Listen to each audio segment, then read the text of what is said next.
Hello and welcome back to Age of Wonders 4. We are continuing on our Eldritch storyline campaign today as holy purifiers, trying to serve our weird god emperor Eldritch abomination, trying to escape the void. The void realms are worth 53 days into the campaign. Our city's doing okay. We've got a couple of armies. Our biggest struggle right now is that we keep going into the Umbral realms and getting absolutely dunkarooed.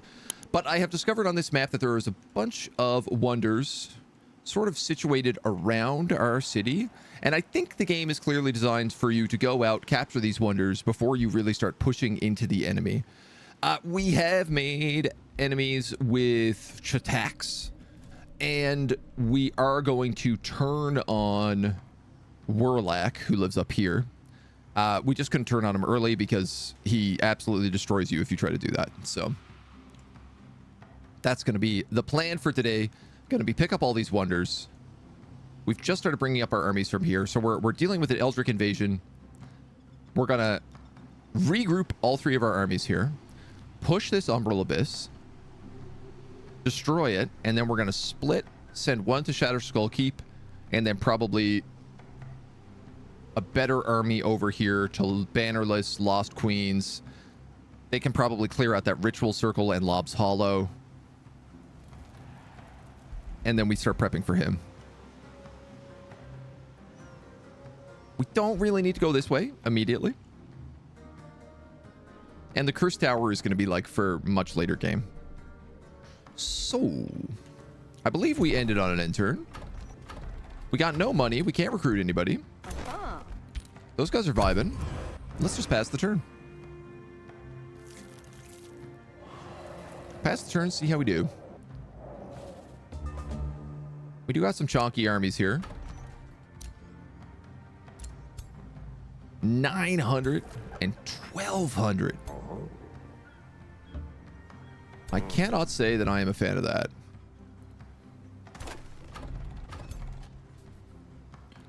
All right, you've got 2 heroes in you. You have no heroes. So I think what we're going to do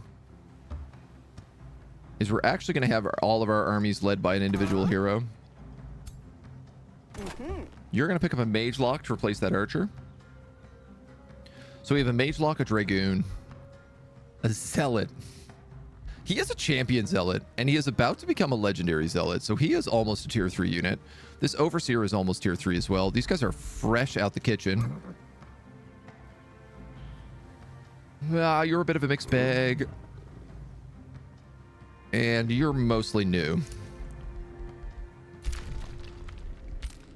The Sanctuary is in terrible choice. We almost took out this Umbral Nest last time, but they respawned in literally a single turn after destroying the first army, so we didn't really have a chance. Whispering Stones for free cities doesn't make sense. There are no free cities on this map. Warlack has declared friendship with us. Hilarious. He doesn't know that we're going to stab him in the back. What a fool. And I guess you could just like hang out here and chill for a moment. All of our scouts got destroyed, but I don't really know that we need any. We could send one down here.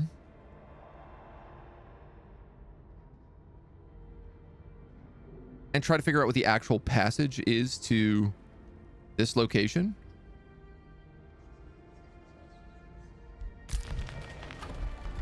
It's not a terrible idea. Alternatively, I could save the money and we'd have $100 next turn for something.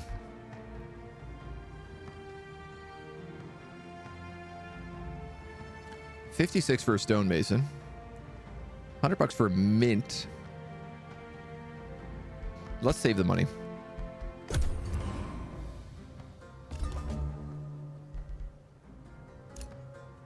Our Blood Fury weapons are ready to go. So now we get strengthened whenever we kill a unit, and we get +2 physical on all weapons. Unfortunately, our mana upkeep goes to 1.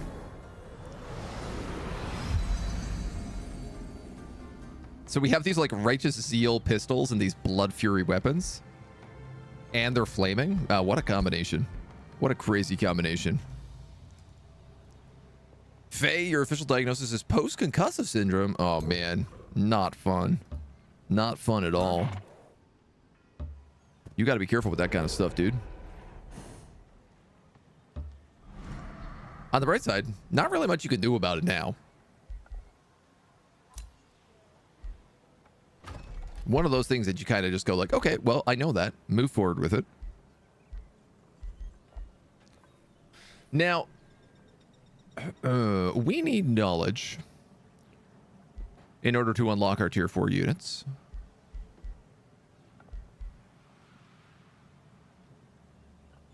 This needs 15 population, which is actually about to get.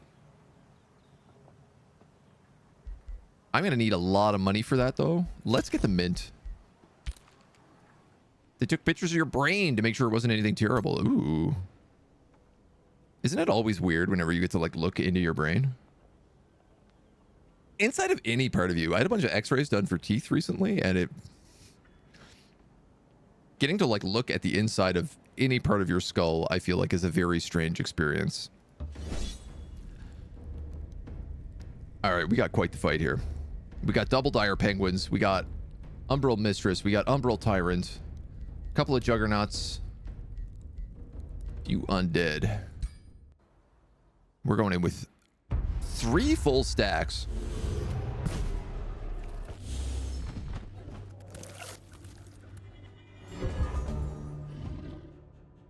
I feel like if we can take out the mythic guys, this won't be too bad.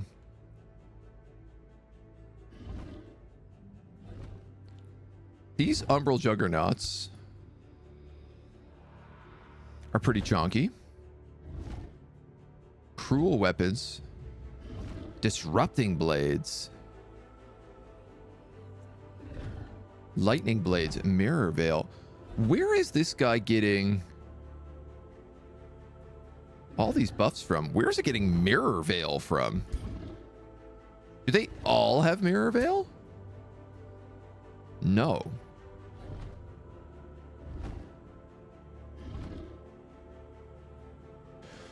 I wonder if this isn't the attacking army, not from the Umbral Rift, but from the, like, the Umbral Cult or whatever they're called.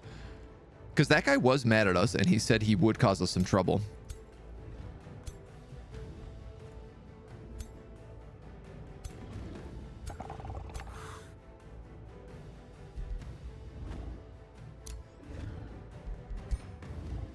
I would still love an option to just be able to see, like, everybody's movement overlaid at once, so I can decide how far in I want to go.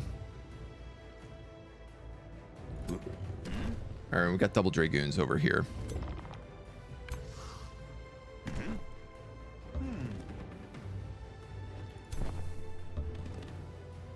Let's get this guy patched up right away.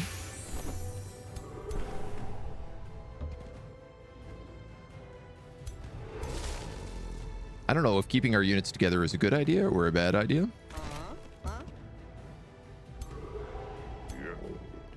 But we gon' figure out. You can go here, I think, and plug that gap. And then I suppose that Dragoon will have to go there. Kind of a 3D isometric Heroes of Might and Magic regarding combat, blended with Total War style units. It's more like, I guess, like Masters of Magic, but I suppose that's still like a little Heroes of Might and Magic inspired. Yeah, because the idea is like you have like spells. You can cast like a spell a turn, based on your mana, your combat casting points. So that is like fairly Heroes of Might and Magic vibe. This guy's got summon animal, so maybe we just wait to throw him all the way in.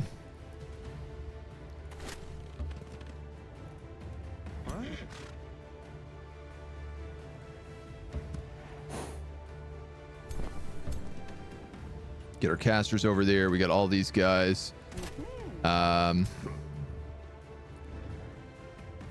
a bit worried about, like, I have 3 Dragoons over here.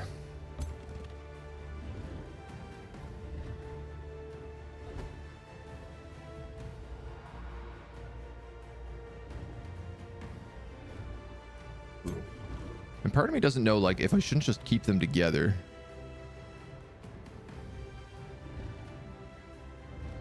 If I shoot and scoot, how much am I allowed to move?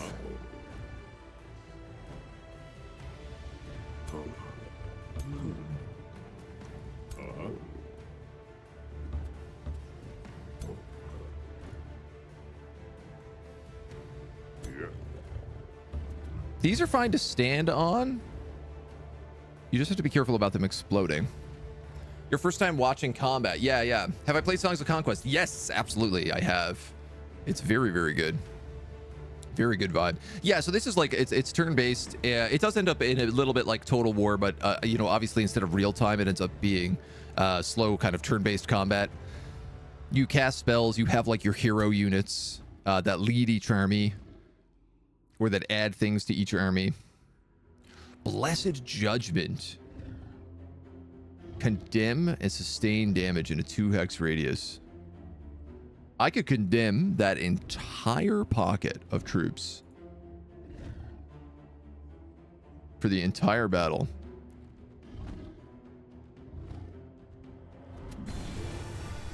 That seems extremely worthwhile. Always forget about rotating. Oh, you gotta rotate, because getting flanked is like absolutely one of the worst things that can happen. This guy is gonna get destroyed.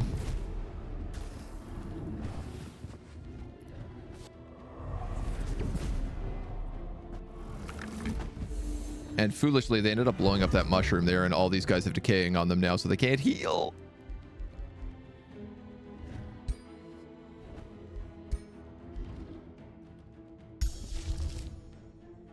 We do have mass condemnation, which I feel like would probably be a good choice right here. Though I am, of course, forgetting the fact... I don't know how I keep forgetting this. But all of these void creatures, you can't keep condemned. Because they heal off of negative status effects. Which seems to never fail to screw me over. This is a huge hit on this bone dragon.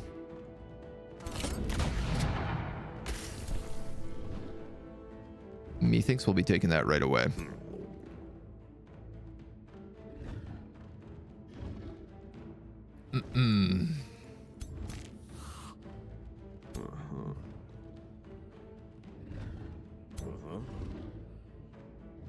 This is a charge unit, which means I kind of want to be on top of them.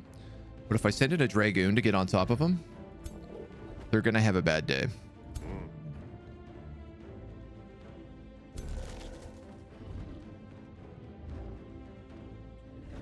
That would be a very good floral growth.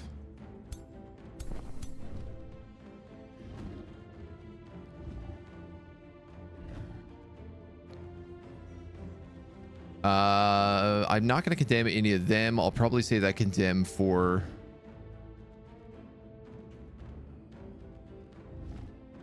Honestly, I don't even know if we will use the condemn. I suppose I can't use insanity really either. Because if I drive a creature mad, they'll also just absorb this.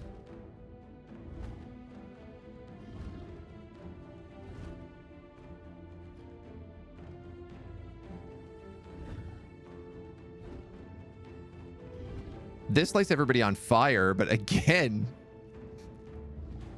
Oh man, Eldritch monsters are absolutely the worst. All of them suck.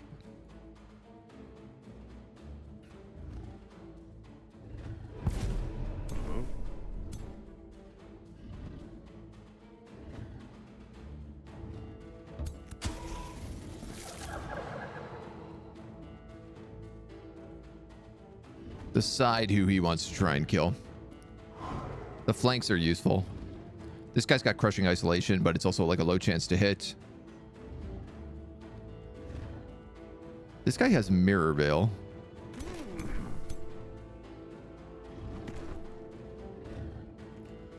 All right, I tell you what. Why don't we deal with this pocket up here?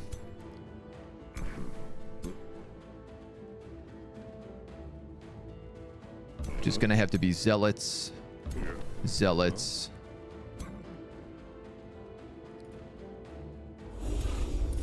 Unicorns. Fine with that.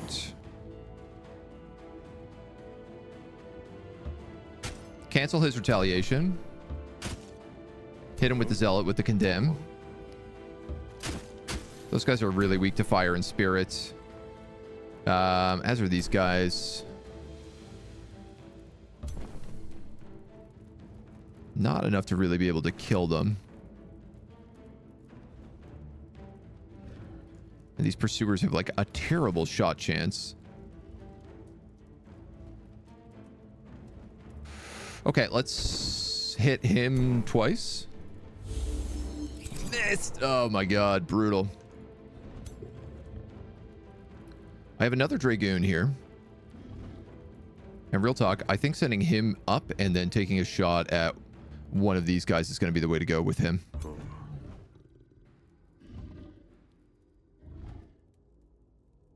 This Umbral Mistress worries me the most because she can just permanently make this guy insane.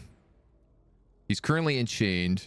He's got Umbra in exile. He's got triple sundered resistance and defense. He is strengthened, but he's also decaying. He's having a worse time. How long does madness last? Madness lasts forever. Insanity lasts a round.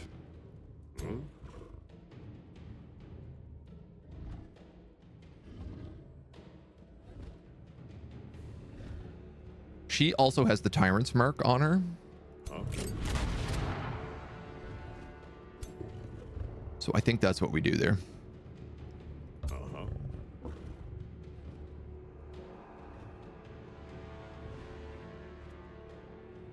Then I want to say let's face that way.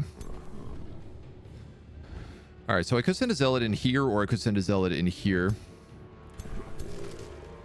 Let's drop the entanglement.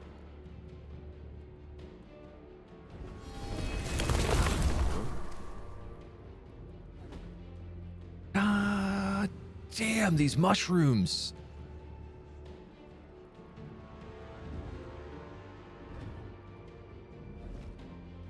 Mushroom blew up, killed all my living vines. Put decay on all of them so they're all going to heal at the end of their turn.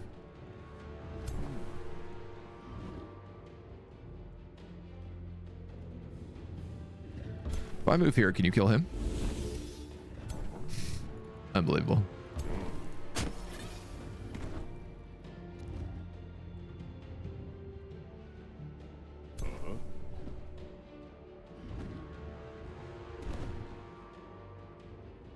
You can kill him, but you need somebody to stand by your man. I'm going to have zealots come up here and start putting pressure on these guys.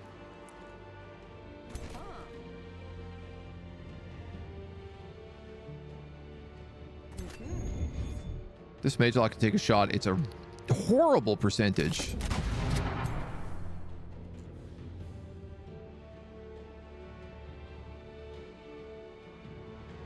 Woof.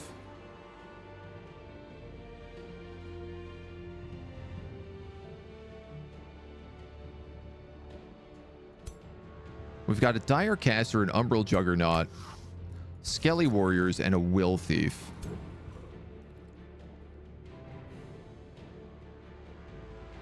I think I'm going to have to put my hero here.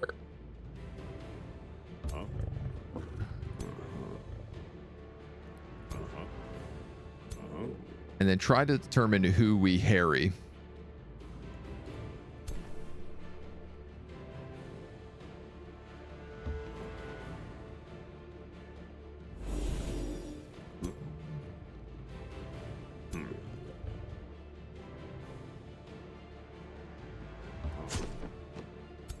Honestly, I think I might just have to deal with the skeletons for skeleton's sake.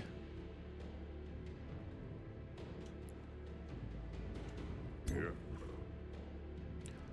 2 Dragoons.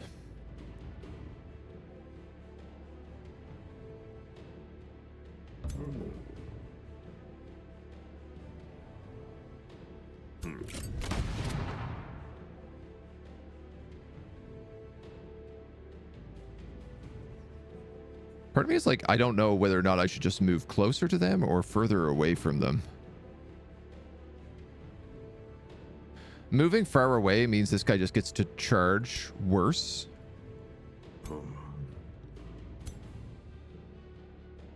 But I'm also seeing how much damage a will thief is going to do to me if I stay close.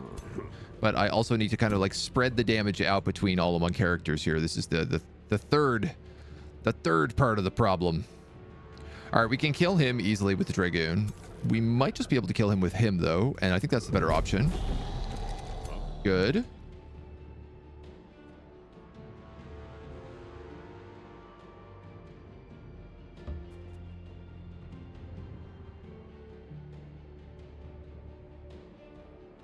Who do I hate more? Probably the Pengling.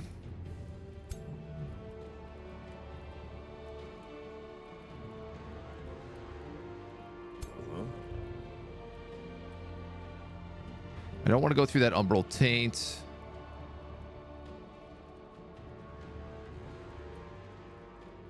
Honestly, I think I'm going to do this and then this. That seems like a weird choice.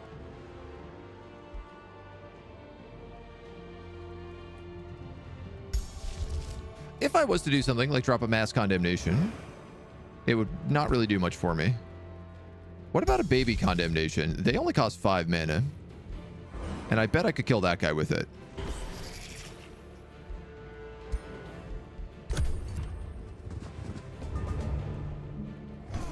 That guy's toast. That skirmisher, Dragoon, just got absolutely butchered. You're going for my mage block. Unsurprising. One thing I've noticed,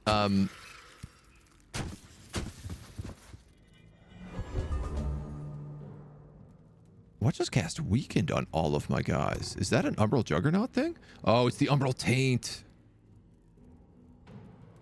No. It's something else entirely. Fetid Legion? No. Yes, Fetid Legion.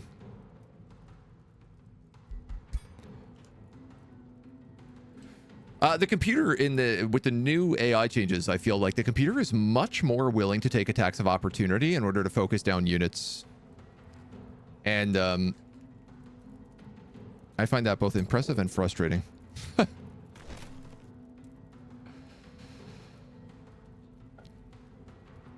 That for sure is we're going for him. This unicorn doesn't have to be in here, though.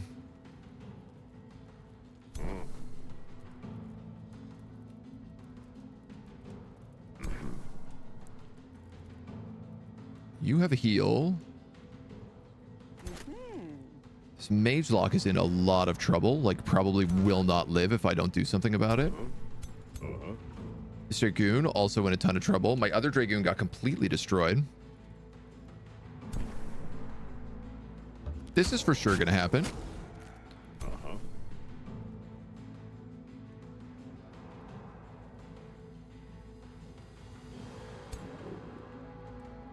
So I could either Dragoon him or Zealot him. Probably better to Zealot him.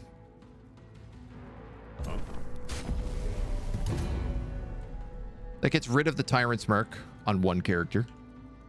And also frees up my Spearman, who's already dead. So, do I focus on killing units or maximizing damage? Generally, the idea, and this kind of comes from the world of XCOM, is kill or control.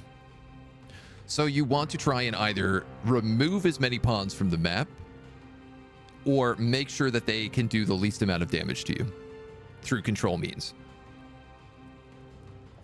And that can be providing summons so that they have something else to target.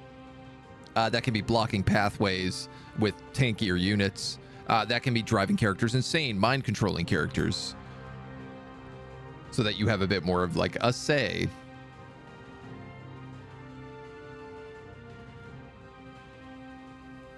think I'm going to phase in with you. And we're probably going to triple burn them.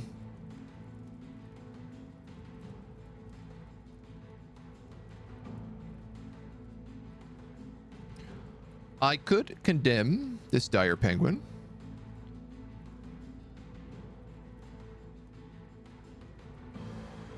And then evocate it and hit it with a bunch of dragoons. I could also probably do that to him. I really don't think that madness will work.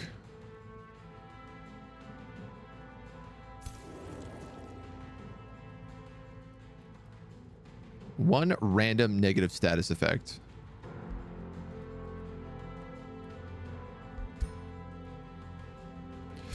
When I kill this juggernaut, he is also going to explode into 3 spitterlings.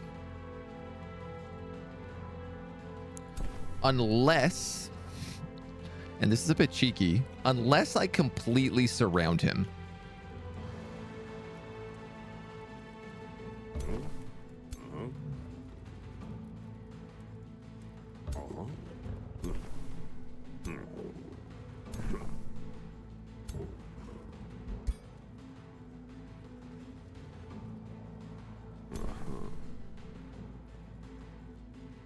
Let's have you attack first.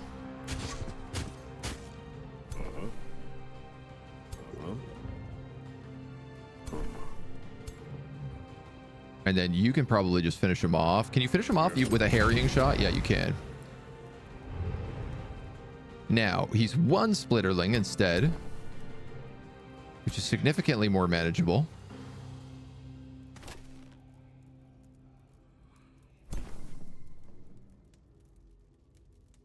Who also dies in like a single hit. Oh, these splitterlings only have 35 HP. They do less damage the lower health they are. Only with multiple members, single unit's damage stays. Yeah. What's better, overkilling multiple member teams or using the damage on another unit? I mean, it varies from situation to situation.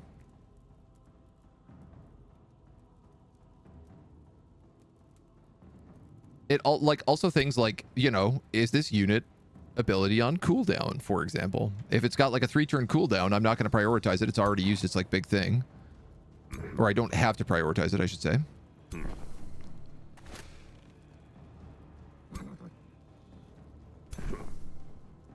All right, what we're going to do is we're going to shoot him.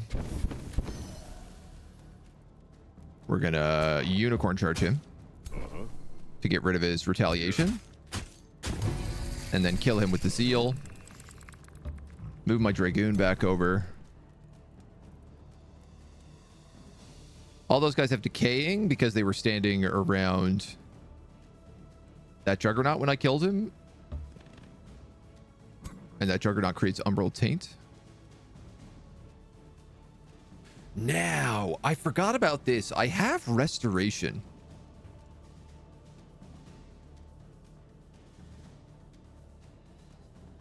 So if I play this character right, I could actually bring back my Night Guard or a Dragoon.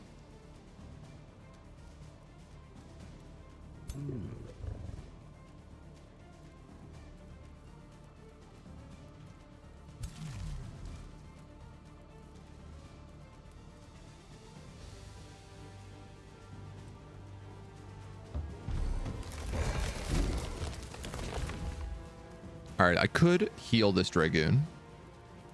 I could also animate Flora over here. I think this is what I'm going to do. Because it allows me to put somebody on this Juggernaut.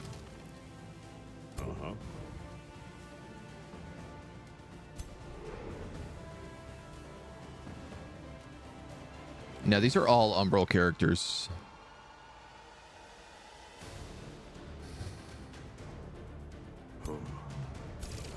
This guy's going to do a lot of damage if I try to run. So part of my question is can I kill him? And I think almost certainly the answer is no.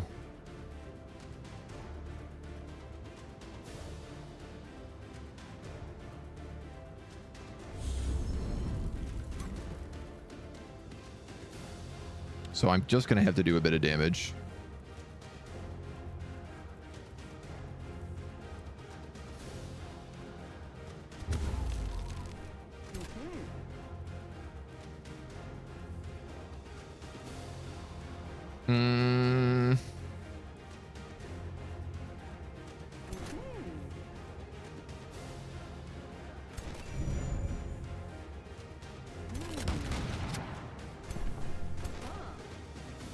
That mage lock is almost certainly dead. Can move and shoot with that guy. It's burning and condemned.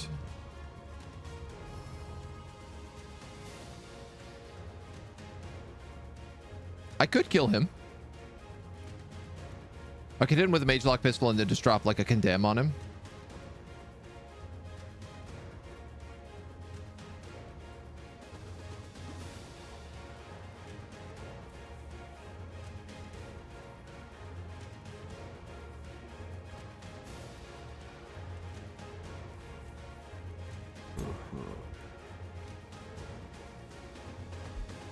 I don't have anything that like stuns, do I? Marked and distracted. Immobilization, but like terrible 30% chance. Honestly, the fact that I don't have a heal, that I'm playing order and I don't have a heal is a little bit criminal.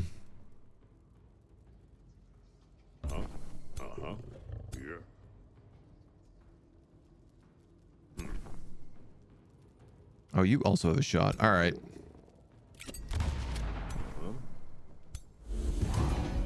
That might save that mage lock. This guy might also just run up and shoot him anyway. Does a Dragoon have slippery? It does. You don't trigger opportunity attacks.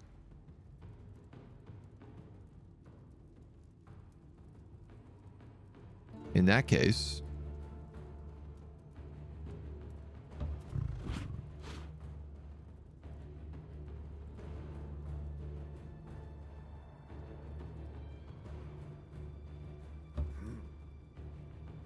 Damn.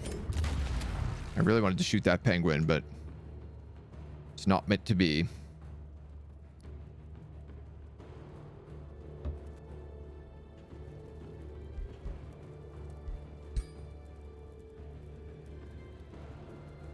I don't know. They've all got a lot of debuffs on them. They only remove one debuff a turn. You're already burning. You're already burning. You're already burning. Let's actually hit you with that ignite. He's got a lot of things happening there, so he'll lose one and he'll get a bit of a heal.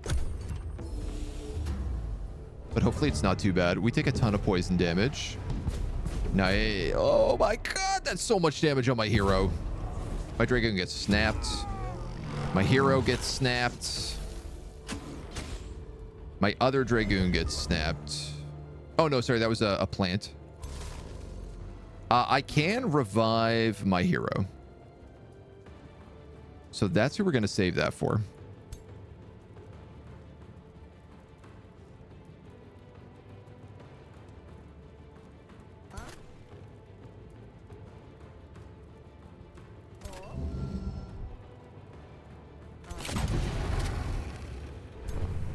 Triple splitterlings, but...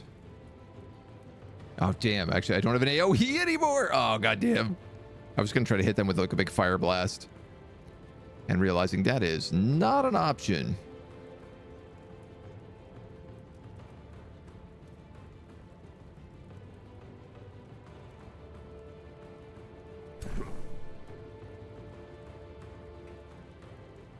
That's a flank against a double retaliation guy, so I'm going to take that.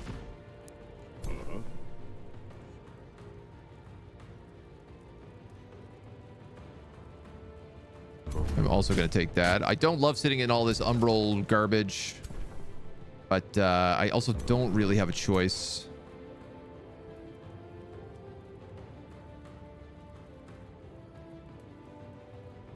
The unicorn can phase.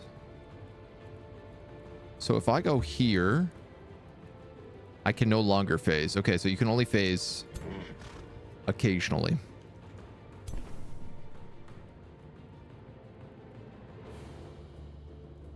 Umbral decay is slaughtering me at the moment.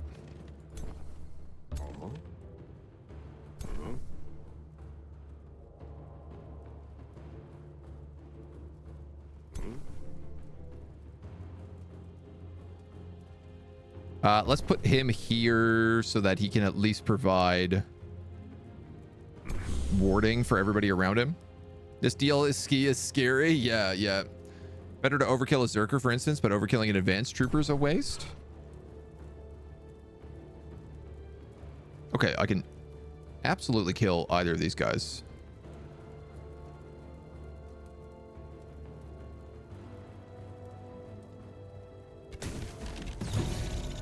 I know I targeted the tier 2 instead of the tier 4.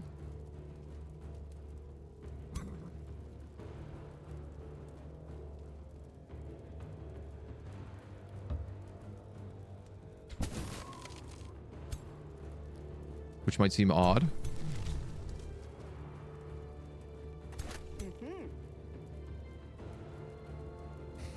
If I move this mage lock up, he gets killed. He might be dead anyway. TBH. What do we have left? A priest. A dragoon.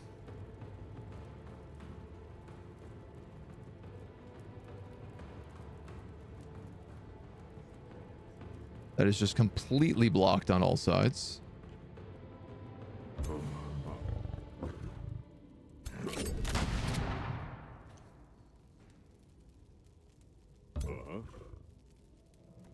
But we might as well go that way with.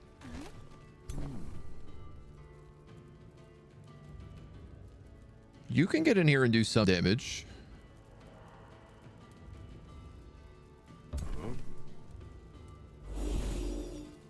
Oh, it is very little.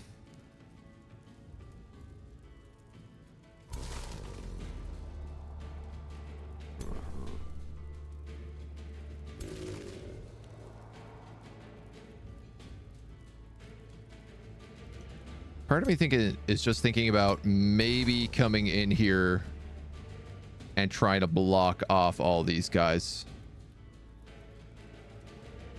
The Horn God can take a lot of damage. I need to make sure this dire penguin dies. I can ignite it, worst case scenario.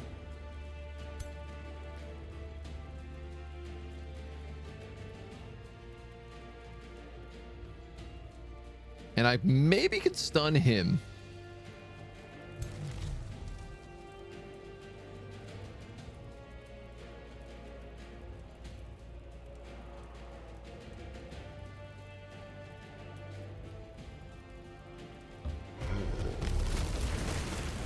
That might seem weird, but I'm literally just using him to tank at this point. Let's cast Ignite. Let's cast Stun. Desperate Anguish. Also saps his morale, drops his morale to very low, so he has a very small chance of actually being able to land any hits.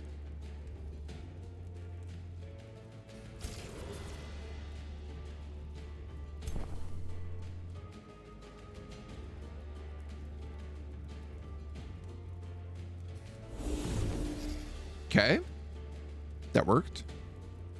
I didn't want to bring him in just because, like, this Will Thief can do a lot of damage. And he's probably going to target the support unit as the weakest unit here. Or the most vulnerable unit, I guess. Nemki, good morning. Is there a way to use man points when moving to manually define a path? So you have, like, the 3 movement points. So you can choose to, like, move in small chunks.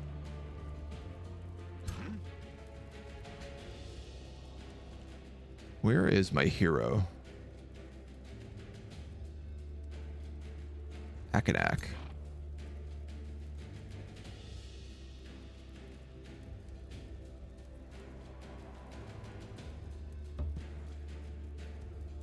I have to not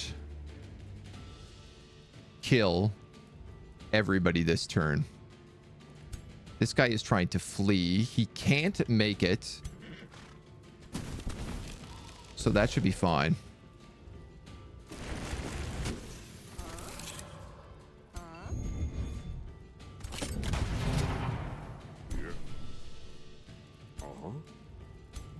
Uh-huh. Umbral taint, umbral taint. So much umbral taint.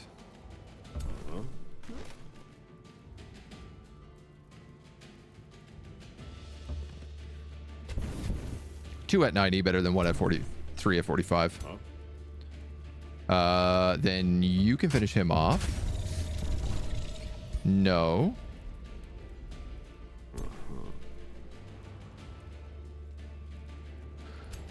Just want to try to avoid stepping in any additional damage here, probably.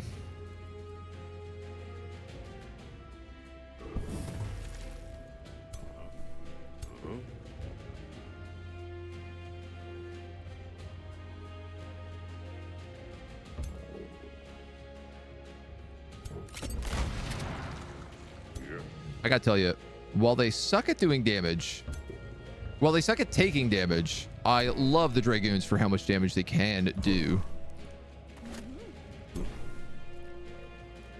You're just gonna skip. You're just gonna skip.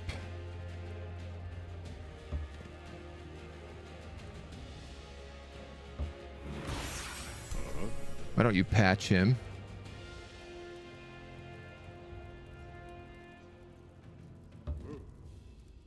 And you can go there.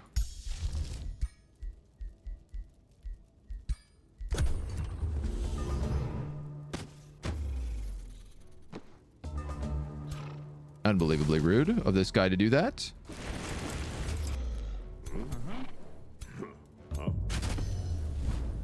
But resurrect Sir Akanak the Ruthless.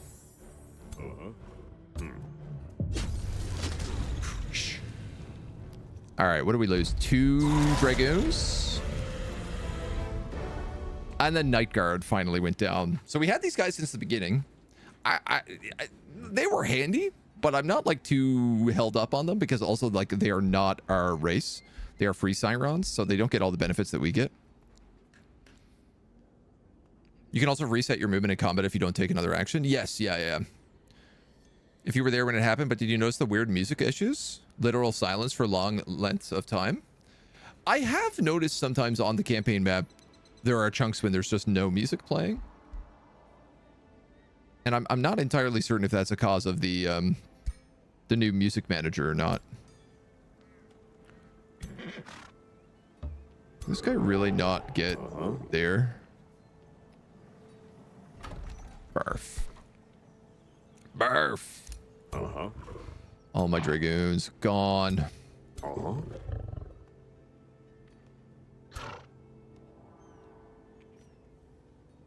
What do we have? Zealots, Overseers, and an Archer. Dragoon, Mage Lock, and an Overseer.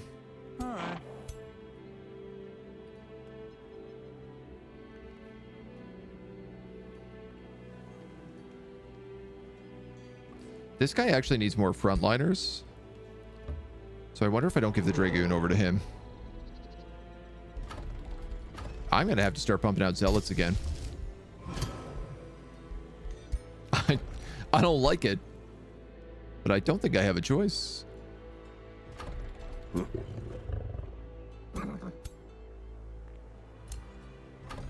We really need to get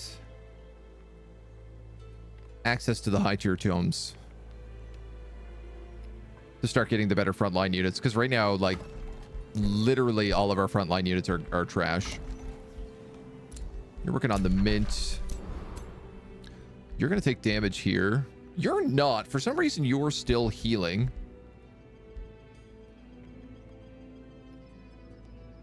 You're immune to Umbral Malady. Is this just because you're an Eldritch ruler?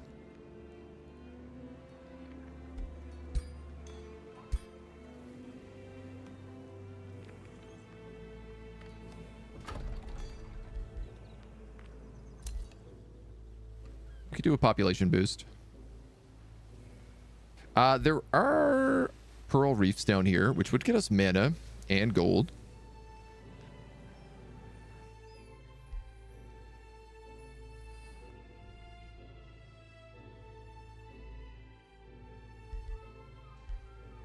would also push us closer to this, which pushes us closer to Silver Tongue.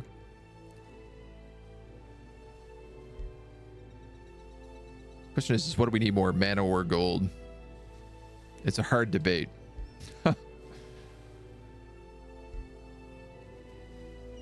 Mines also generate mana for us. I forgot about this. So let's build a pearl mine. We're gonna have to kill this octopus.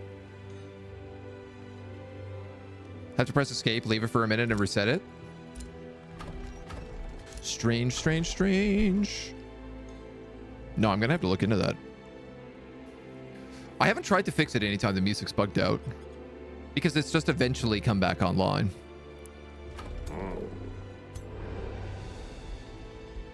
I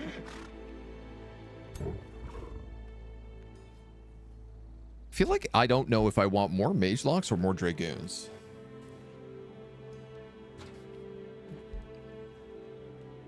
Sprint.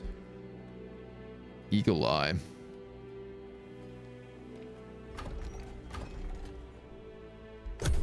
TBD.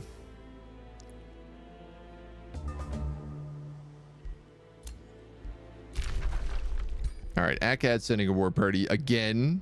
I feel like that's who just sent that previous war party.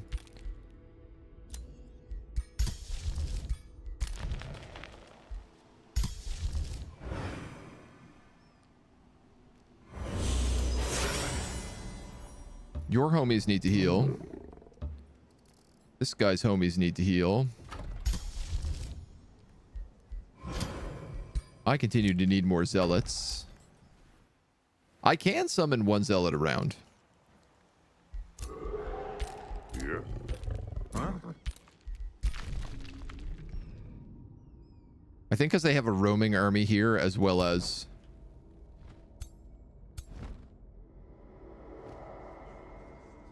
this chunky defensive army.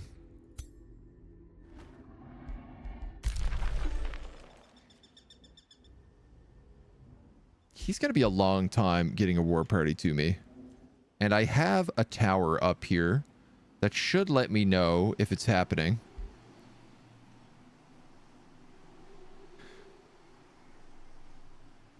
I think we should invest in teleporters.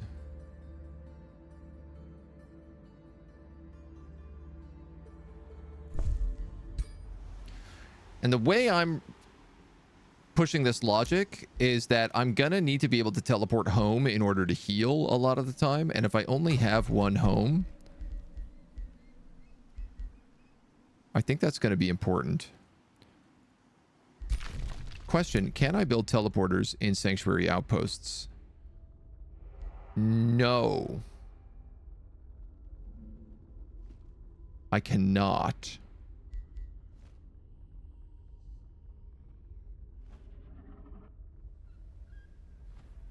That's very bad.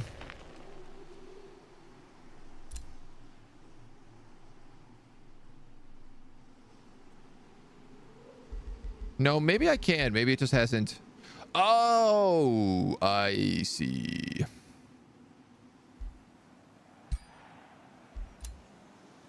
It just requires a location now. So an outpost has to be like a unique outpost teleporter.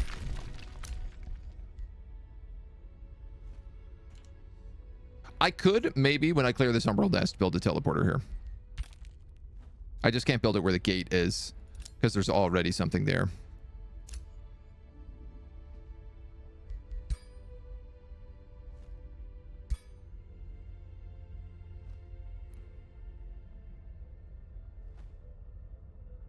I might be able to build one here. I'm not sure. Maybe you actually can't just teleport to sanctuaries. Caracas, hello, good morning. How did the Native Americans get to America first? They had reservations? Very good, very good. Eagle, you had Age of Wonders 3 and Planetfall in your library about 2 hours each, reinstalled them, and I can't imagine they were bad enough not to play them anymore. Turns out you just suck at them. I played a bit of Planetfall, but it just never really like hooked with me.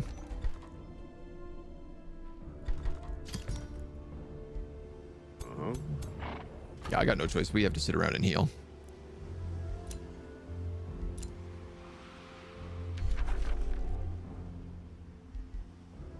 Yeah, I got no choice. Need to figure out how to build in the Umbral Abyss. I've just been spam healing. I mean, getting the sanctuary seems to be like very, very important. Your advisors mentioned that Holy Terror announced costly plans to import food. You contact the city. The administrator of Holy Terror welcomes you in a good mood. I know what you mean to discuss, and you can be proud. Following your benevolent decrees, Holy Terror declared the import of ample meats and produce for our hungry citizens. The best part is that the city is paying for it all. The people of Holy Terror intend to mirror the generosity you display, but they'll be spending your gold. Lose 35 gold a turn, gain 20 stability, and get a bunch of population. Spend even more money for even more population, even more gold, and get good alignment. I'm already at max good alignment. Without collective contributions from dutiful citizens, our empire cannot expand. Order check, 80% chance that we gain gold and we gain city stability.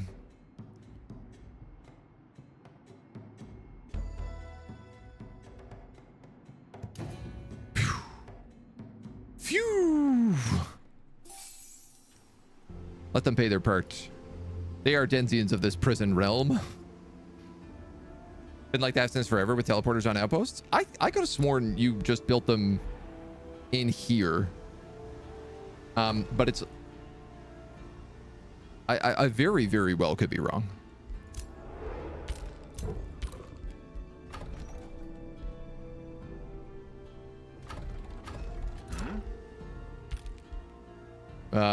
All right, let's see here. One more zealot.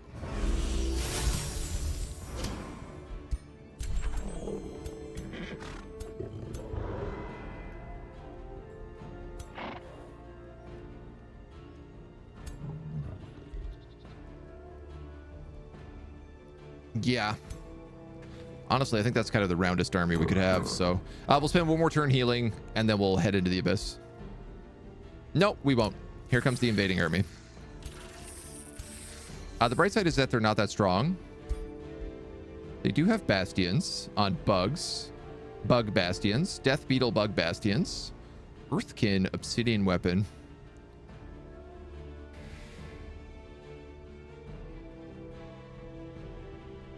Spawnkin and umbral flesh.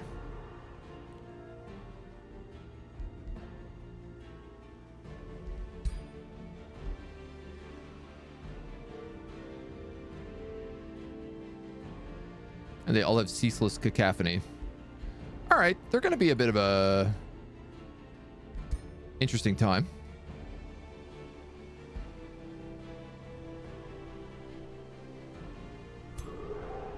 But I guess we'll just set up to fight them.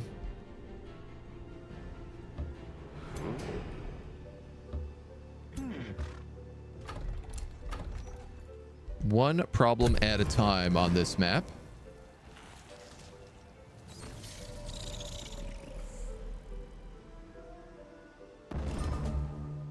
He might have got attacked by umbral monsters and is now no longer able to continue his attack.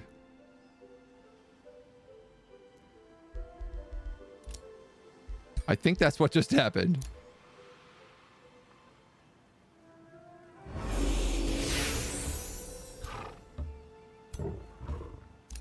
Well, at least we get one more turn of healing out of it. That'll put everybody at max. All right, the academy. The academy. Can we also... We did build crypts. Can I resurrect this guy? 350 mana to bring back our hammer, bro.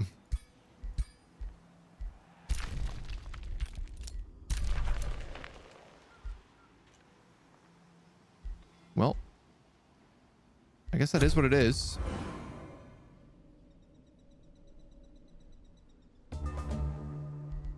He doesn't appear to be coming back down. We've unlocked the Siege Project, Revels of Blood. Tribunal would be +1 knowledge per population, so that's 15 knowledge for us right now, +20 city stability. That's very good. Immolate, also not bad. 1 hex radius.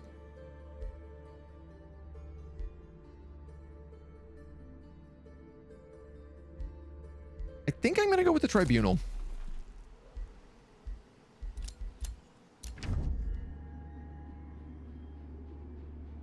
This guy loves me. It's very funny. I guess we do have the rainbow clover.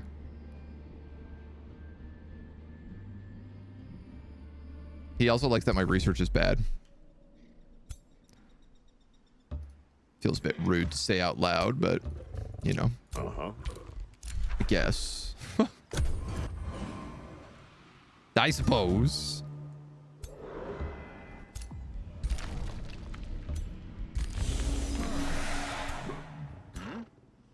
Huh? Okay. Uh-huh. At least we can get 2 across. Cast Dark Ritual for 200 knowledge. And then probably just cast it again. A trade proposal for a wizard's bond. I'm going to decline that. He doesn't like when I decline trade deals, but he gets over it.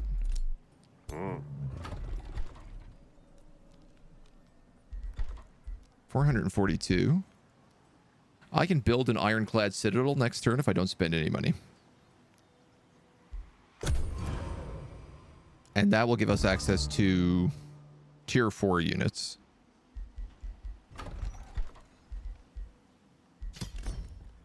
And you might be asking, do you have any tier 4 units unlocked? No, would be the answer.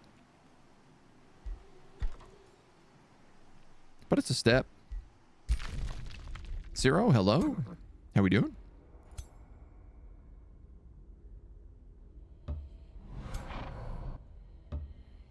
Okay. Okay.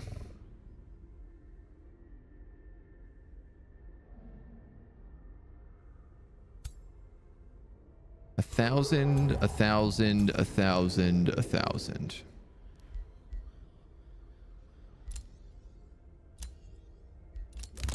I believe in us. Special improvements grant +5 gold. I don't think we have any right now. Raising cities grants population to 1-year cities. This would be good for us because we're not meant to be able to have more than 1 city. I don't know why this is doing this.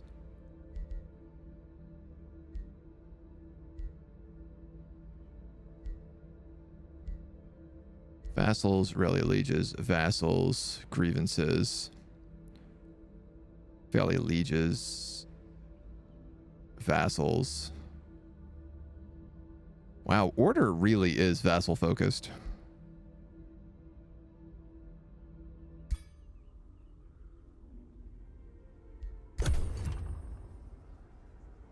Sit here, take the heal, and see who comes to us. Oh, there's another 1,000 stack hiding in the Umbral Abyss. The good news.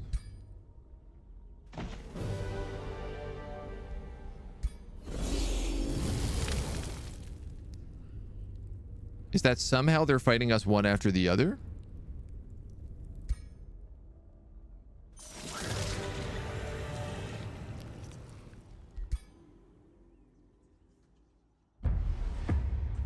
Doing good, just back from work.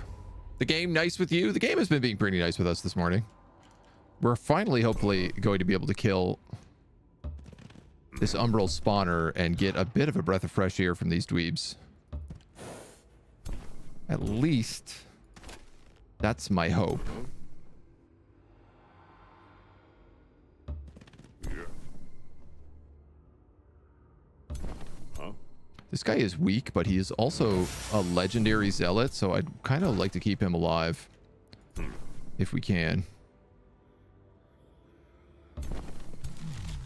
Put you here. I'm going to put you here.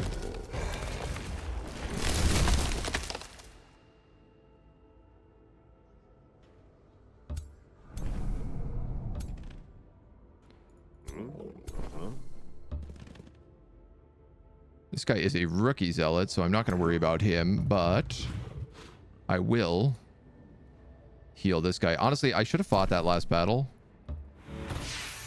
I didn't realize quite how much damage I actually took from it.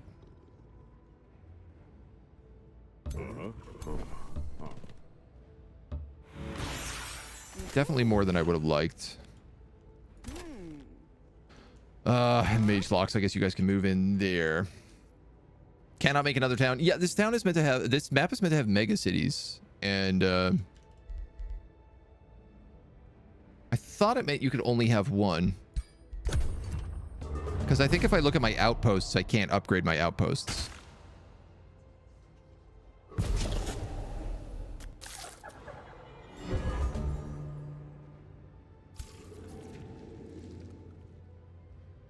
I just did 49 damage. He just one-shot my unit.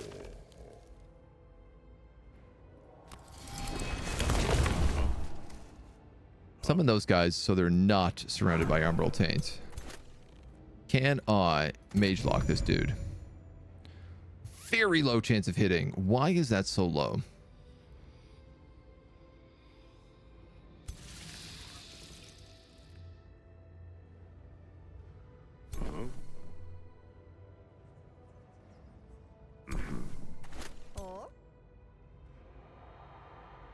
It's gonna be the same for you.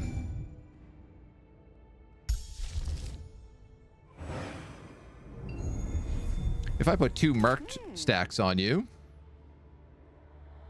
doesn't really change anything, does it?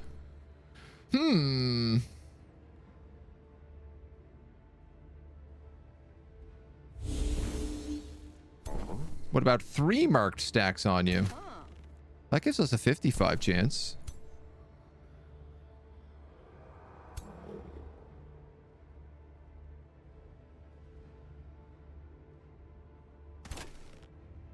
Oh, you have a 95. So I will take that.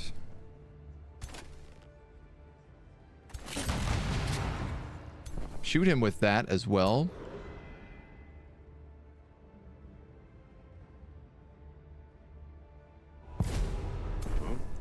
I'm going to mind control these guys. And have them start messing up that penguin. Honestly, I'm just in a situation where this guy's surrounded by Umbral Malady, so I don't want to move in.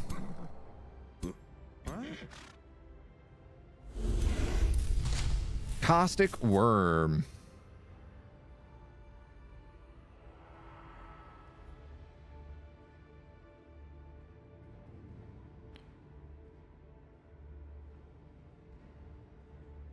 Can I kill this guy with range? 14.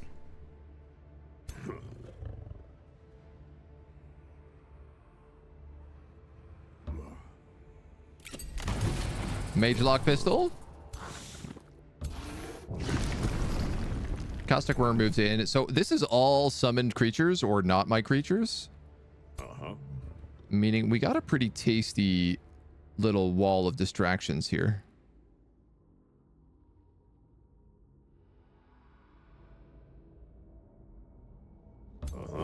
If I move in,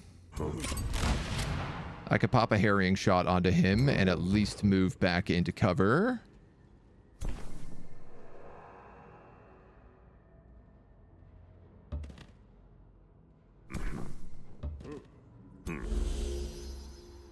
Protect those guys. Keep them together so that the penguin can't do isolation damage.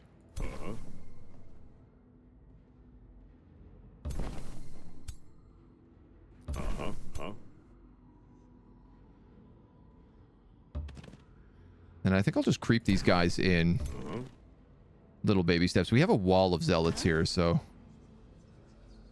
I'm also just like, well, we might as well use them.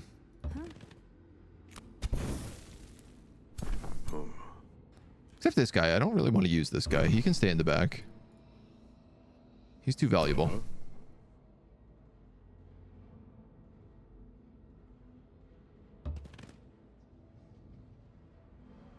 Okay. Decayed, Tyrant's Mark. Nice. He exiled that guy. Perfect. Perfect, completely ideal situation here. They only went after tentacles and their own creatures. That is peak. I can get a beautiful fire shot here. Light them all up.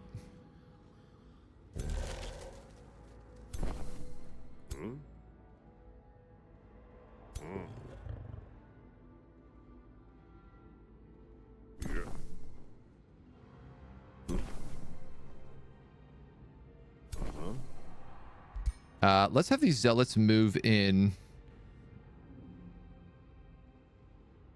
here. Flank this guy so I can add condemn.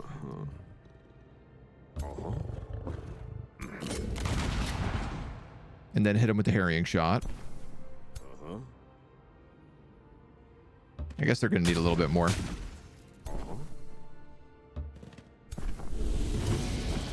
Just a little bit.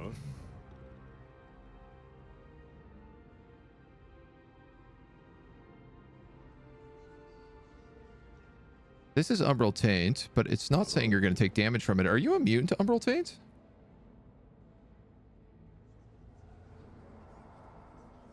Kind of wish Zeal made you immune, but...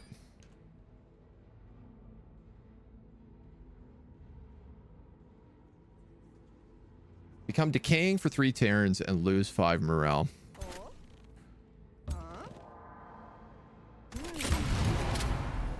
That's hilarious. I 20% missed that guy, and I ended up hitting the guy who had a 5% chance.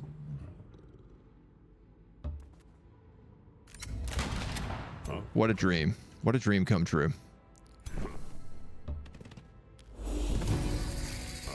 All right, it's really only the big guy who's left. So let's charge him with the Caustic Worm.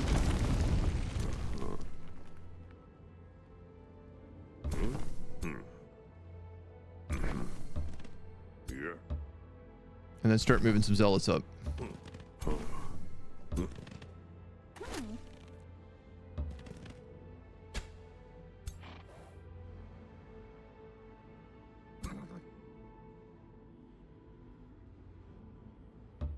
Have we lost anybody on this map? I don't think we have.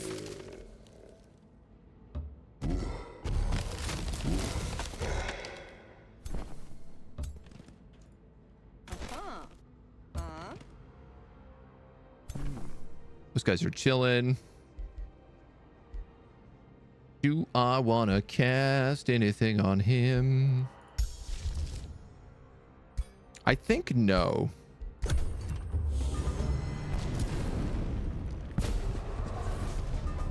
The theory being is that I'm hoping for mana for resurrection.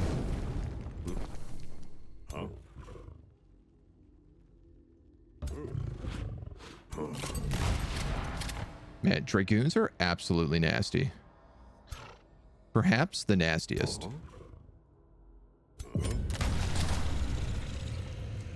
I really enjoy these guys.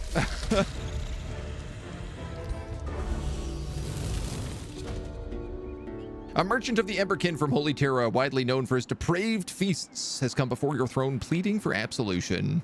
Do not look up with wrath upon this poor sinner, for too long have I ignored the divine bindings of my faith. Now a dark curse has befallen me. Name any offering or service I can give to save me and my family from this curse.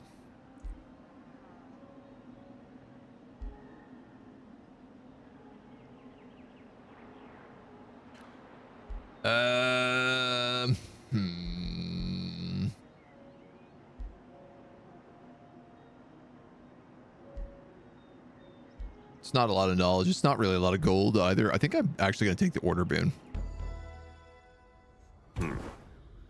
When we kill people, we also now make people. Are they garbage? Yes. Do I care? Absolutely not. They're still good for us. All right, our archer dude. Could grab skirmisher, could grab zeal. I think we'll grab zeal.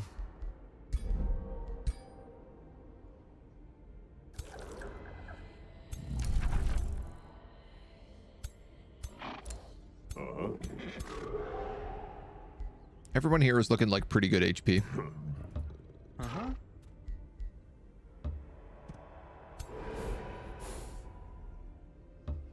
So we're just gonna spank this dude. We'll take that deal.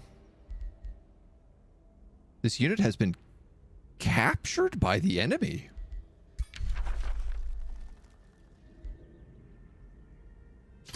Because of the stun guy. Oh, that's fun. Dire casters. Unfortunately, I don't have war spoils.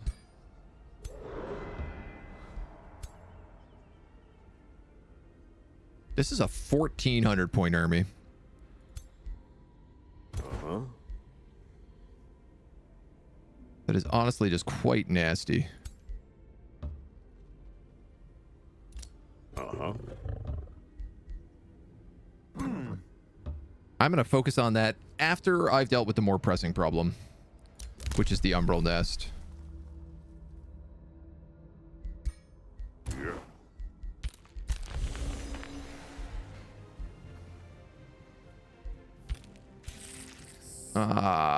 He's hero stacking.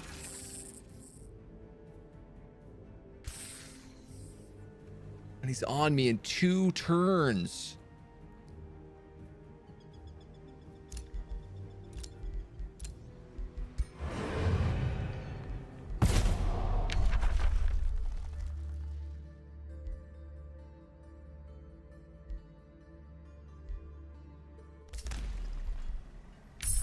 Not great.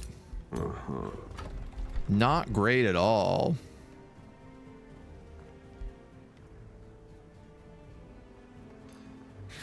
Highly problematic, one might argue.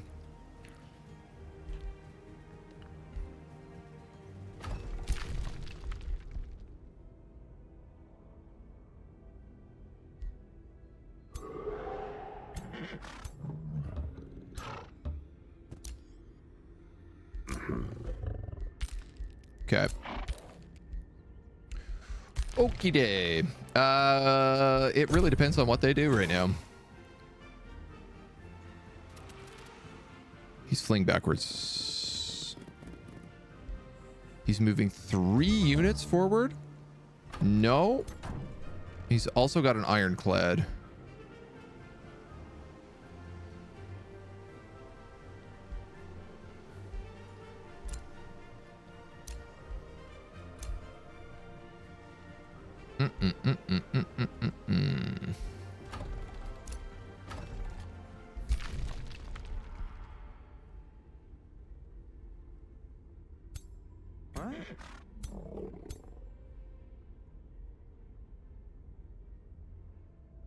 I think we have to take this fight.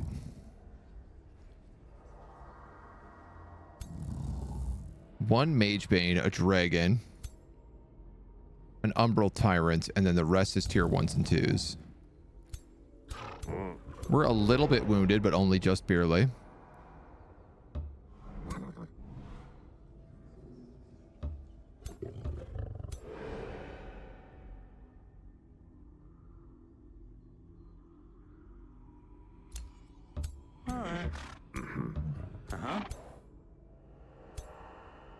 Are they going to get some sort of like buff from this Umbral nest, I wonder?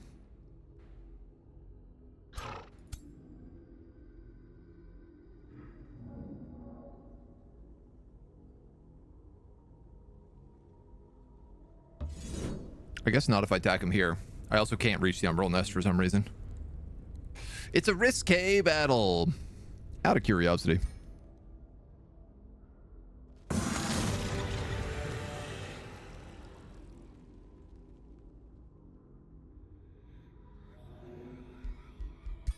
I think we can do better than that.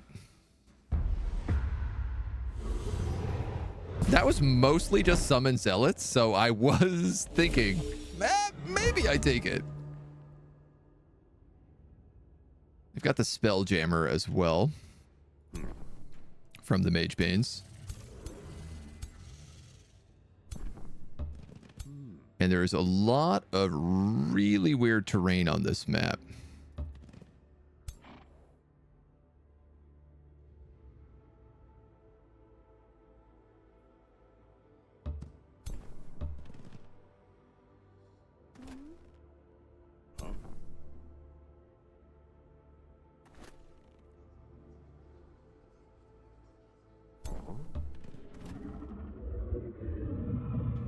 Feels like the bulk of their units are all up there, but I guess it's just because they're 2 armies versus my 3.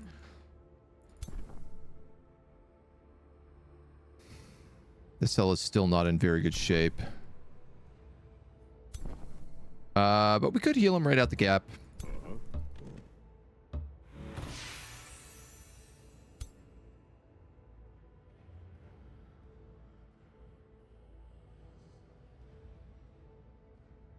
Blessed Champion. If we want to hit that. Just creating a race to play in. The trait Hardy plus HP is really bad. Isn't it more than 8 HP? Or does it only cost 1 point is why? With the DLC anyway? I mean, look, 8 HP can be the difference between life and death sometimes.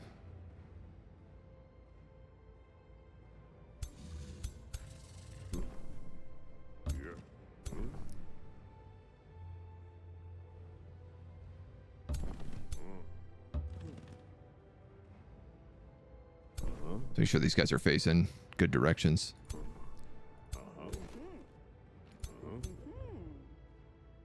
You're a mage lock, so I'm going to put you in there.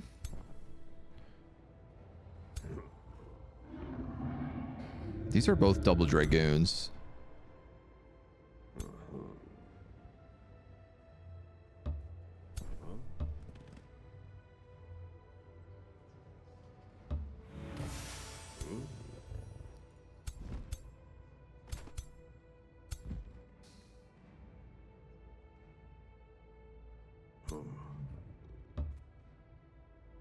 Separate these guys. A dragon's going to come in and he's going to debuff this entire pack. And it's gonna suck.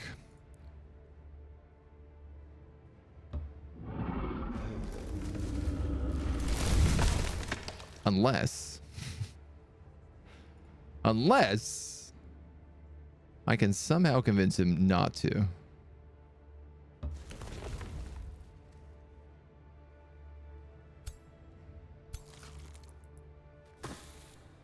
So we'll see what we can do.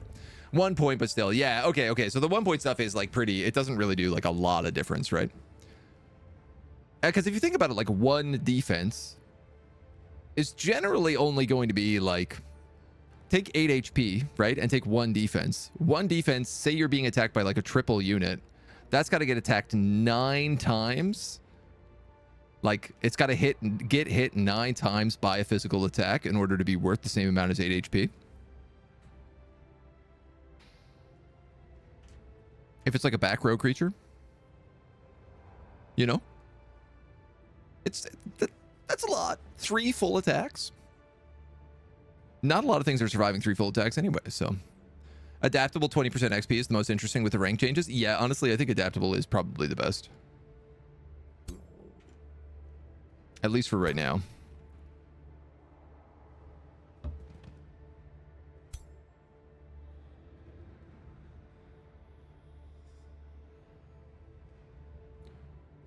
You guys are will thieves. You guys are flow serpents. So these guys don't have umbral shenanigans. Dude, they do have all these buffs. I'm not clear why umbral units have buffs, or if they get them from like the Lord, who has that like little umbral domain.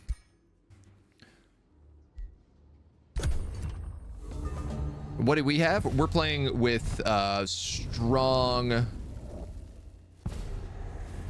resilient, and adaptable.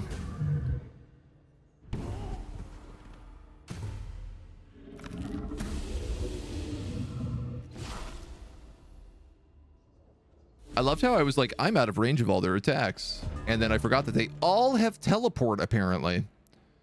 What did I lose? Mage locks? Yep. God damn.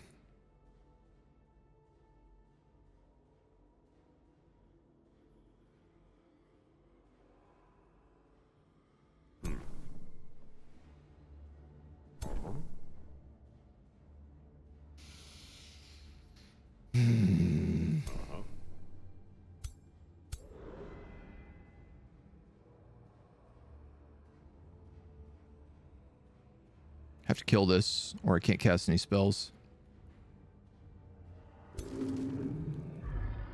I don't want to use reclaiming bolts because I have a wild eruption that would be really useful.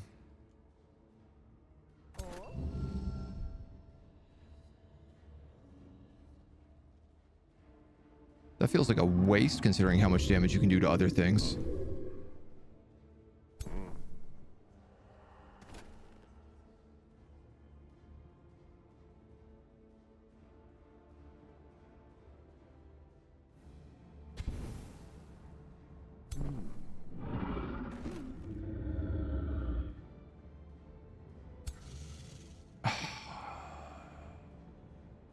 Astral Refuge.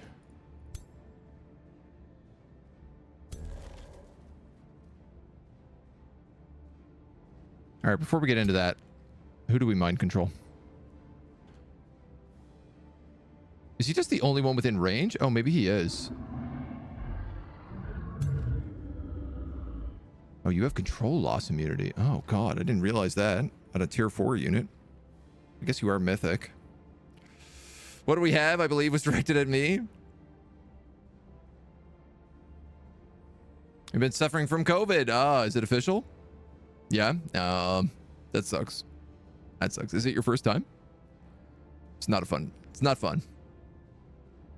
I find it good on archer runs since archers are generally squishy and can be wiped with spells. 8 HP gives them better odds, not dying of splash damage. Yeah. Yep. There are better 1-point things. Yeah, I mean, it always kind of depends, right? Like, adaptable is good, but ultimately, once all of your characters hit legend, adaptable's not so good. I'd rather 8 HP than 20% XP on a maxed out character. You know? Ultimately, though, like, I think it's less about min-maxing and more about, like, role-playing. The game has such good roleplay options. What am I gonna do? I think...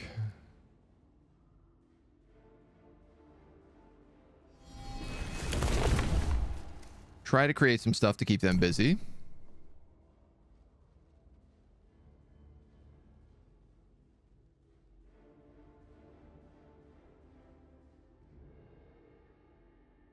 That zealot got killed, so I'm gonna have to move a zealot in here.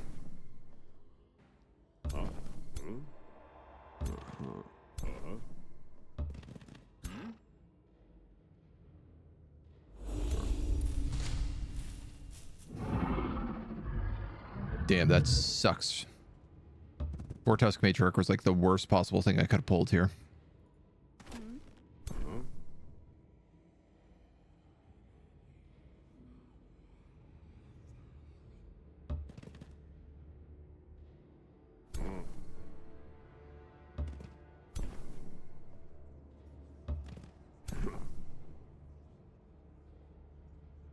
I might just put on warding.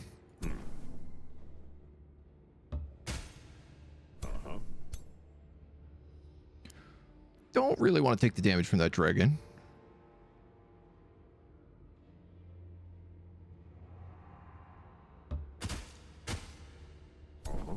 It does have that double retaliation.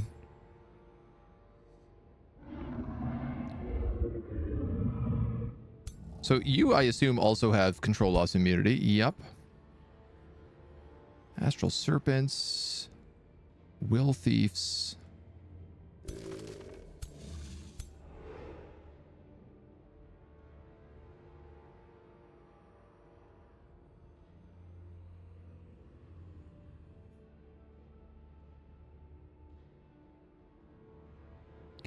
I could give like Holy Champion to someone. Let's condemn him.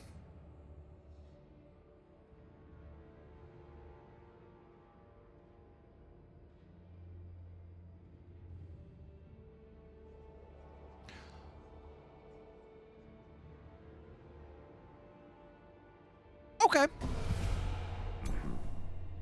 All right. He didn't get Madness, but he got Insanity. So at least he'll attack the Magebane once.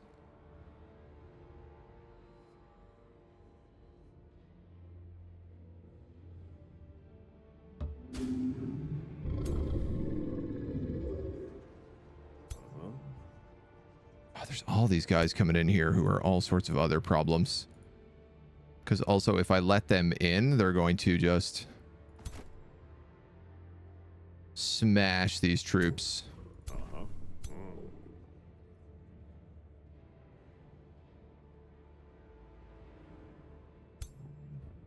But also, they're up against dragoons.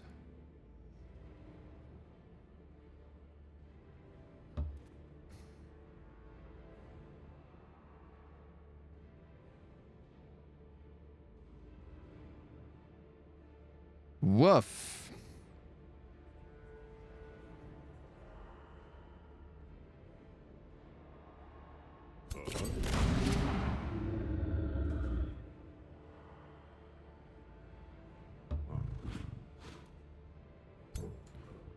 Woof, woof, woof. I don't like this. Not one bit. I think my hero is gonna get killed.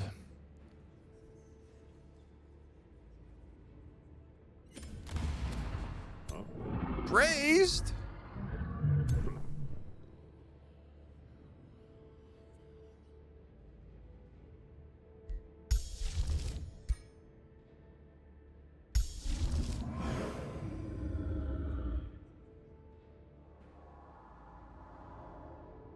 Those are skelly bones. Those are skelly bones.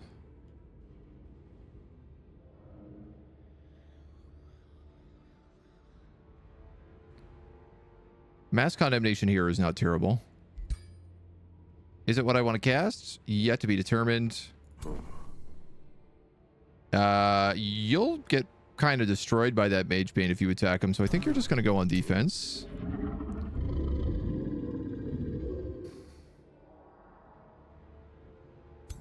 Do you guys have cosmic horror? No. So I could attack you to light you on fire. Or blind you and mark you. But I think you're better off warding.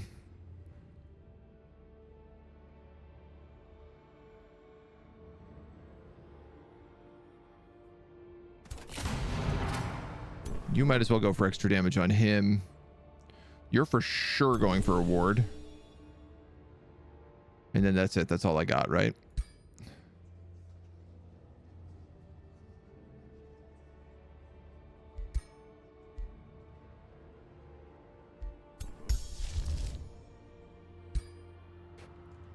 Mass condemnation with the spell shield is going to take up almost all my casting points.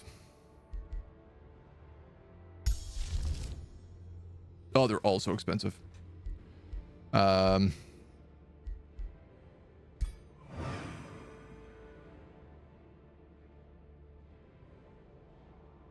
He's not going to be able to get to me, so I don't really need to worry about him this round.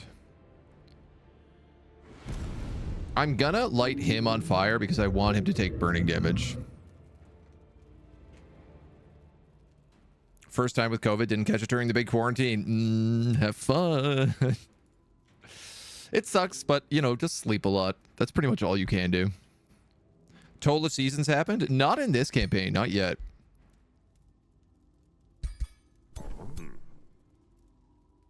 I guess this guy doesn't need to ward.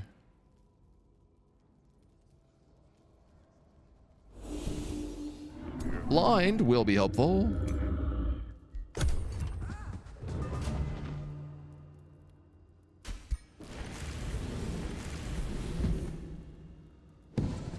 Ow.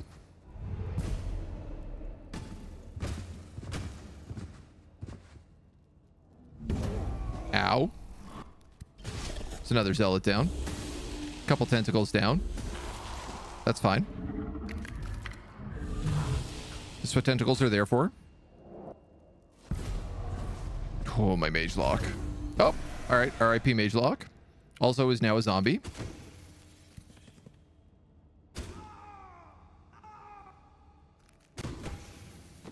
That guy condemns and does spirit damages to anything that hits him. Oh, that guy managed to make it up. Okay.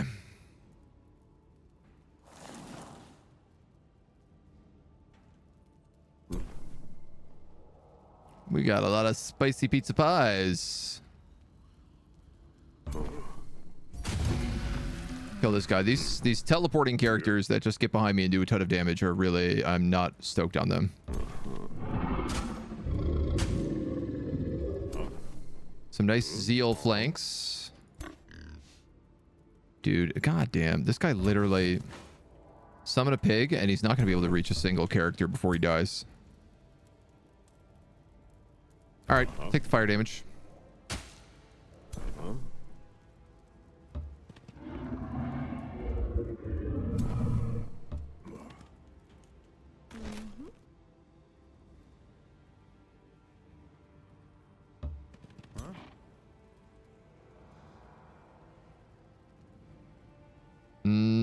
If I sprint,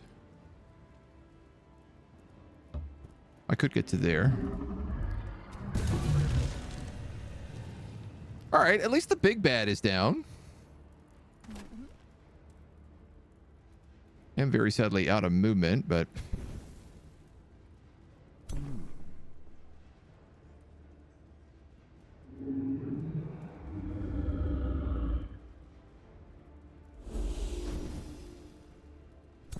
He gets marked. I was hoping to blind him.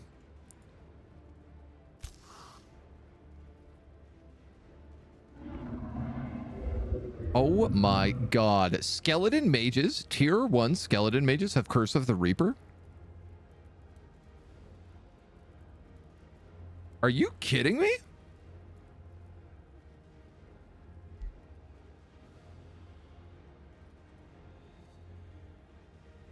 That's disgusting.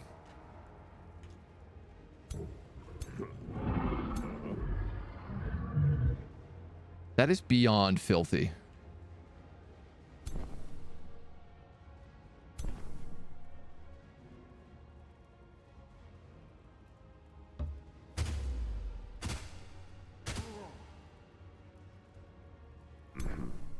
Did he graze? What happened there? It said he was going to kill him.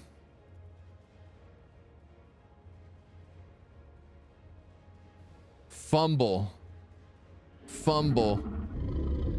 Because his morale is low? God damn, dudes.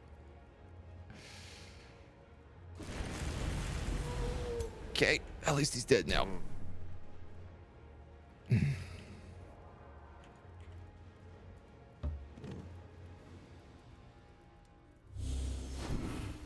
I still have a very big, very bad dragon to deal with.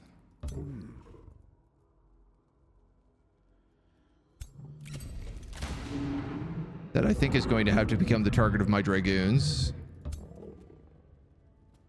Who are also going to have to start playing keep away. Do you not have slippery, fleeting, and swift? I thought you did, but you do have sprint, so it doesn't really matter too much. I don't have, like, anyone who can plug the gap in here, but I do have this great flame strike I can cast after he leaves.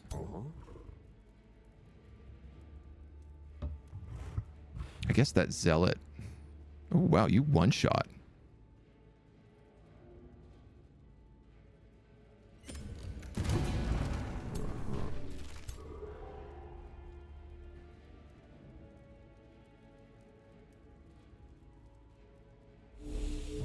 These guys really need help on this side. We are having a bad time over there. This caster has a heal, but he cannot actually reach anybody. I think I'm just going to try to blind him. I probably should have bolstered resistance. Actually, can I go back a turn? No. He's like surrounded by zealots and mages. Bolster resistance would have been very good there. All right, and we do have spells. If I mass condemn, I kill 2 of them. I think that's what I have to do. I know they're only tier 1s, but 2 less guys. Oh, Mark of the Reaper.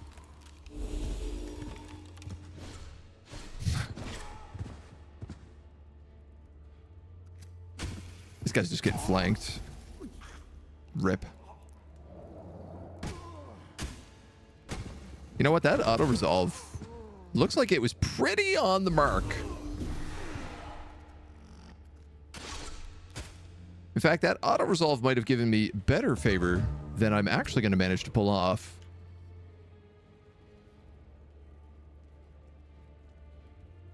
TBD.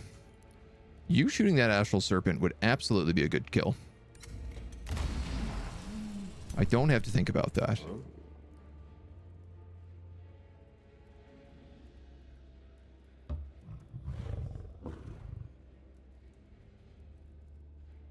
Spitterlings, and then this big guy, big support guy. This guy heals.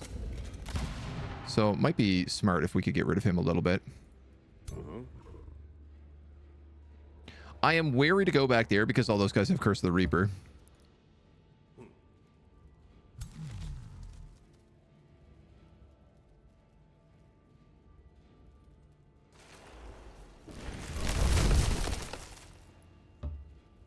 I'm going to try to keep my Dragoon alive. Can you please heal him? Yes, you can. Oh, amazing.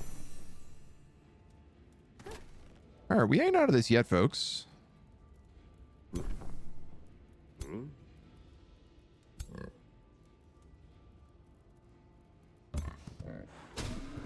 You can get on that White Witch.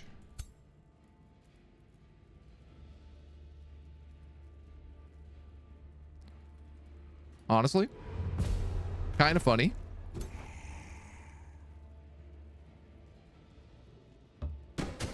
But I'm going to take over that zombie.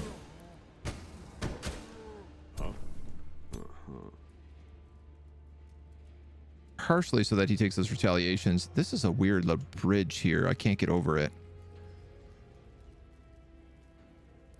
I could kill him, or I could go for a flank on him. God, this Mage Bane has so much HP still.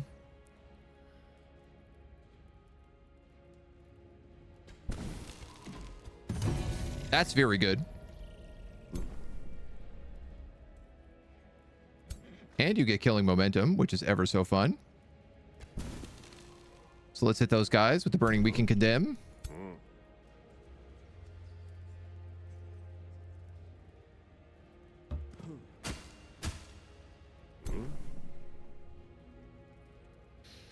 I'd love to be able to heal that Zealot, because he's going to get killed by all those White Witches now. But I don't think we have any way to do it. Unless...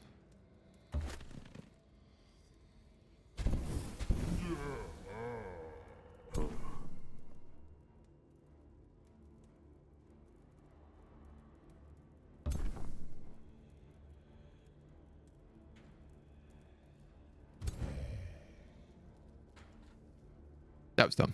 That didn't work. Now I'm pinned.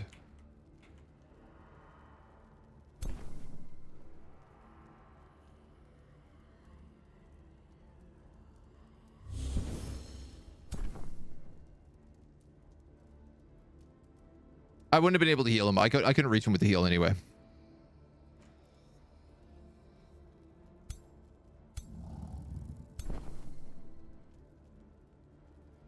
I'm gonna do this. Get rid of him. Make sure we're on top of that. Pumps up our morale a little bit. You have a ward. You're done your turn.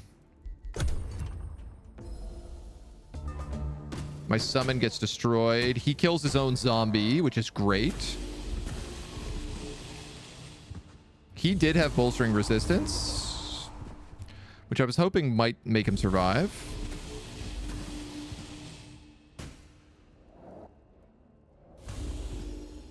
Oh, my Dragoon.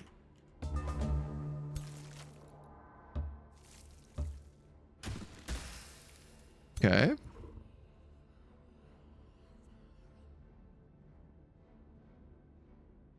What is this guy's back?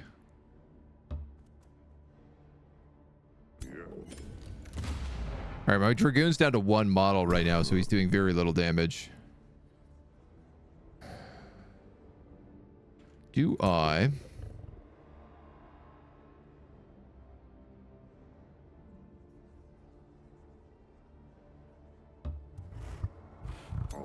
Let's kill him. Very good. You can go for the flank on the Mage Bane.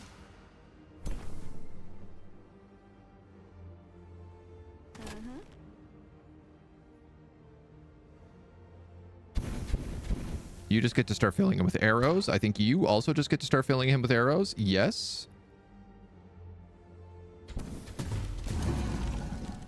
Amazing. I have a resurrect.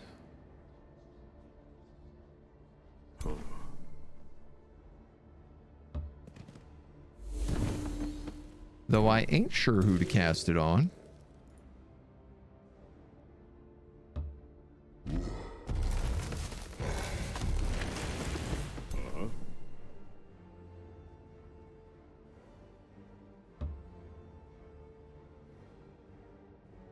That guy has decayed, so I can't heal him. You're already blind. You're marked and bleeding. You're strengthened and hastened. Let's maybe try to blind you.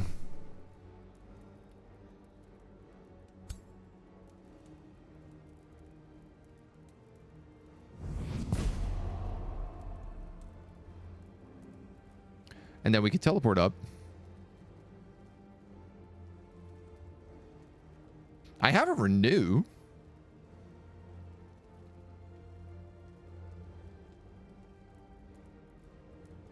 I might actually cast that because they're probably going to pivot and attack that Dragoon.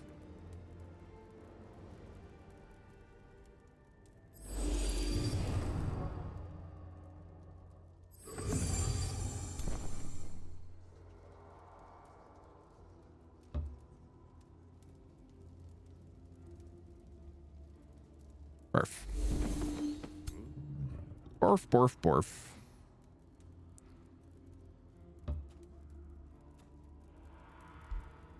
I mean, they might just mark the Reaper him as well, but...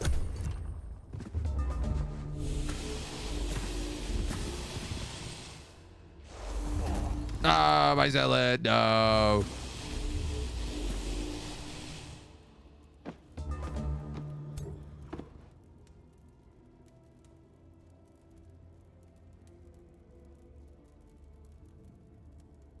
I kind of want to move here and then hit him with that. That's probably the more reasonable idea, though.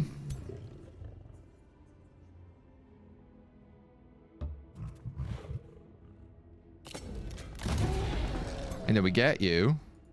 Who can you resurrect? A zealot? A mage lock?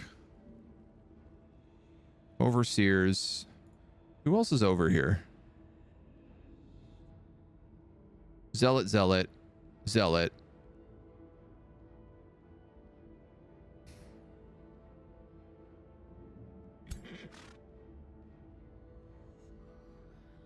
Who died there?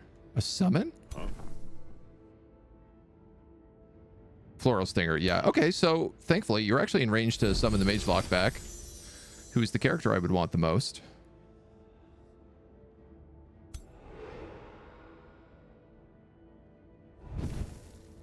You're going to make him wet. Question mark, question mark. You were the wrong character that I didn't mean to move up. I wanted this archer.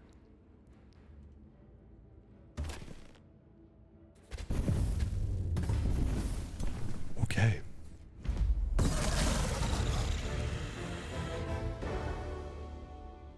I traded all of my zealots for, I think, a mage lock and 2 overseers. Was it worth it? Probably not. No, I probably should have just taken it. Did I get a tier 3 contaminated power cleaver? Yes. A bit of money. And the opportunity to take a bone dragon. Correction, not the opportunity to take a bone dragon. I just got a bone dragon. So I have another tier 4 mythic, which is kind of fun. Folks on Twitch, heads up. Ad starting soon. Stick with us. High maintenance.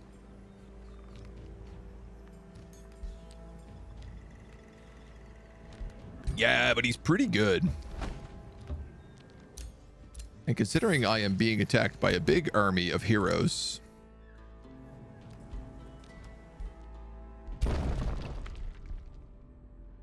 Alright.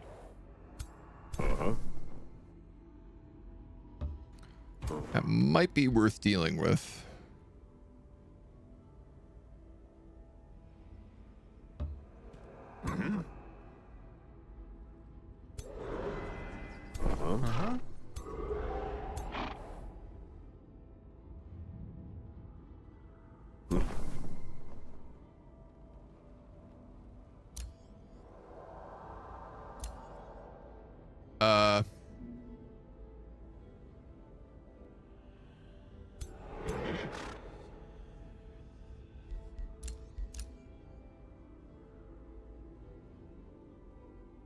Where's my other hero?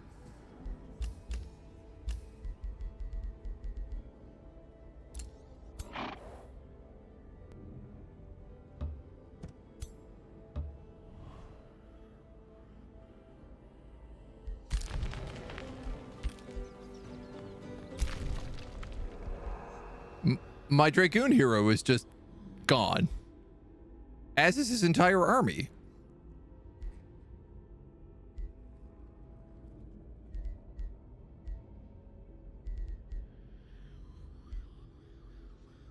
I have questions.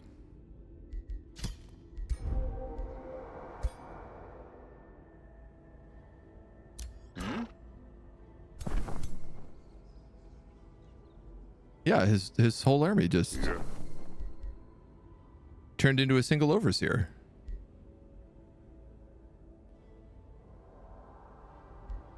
I'm still showing as having 3 out of 5 heroes. Though I clearly only have 2.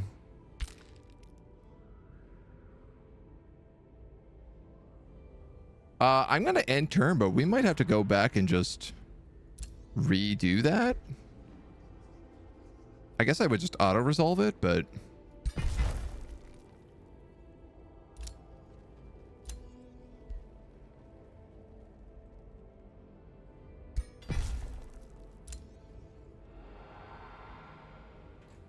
yeah, because if he's disappeared, I kind of need him.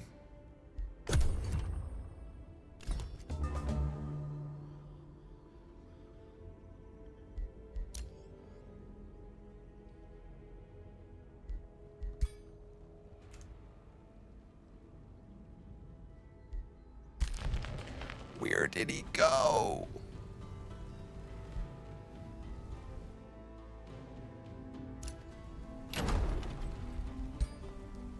I have 4 turns under siege.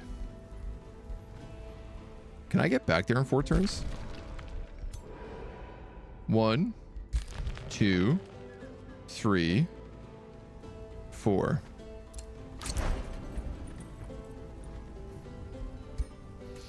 I don't think I can.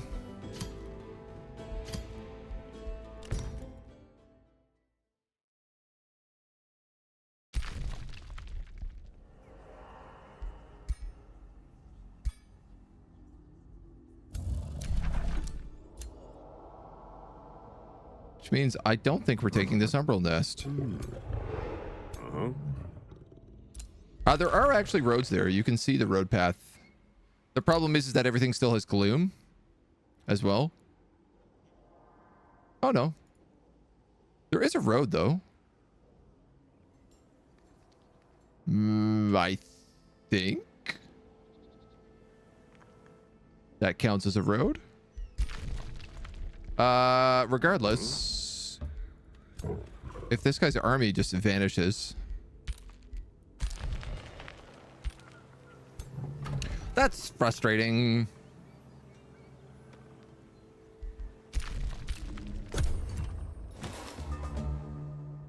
I don't like that glitch.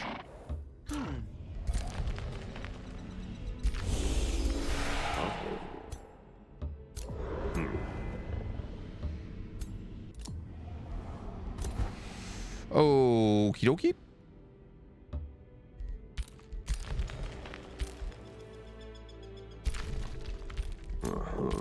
I mean, it might be a situation where we were going to have to roll back anyway because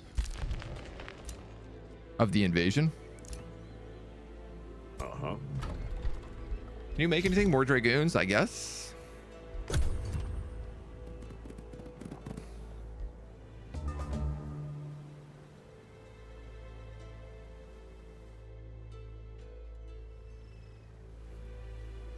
Where is he going?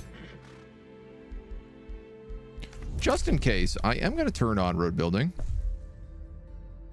And you know what? We'll also take double cost roads. Or double cheap roads, whatever it is.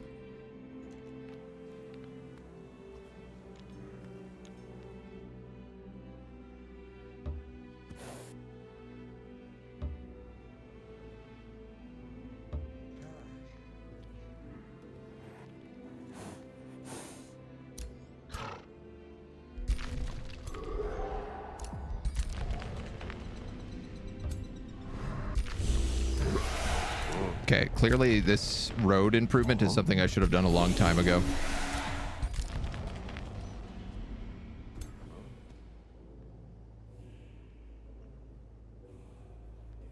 Because these guys are able to get back way faster with that. I guess you could join that army. These guys are respawning like crazy.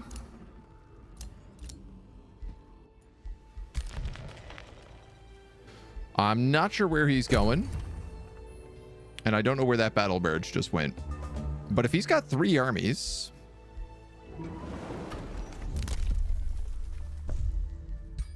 and each of those heroes is worth 150 knowledge...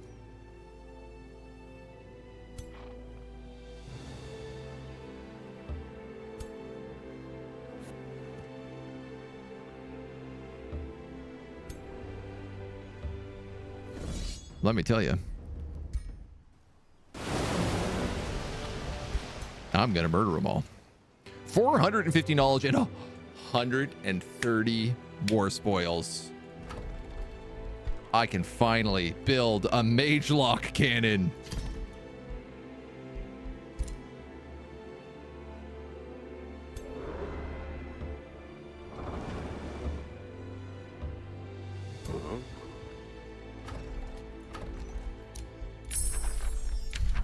We've unlocked Reveler's Heart. And at long last,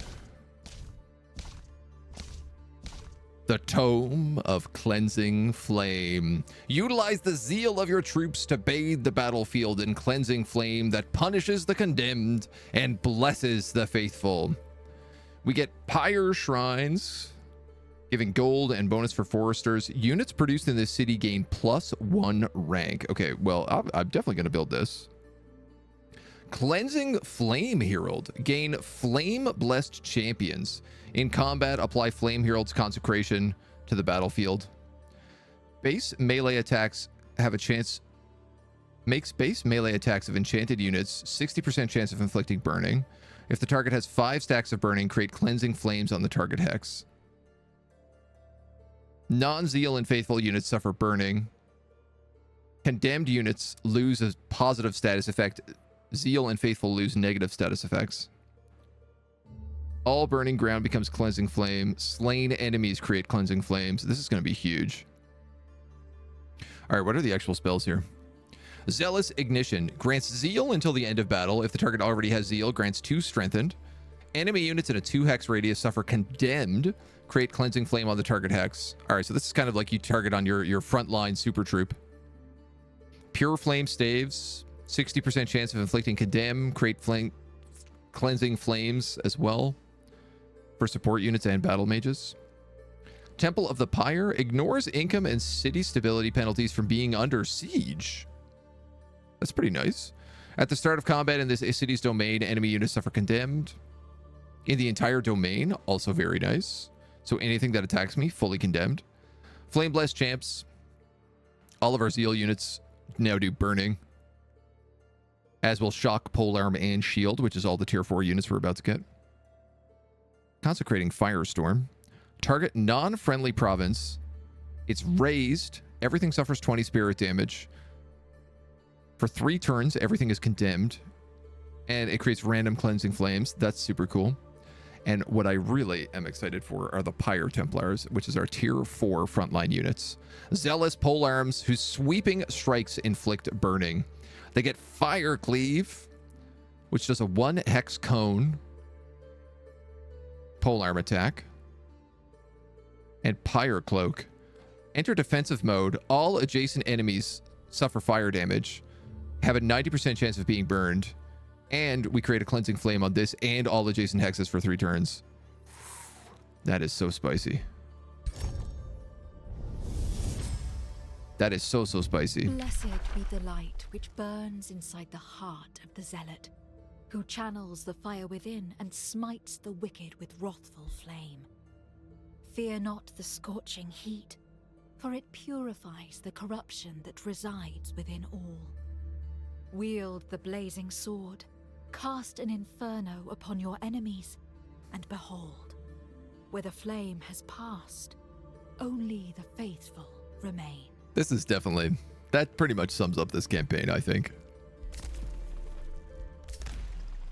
I cannot wait to get these guys. We can also bind wonders.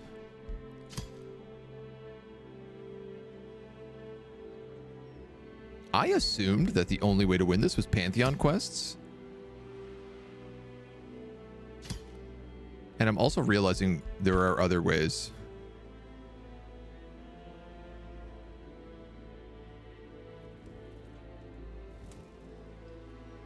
That's a size 19 city. He's really not that big. And I suppose...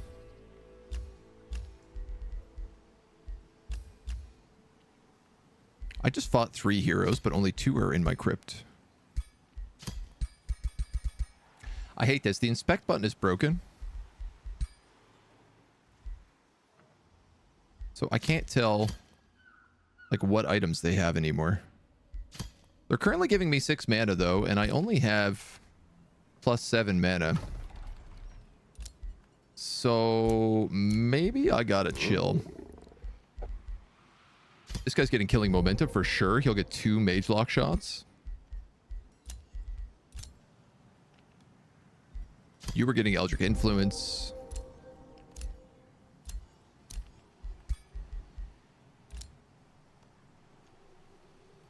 Ah, okay. One of them was their actual ruler. That's why.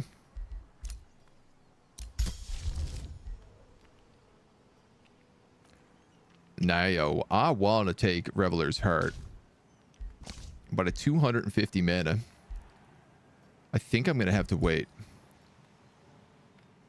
Mostly because it's going to cost me 350 mana to resurrect this guy. And I don't have anywhere near that on anybody's count. What?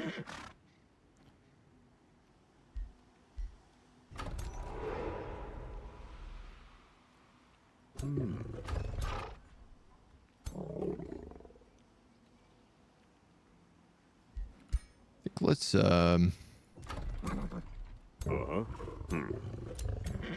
swap a couple of things out here in a minute. Just in terms of our army compositions.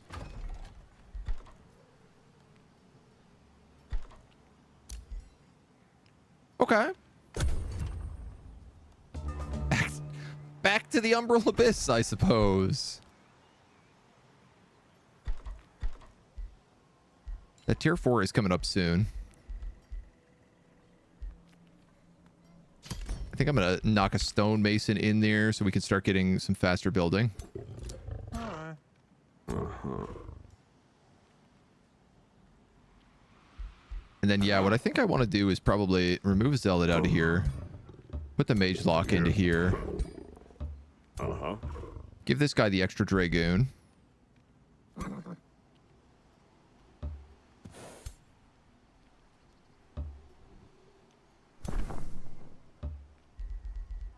And then we kind of have this like little baby backup army. So if we lose any units on our 3rd Umbral Crusade,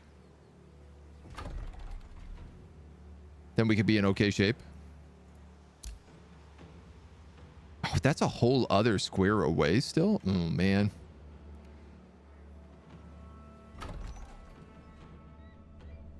where that juggernaut went.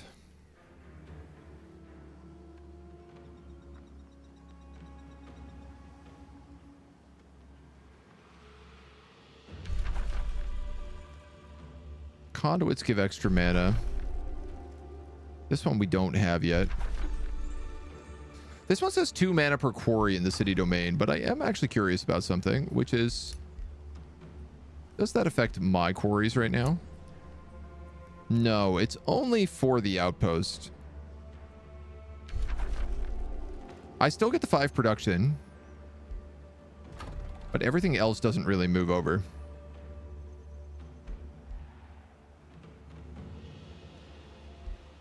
Turn is this? This is turn 66.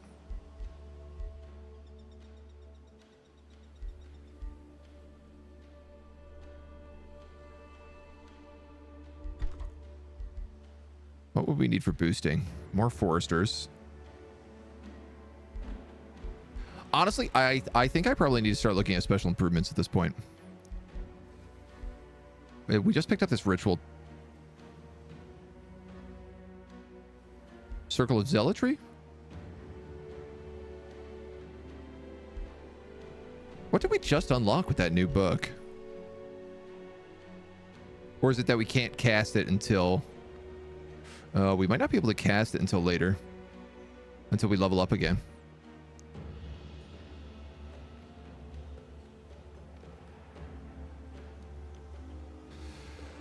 Okay.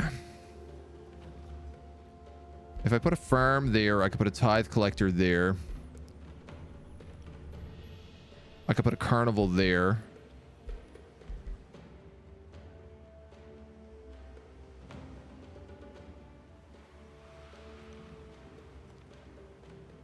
You're not going to be doing much for me. Mana per adjacent forester could be nice.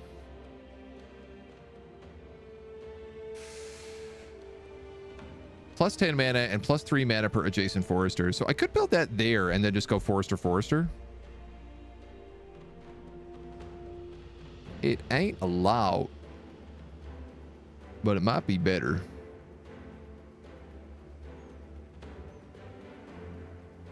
Alternatively, I could take this, but I'm hesitant to go more into the gloom because it's going to kill our stability.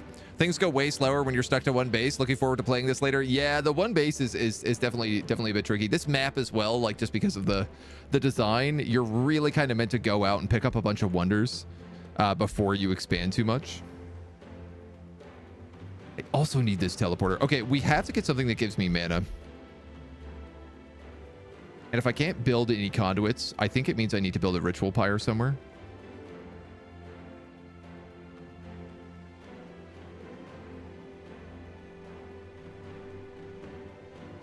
Which I think has to be right here.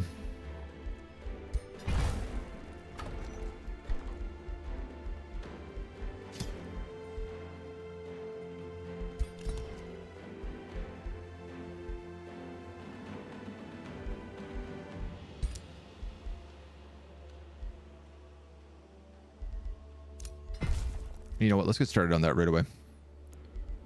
That's our city upgraded to level 4. Pyre Shrine. There we go. Now it works. Counts as a forester. Draft per adjacent forester.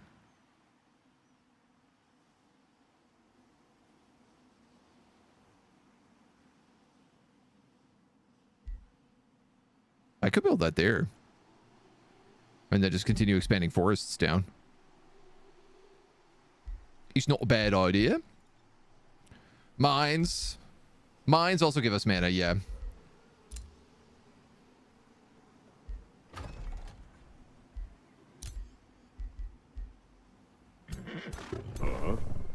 Alright, these guys are all kind of like half spent, so I'm just gonna leave them. Well, actually, they're at like full HP.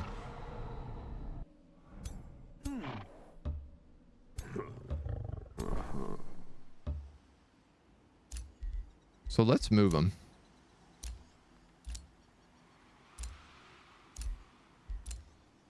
We're getting 4 rally points now.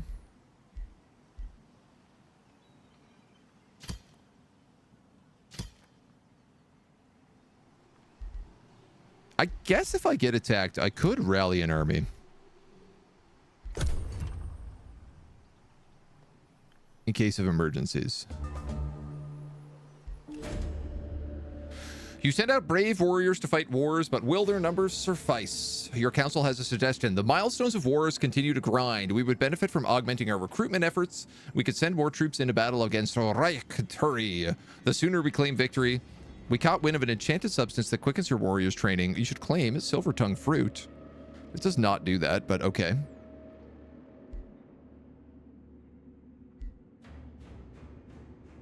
Production is blocked for 2 turns. I'm going there anyway. Like, that was on the menu. Mostly just because I want Imperial Essence.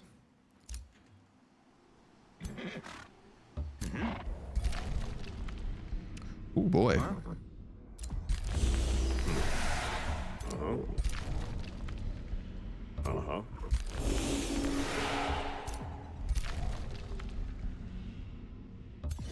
The gang's all here.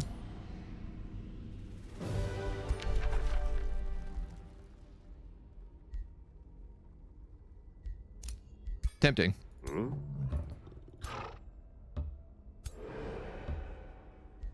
Awesome. Awesome. Awesome. Awesome. Okay. Fingers crossed. That means we can actually pull off this attack. We have the turn to heal. Nobody looks like they're attacking us at the moment. I'll keep working my way down here.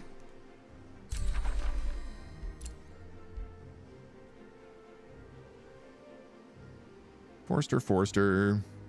Yeah, if I built that Forster building here, I could make that work. I could be happy with that.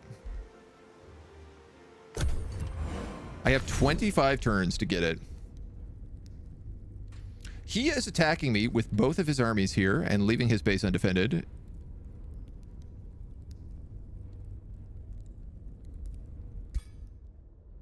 We just fought this recently.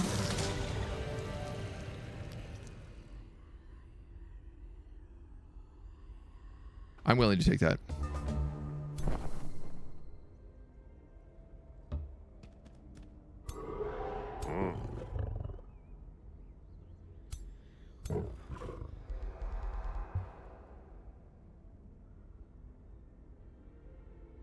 A bunch of units disappeared.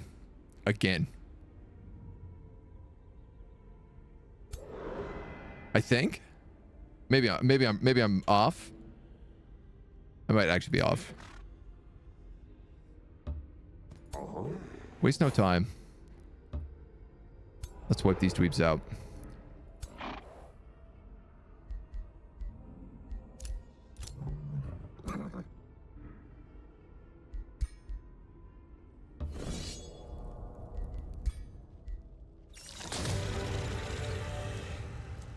That's fine.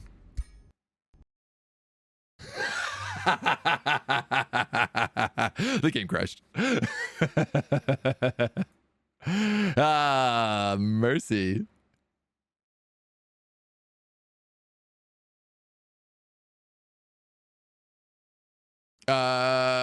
Attacking Umbral Abyss. Spotter.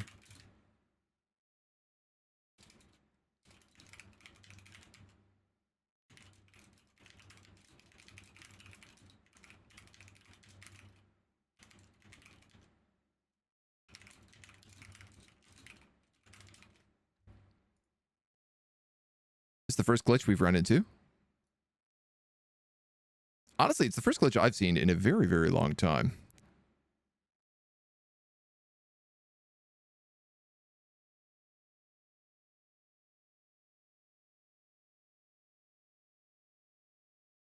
Let me boot this bad boy back up.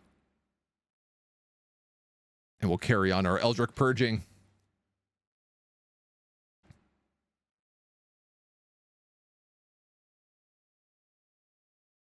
Sometimes I hate the Steam Cloud because it can't decide. It's like stuck in cloud sync when you don't want it to be. Yeah, it just crashed.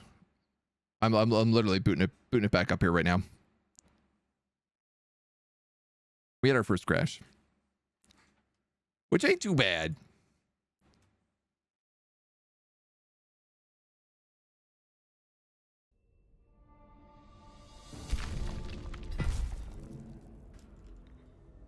Okay, so we're the one turn beforehand.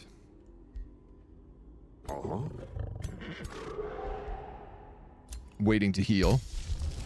I wonder, is there anything I could hit these guys with? No, we actually don't have any world map attack spells. I didn't pick them up.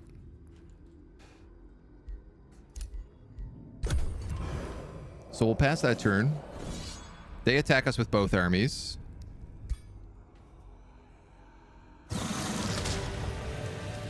I lose 3 out of that and 2 out of that. That is correct. Okay, so I was wrong about that last time. Huh?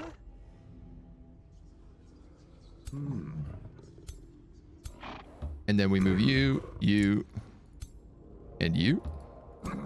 And then we attack with you.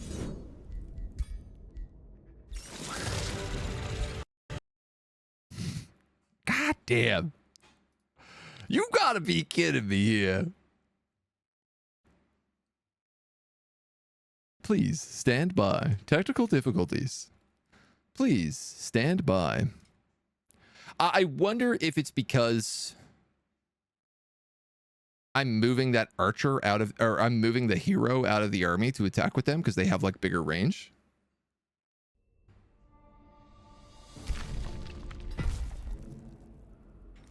Absolutely, it's time to riot.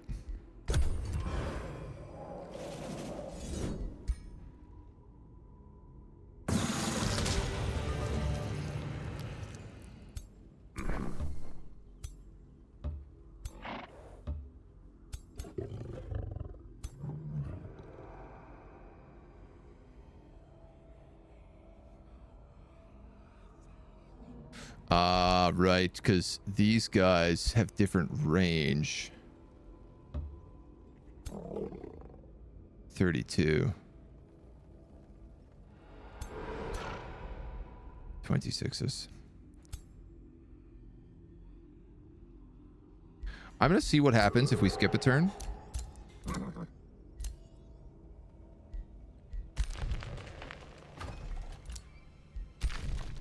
I mean, I don't think we have much of a say in the matter. Huh?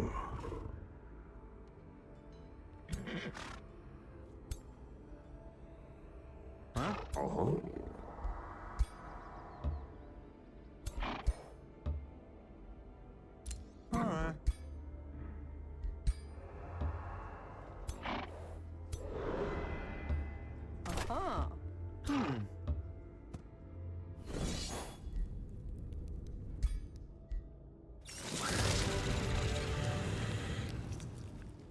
Here it comes. All right, that time it worked. Oh, cool. We recruited a will thief.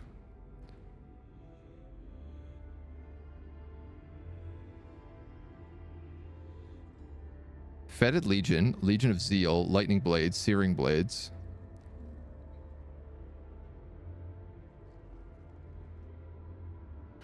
He costs 24 mana. But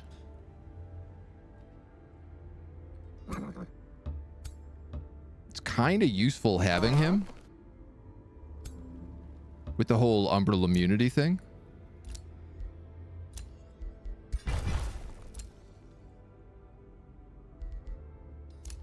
So I might just keep that. I might just keep him in check there. 195 to expand. I think I'm going to do that.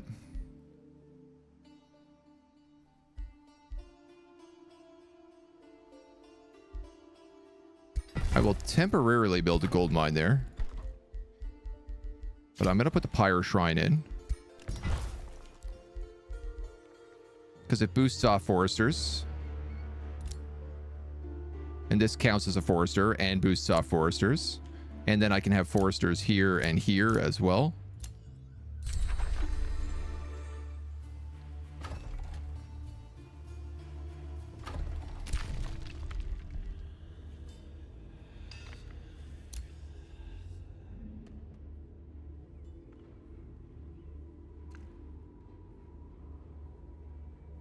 I think I understand what happened.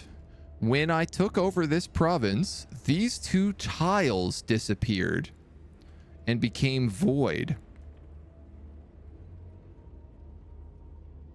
And I think that's what happened when my army got deleted. I gotta look at the VOD, but I'm gonna try to submit that as a bug report.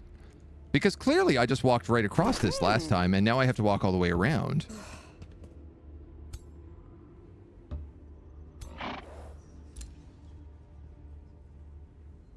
Like, that certainly is what's happening there.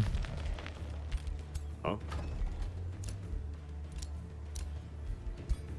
We don't need any heroes. We unlocked Force Perch? I don't know what we unlocked here.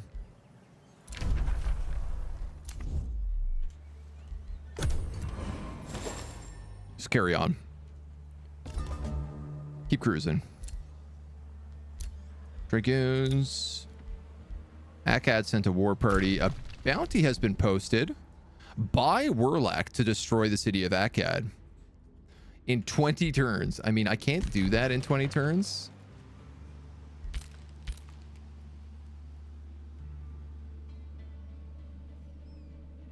I think I have to go through that Umbral Abyss. It's a bit far away.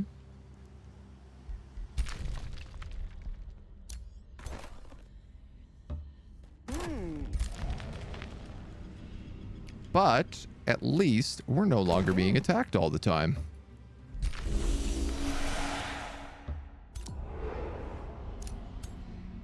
Oh, I should probably kill these guys.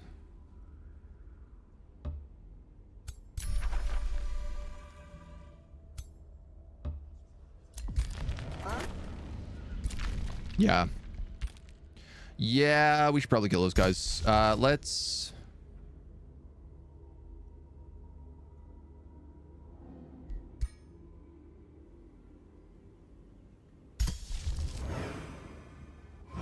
summon a zealot. I could have brought my hero back, but this is the price I'm going to have to pay. All right.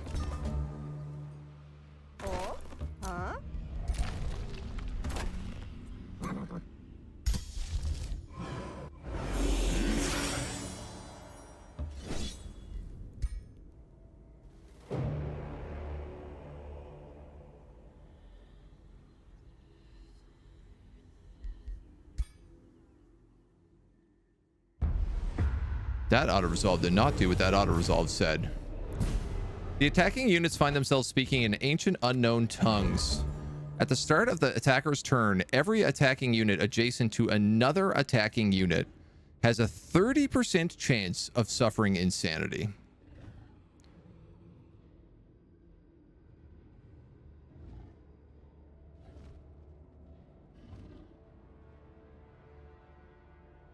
I don't know if this is worth fighting. I want 30 mana, but like...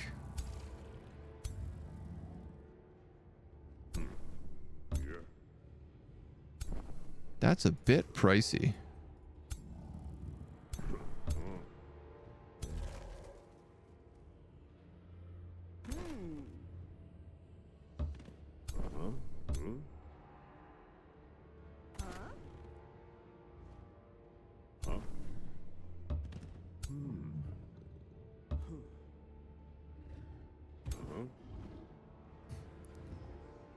That's a bit pricey.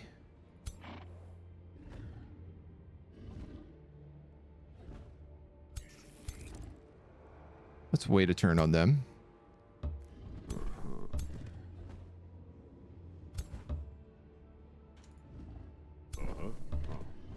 Having to spread my units out with a square between all of them?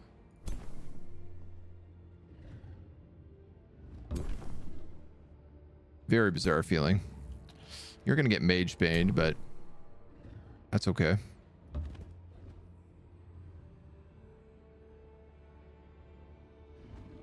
Marinara, what's up, dude? Saw.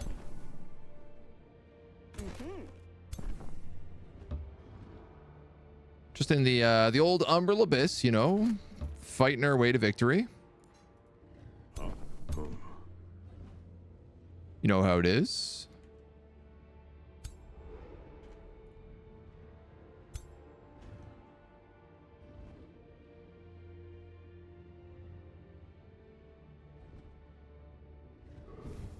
Just tap him. What are we riding over? The game was crashing a lot. It seems to have gotten over it.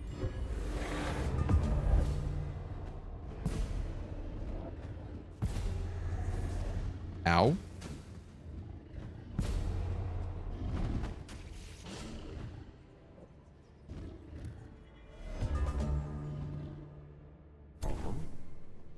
Yikes.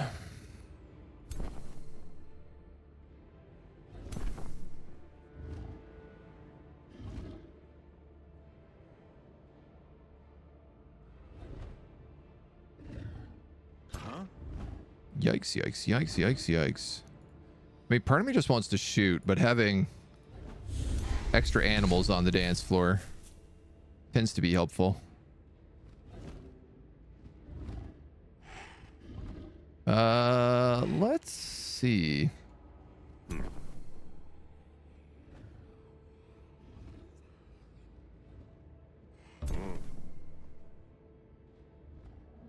This guy's in defensive mode, so I don't get any flanking bonuses.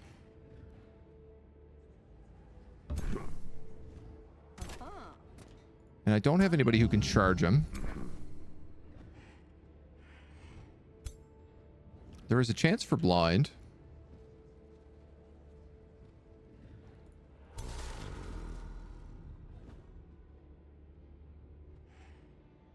I could animate a flora right next to him.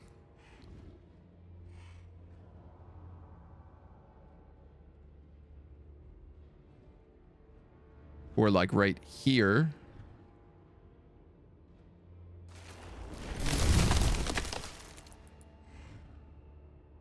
I suppose if I go there, then I can't do anything with this guy.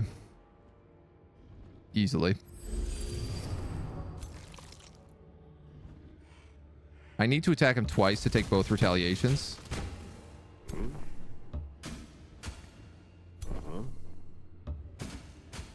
Then we hit him with all the marks. We hit him with the mage lock. And we figure out what else we've got to hit him with. Honestly, probably another mage lock.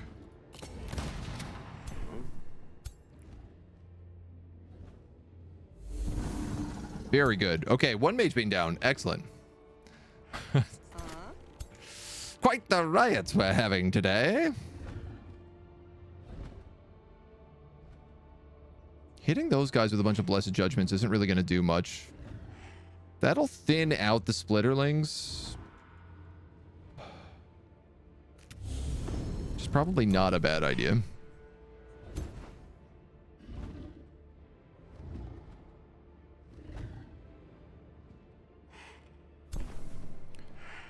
These zealots, you know, they're gonna be sacrificed here.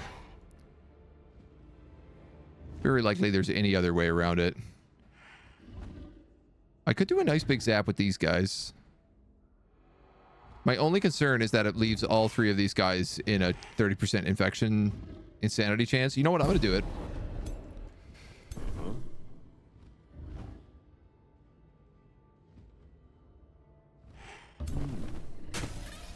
And I'm going to let him be a sacrificial pawn. You can run up. You can throw a net at this dweeb.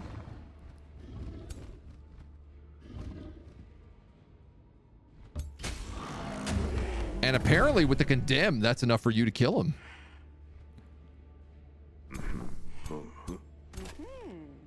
Okay.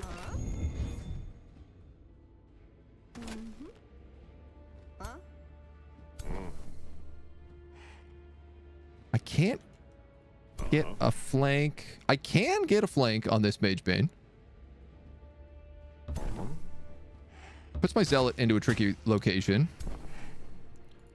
I think the big problem here is like I'd have to take huge retaliation hits from him to do any more damage. But it's also probably the right choice.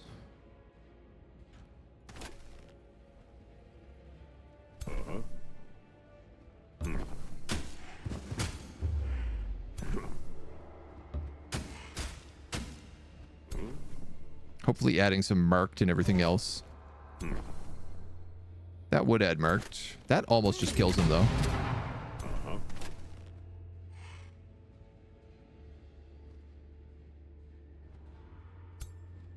Splitterling can't reach me there. Let's just take the shots. Excellent. Pretty good chance these guys go insane. 30% chance. They're only tier 1.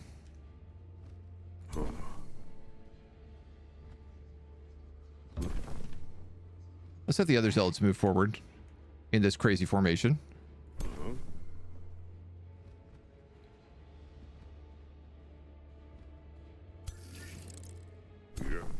I'm gonna do this.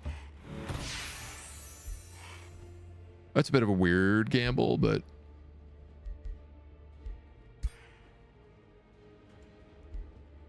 with both of the Mage Banes dead,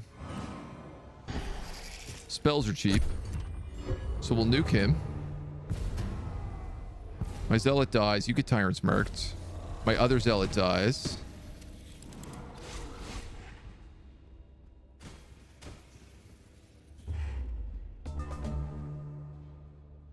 Nobody goes insane.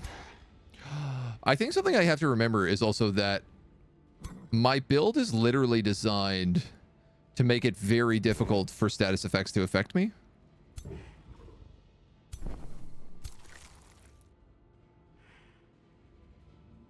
You could take one of these retaliation attacks, or you could spit poison at him.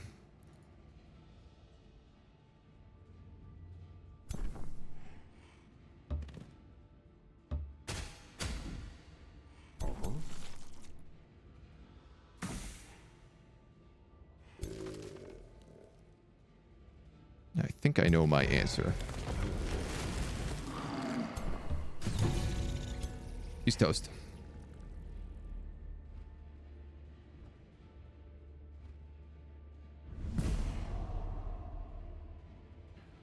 I'm gonna go here.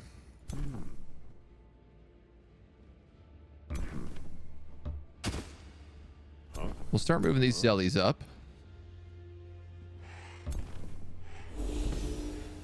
Zellies dropping shellies.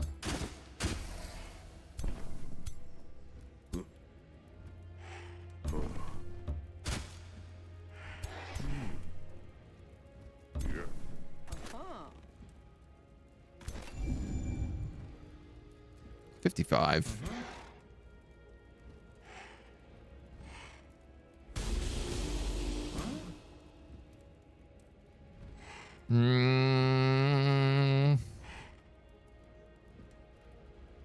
Oh, they killed my Will Thief.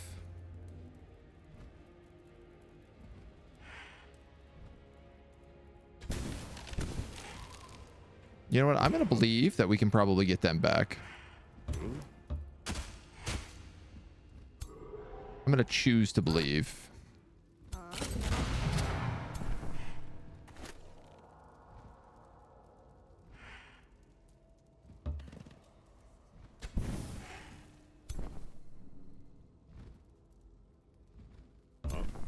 He's probably going to get killed by him.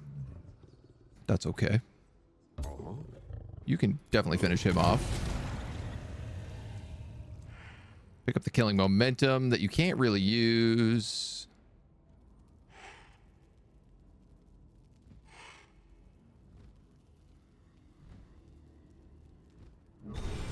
Why not? Drop a tiny baby heal.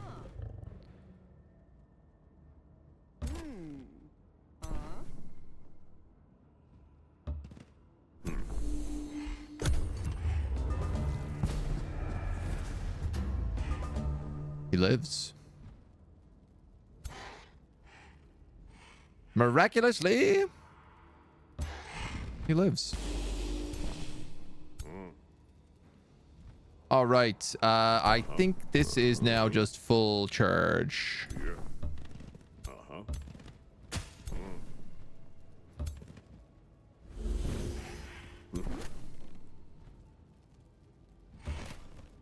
With probably the one exception being, let's resurrect the Will Thief.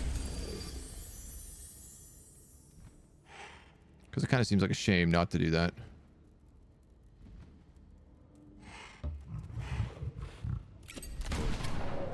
Big mage lock shot. This Ella can probably run back. Wow, it landed at 10%. Blessed be the XCOM.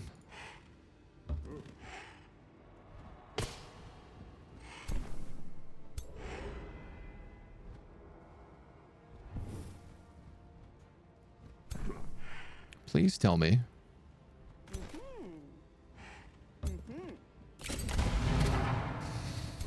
Ooh. Oh, that zealot has a move. Absolutely just shot my own guy in the back there. But, you know, we lost one zealot for that compared to the auto-resolve, which lost my entire army. Tiny heal for the win, right? We've acquired void stones. So they give us 30 mana and 2 allegiance with Umbral dwellings. They also allow the forging of miscellaneous items that grant immunity to Umbral malady.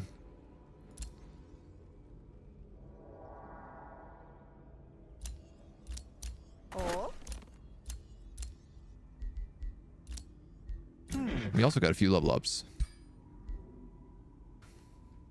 Right, and this new one-handed axe.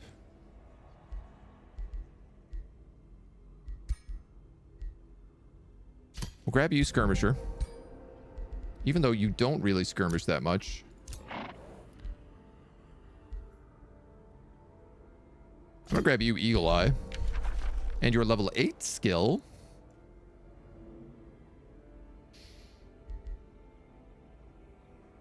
Rallying Blessing? Maybe? Here's the thing. I don't think Assassinate is ever going to do more damage than Fire Mage Lock. Like, Fire Mage Lock basically is Assassinate.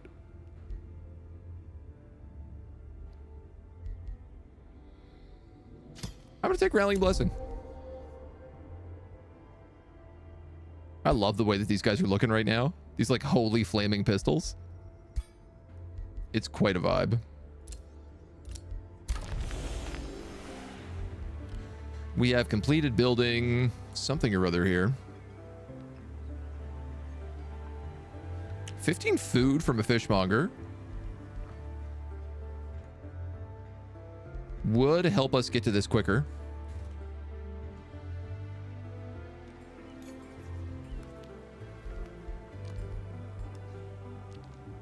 The item forge, on the other hand, would let me forge items, which I also want to do.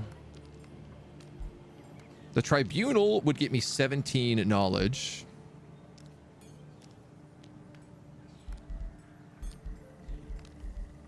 For 2 turns. I think I'm going to take that.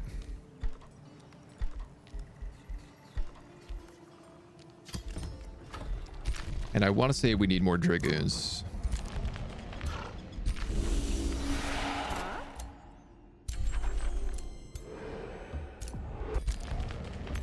Everybody else starts popping out the gates. One by one. And we've claimed our first Umbral Abyss. Which is pretty cool. We'll go back, we'll heal. We'll start working out the stuff. We'll start probably trying to make our way over this way as well. I might start splitting my armies now in 2. As a possibility. We got a little bit of an army here as well. We got 153 gold coming in a turn with 1,000 in the bank right now. And we have enough to resurrect our hammer bro. who I think I'm going to give the contaminated power cleaver to, along with the thunder warding Aegis.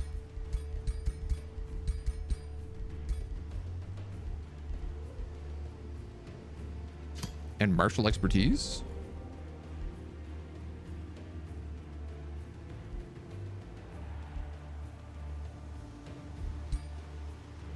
Hard to say. We also have the Mace of Smiting, which does extra damage to spirits, to fiends and undead, but not to umbral creatures. 12 and 10 versus 21 and spirit. Poisoned. You know what? Actually, the Mace of Smiting is a better choice.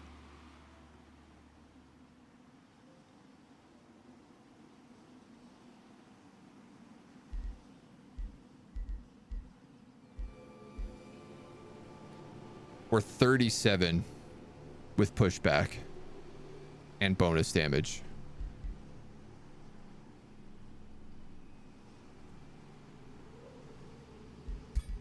I'm going to try the Mace of Smiting for a little bit. We'll see how it does. I'm not like super stoked on it, but the poison is not particularly good if we're fighting umbral creatures, because if they get poisoned, they just heal on their turn instead.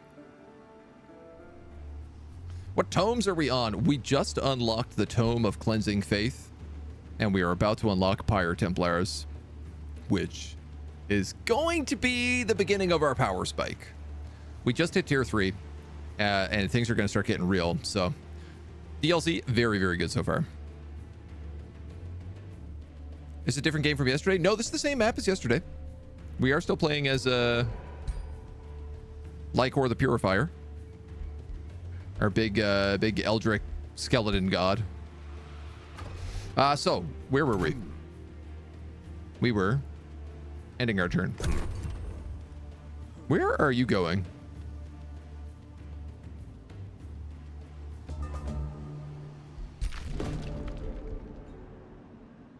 You've treated your citizens in Holy Terra well. Now a sculpture approaches you. Greetings! The populace of Holy Terra have hired me, a humble sculptor, to immortalize your image in marble and flow rock. Tough marble to work with. I would use nothing less for a golden emperor of your statue. Please, if you would be so kind as to strike a pose. Strike the Eldritch Rite of Oblivion. Lose 4 thralls and gain 52 stability for 6 turns. 23 knowledge a turn. It's not bad. The production wouldn't be bad. 52 stability is a lot. We're at, I think, 50 stability, so this would easily push us into Harmony.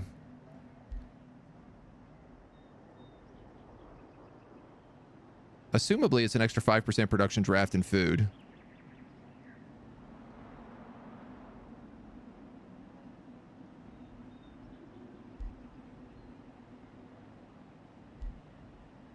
Just not going to match these numbers. For 6 turns? You know what? I'm going to take it.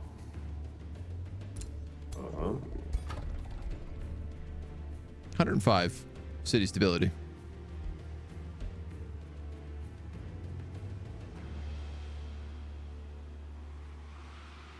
Five for 6. It's like 30. 30, and, well, it's less for draft and food.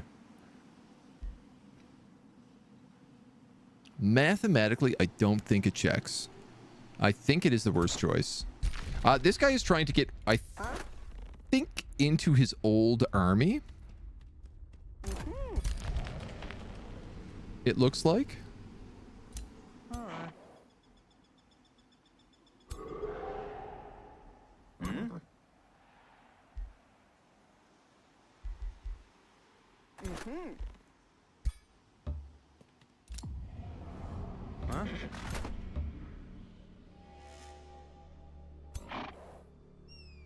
That's not what I tried to just do. Was it? Like I'm having problems clicking people today. We'll move in, we'll move in, we'll move in. We'll be okay. Just saying the high stability does bits and pieces, but it's not too great. Yeah, it is like it affects a lot of different parts of the structure, but ultimately not as much even combined, I think, unless you're like much further late game. And I guess the alternative as well is it often affects the stability of all of your cities, and when you only have one city, it's not so good. This cannot move and shoot. But what's really cool is our units start at tier 3. No, they don't. It's a tier 3 unit. It still starts at recruit. Oh, I haven't built this yet, have I? Yes, I have. Uh-huh.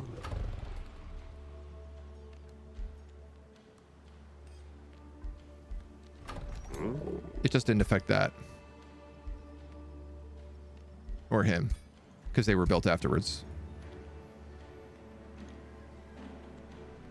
Siegebreaker. Reinforced. They do gain 10% damage per stack of marked. Increased for non-repeating attacks. How much is it increased? Usually flat damages are doubled and chance of debuffs are increased by 30. So just 20% stack per marked.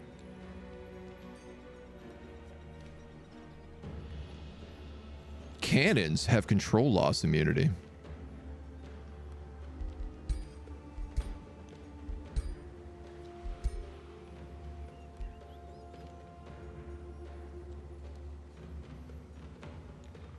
Okay, so interestingly enough, a cannon does less damage than this tiny little pistol.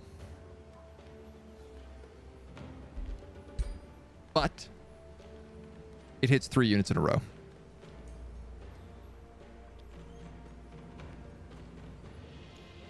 And it removes defensive mode and retaliation.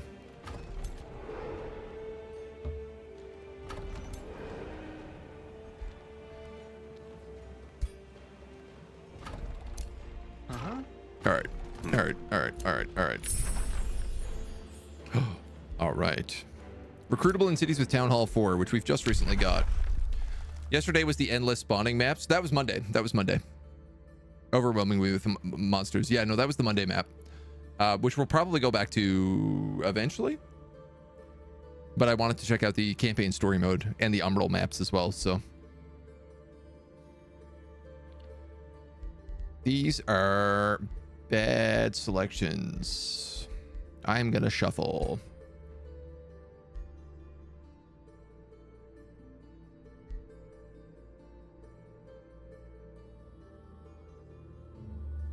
These are better selections.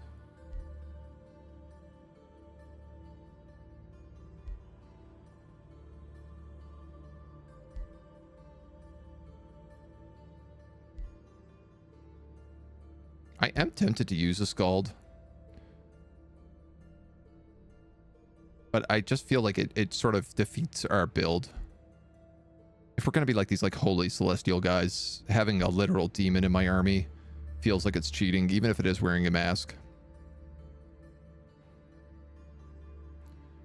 I do run high stability build, and it does help quite a bit if you focus around it, but even my 300 food income, losing 1 stability level doesn't do too much. Yeah. I can absolutely see that.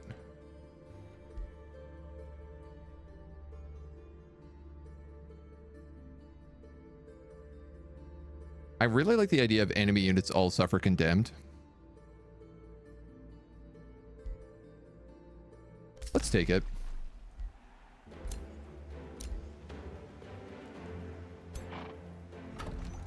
Bum, bum, bum, bum, bum, bum, bum, bum, bum, bum. We're not casting anything, which generally means we should be casting Dark Knowledge.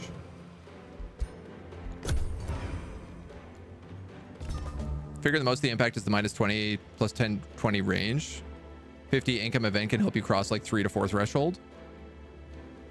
I mean, I'd like to know where they pull the math on those events for like why they choose certain things over other things. Because, like, there's a lot of good arguments to make.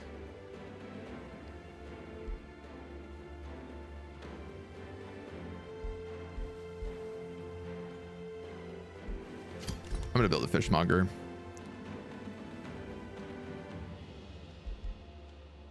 I'm also going to just attract population, and we're going to take this.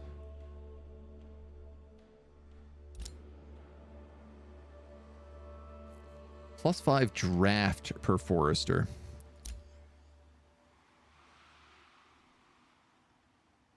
Silver Tongue also gives food and draft. So if I build this here, I will get +12 food, +3 production, +10 draft, +5 draft.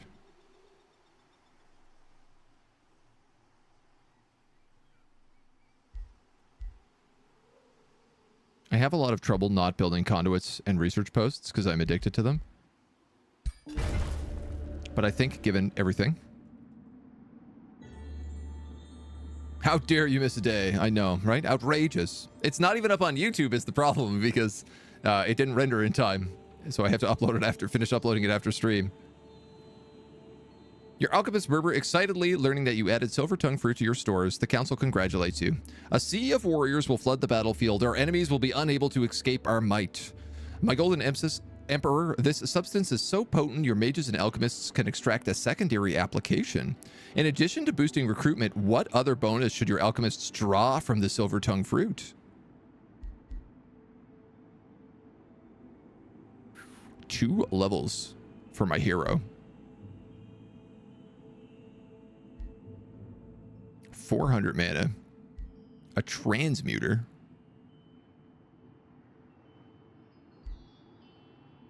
Augment the bodies and skills of our god emperor.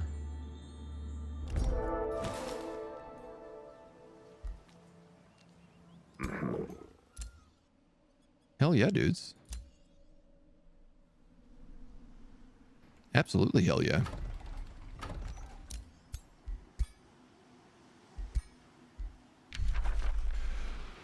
This unlocks our second signature skill from Mindbreaker. We now can take Enthraller.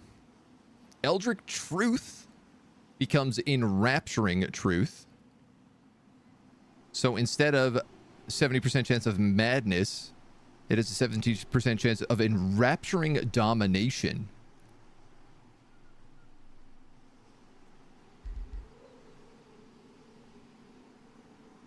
Dominates them, i.e., we control them completely, and we have a chance to keep them at the end of combat if we want to spend money.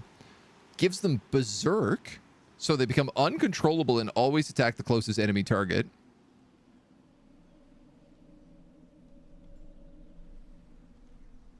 Which is kind of just what Insanity does now. And deals 20% damage. Or we can take a Mind Devourer. Eldritch Truth becomes Mind Shattering Truth.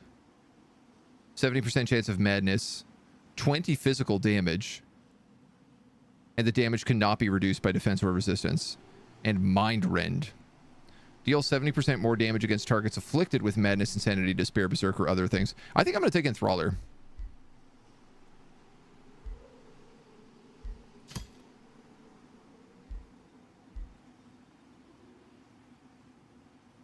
The following abilities target an additional target within 3 hexes of the initial target.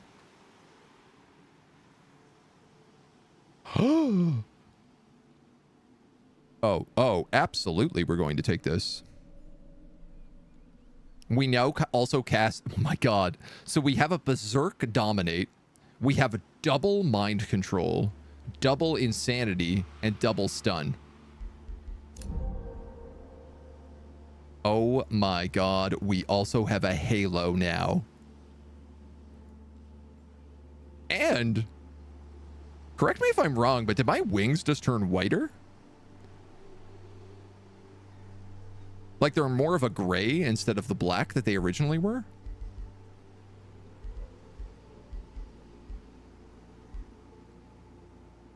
I think they did. Let's take Eldritch Influence too. And then Forgotten Tome Mastery.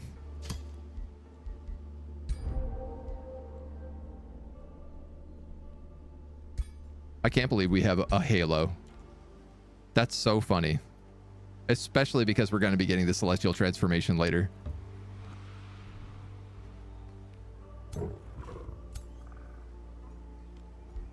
These are pretty good zealots. They're both champions. I want that cannon, though. I'm having mixed opinions about the Horned God, but he is just like so good at staying alive.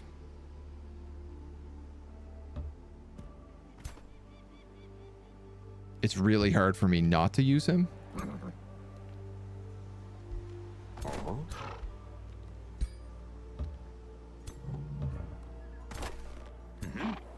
You have 2 zealots, a harrier, and a will thief.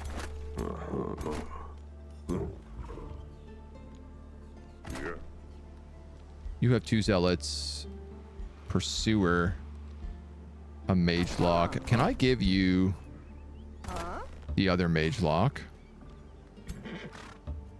Give these guys the pursuer. So this is kind of going to be the trash army. This is a bit of a standard army. And this guy's going to be all dragoons. Oh my god, we also can make Pyre Templars now.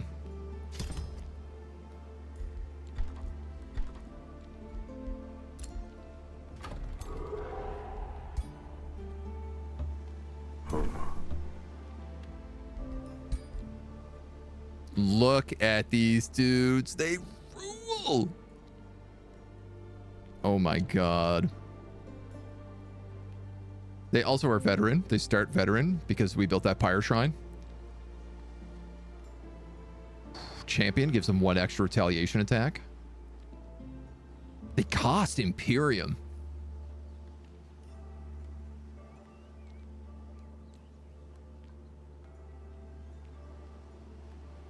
But they gain 30% extra XP as well. First Strike. Immune to burning. Zeal. Fire Cleave. Pyre Cloak. These guys are going to be a lot of fun.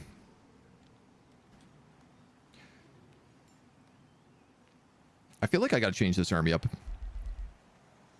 Like, I kind of want like 3 of these guys. A cannon. Me.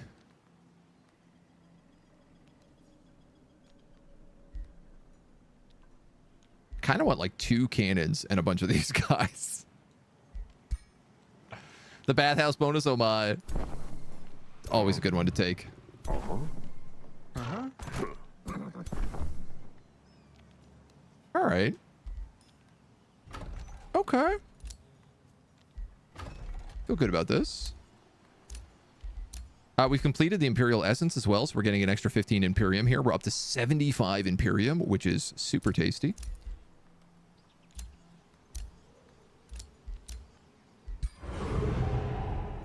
Cast a little Dark Knowledge.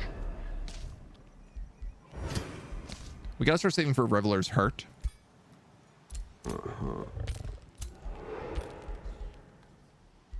But we are no longer on the defensive.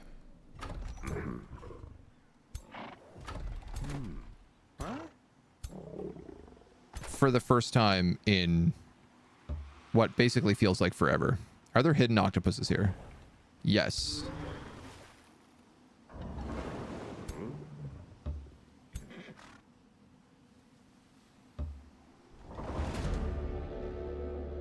Temperature in the immediate area rise and fall.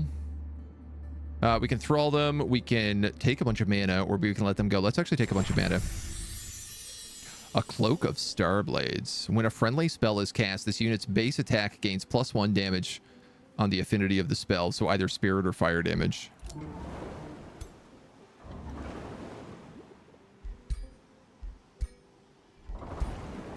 I feel like that should go on this guy.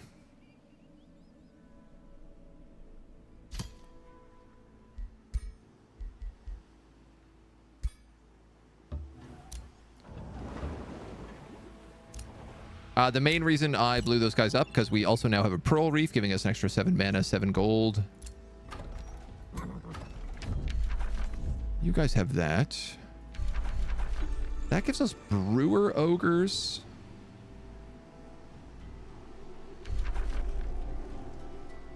Souls, knowledge, and mana for heroes in the crypt.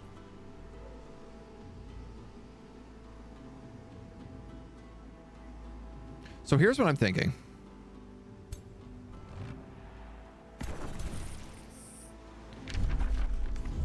I'm thinking I probably have to deal with this.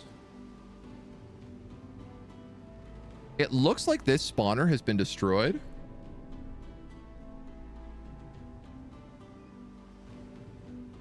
So I'm kind of thinking, send someone there, send someone here, maybe send 2 up here. Who backs you up the best? Probably this guy.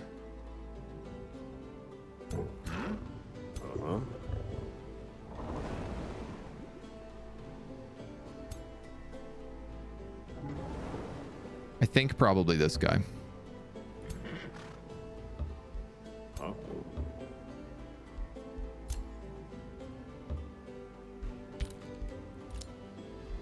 Don't want any heroes to join. We have unlocked magic origin upkeep reduced by 20%. Not really huge. His hero just died. And he's fleeing backwards. Okay. Okay. I actually feel like we're in a good spot.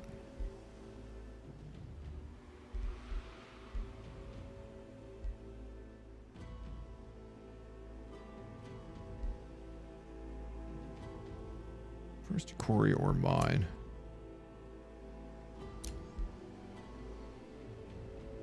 A Reaver Manufactorum here wouldn't go bad, but...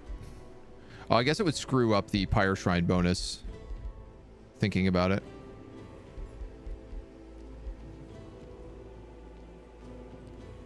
I'm going to build the item forge. In fact, I'm going to rush the item forge.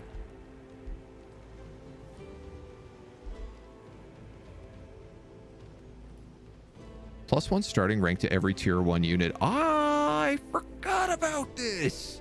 This was another thing they added in the patch, is that draft buildings give you plus starting ranks now. I really want to try a little garbage army sometime. Been playing Isle of Arrows on Android, like a little mobile game. Interesting. Actually had a really sad thing. I've been playing Warhammer Tacticus on mobile, which is kind of similar gameplay to this, the combat in this. And I've been playing it for like the last couple of years. And yesterday my guild blew up and completely fractured. One guy left who was like kind of pseudo leading the guild because the guild leader wasn't really doing anything. And he left to go join a bigger guild, and literally half the guild left. The moment he left, half the guild was just like, we're out.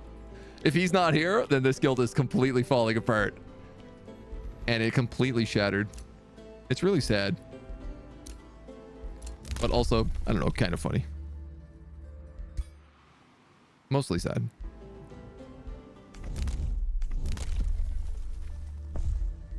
Now that we have some heroes, I want to pick up Breastplate of the Champion. Mostly for this guy, as he's my only real melee hero. But Item Forge.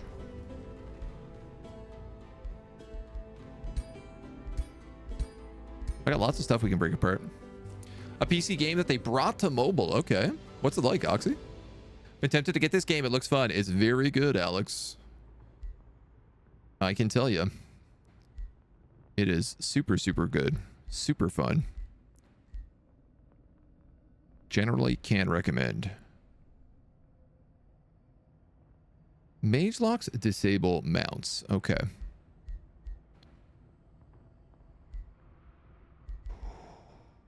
Oh.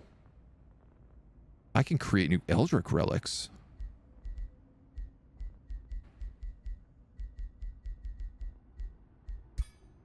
What I wanted to do was get a better mage lock pistol for this guy.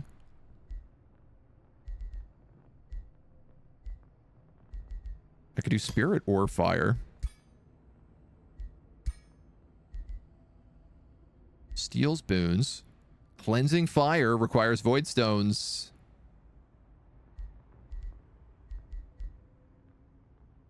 When it lands an attack, it gains strengthens. Creates zombies.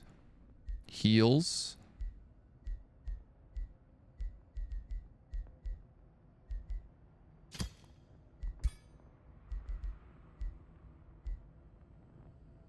Critical hit damage. I didn't even think it could critical hit.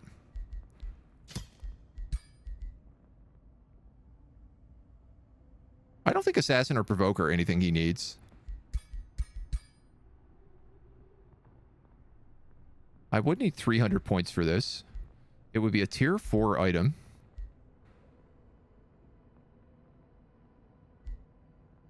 The Punishing Firebrand. The Firebrand of Cleansing Flame. The Pistol of Cleansing Flame. I mean, it's mostly the pistol. The Archon's Firebrand. Oh, I kind of like that. All right. What do we have in the arsenal that we could blow up? This I don't like. This we don't need. This we don't need. This we don't need. That we don't need. Oh, disenchant. Disenchant. Disenchant. Disenchant. Disenchant. Let's cook it. Absolutely, let's cook it. Tower defense with a puzzle element. Ooh. That's my kind of jam. I can't wait to see this item. I can't wait to see how much damage he does with the Mage Lock with that item. How is the base game without the DLC, or should I get the expansion pass? The base game is very good. It's mostly like all of the DLC have added patches that address a lot of things and add a lot of things in. I would probably say start with the base game and decide whether or not after playing it, it's a game for you. Because I think you'll know like right away whether or not it's something that you want to buy the expansion pass for. Like, I played it like once and immediately bought the expansion pass because I was like, oh, this is my favorite type of game mixed with my favorite other type of game. For sure, let's play this. The expansion passes are like also, like each of the DLC adds sort of different things. And they're not all like necessary. Most of them add in a couple of tomes that are like dual build tomes. So there are a lot of builds you can play before you even start touching those. This one obviously adds an Eldritch Horror and the Umbral layer, which is really cool. That's like a pretty big update. This is, I would say, the biggest one. Dragon's Dawn adds dragons, which is like pretty cool in a fantasy realm. I will say Dragon's Dawn is pretty good. Empire and Ashes adds in Reavers, which is actually the culture we're playing with right now. And Bird People. Also that item forge that you just saw. I would say that Empire and Ashes is like the one you could probably sleep on the most. And then Primal Fury adds in one new faction type, which is like Primal instead of like Reaver, for example. But it also adds in like 8 subtypes for that. So it does add in a lot, but they're all like sort of the same, but different. I really like Primal Fury. It added a couple of really cool tomes. I would say like Dragon's Dawn and Eldritch Realms are the 2 top tier DLC. And then probably Primal Fury and then Empire and Ashes. I would say Eldritch Realms, Dragon Dawn, Primal Fury, Empire and Ashes. But I will say like it's pretty close.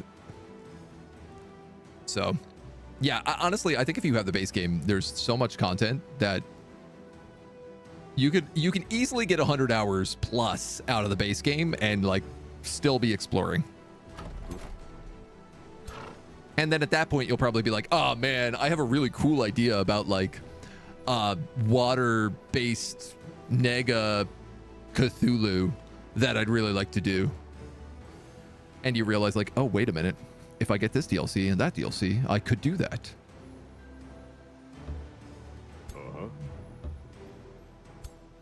But you really don't have to rush into them. What am I doing? These guys pieced out. Therefore, We're going to go that way.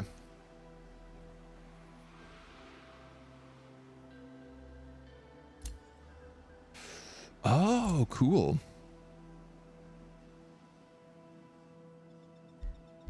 The gloom is slowly receding, but it still exists in this spot, so I'm actually still taking a little bit of damage. Eldritch One is my attention just because I want to make an evil civilization. You can do that in the base game. Like 100% you can play evil in the base game. The Eldritch stuff adds in some other stuff that makes it cool, and some like buffs to playing evil, because like the Eldritch realms. Where's this guy? This guy? The Eldritch realms adds like Umbral dwellings, and these are very specifically like minor factions who are only evil and give you benefits for being evil. So this game definitely, this expansion adds into evil gameplay a bit, where normally you take a lot of penalties for being evil, but like you can still be like undead, you could still be demons, you can be evil zealots. You know, we did that once. We played sort of a similar one to this, but we were, instead of being like holy good guys, we were like evil holy good guys. That's the way to describe it. Instead of being good Christians, we were the bad Christians. You know, if you play nature, you can play that literally any way you want. You can be like, we're reclaiming nature and killing everybody else. Or you can be like, we just love everybody and want to hug trees. The Sandwalkers look good. Tome of Diggy Diggy Hole. Only thing I don't like is constant changing rules, balancing stuff. Still being unable to do it right, but it's okay-ish at the moment. You make a build which might not work after the patches. Yeah, I mean, I feel like the patches, while they update stuff, it's not like massive for the most part.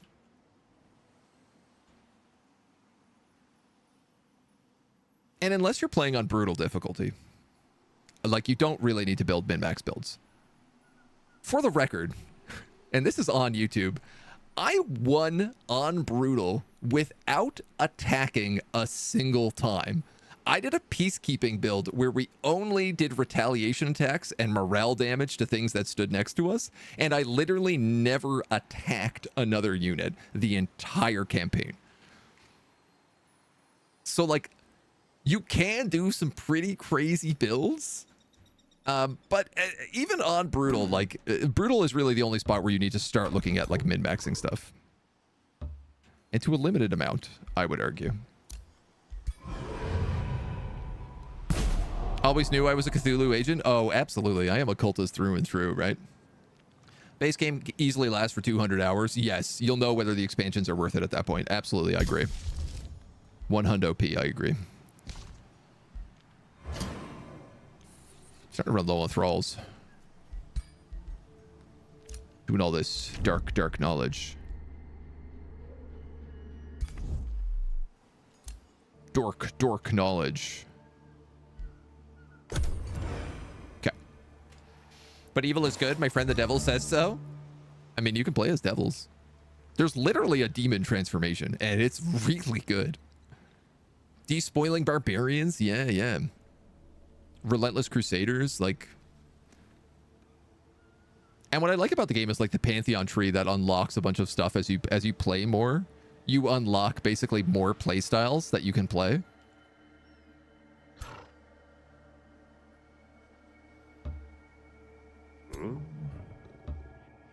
That's pretty cool to me.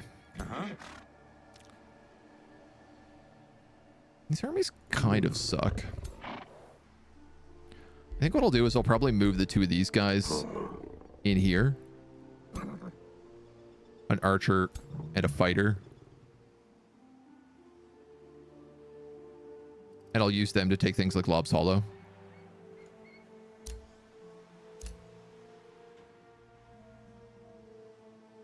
Here's the thing, if I take this, I'm going to get attacked nonstop. Let's go down this way first.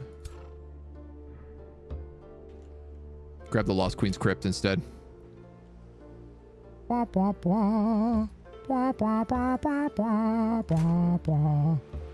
Is this free draft and possibly an artifact? It is. Oh, is this another polearm unit that I want to put in that army? It is.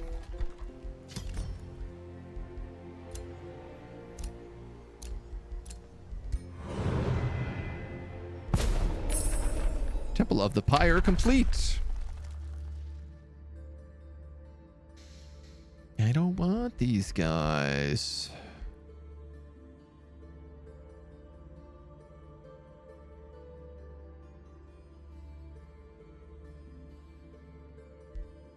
I mean, I don't know. I guess I could put in some Inquisitors instead of Dragoons, but again, we did the math and they just are fundamentally worse in literally every way. Let's shuffle.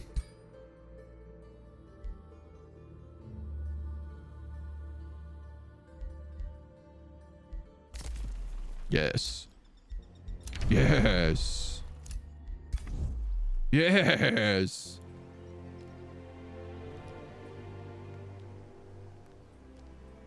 As someone who just enjoys playing early access game, the update cycle has felt pretty good to me. Just on quality of life alone, the game has gotten massive improvements. Well, it's also not early access, right? Like, it was a full release, and then they were like, this is season 1. Here are the 4 DLCs we're gonna give in season 1, which they announced like at the beginning. They were like, here's the roadmap, here's exactly what we're gonna do and when we're gonna do it. And then they did it, and they were all great. And I hope we get news on season 2 pretty soon. It seems like it's kind of like confirmed from what I hear, what my little birds bring me. But, well, we have no idea what it's going to look like. Probably the same sort of thing for DLC updates. I could definitely theory craft a million ideas. Can make a theory civilization who worships a dark god and wants to spread its influence in the world. Absolutely, you could do that. That's basically what we're doing, except they think the dark god is a good god. It kind of is a good god. Sad point is I'm basically playing the same build over and over because cannot figure out other comparables. I do not have the expansions. I believe with it you could find something potentially even better. I mean, if you have a build that works and you enjoy it, ain't nothing wrong with that. I don't think.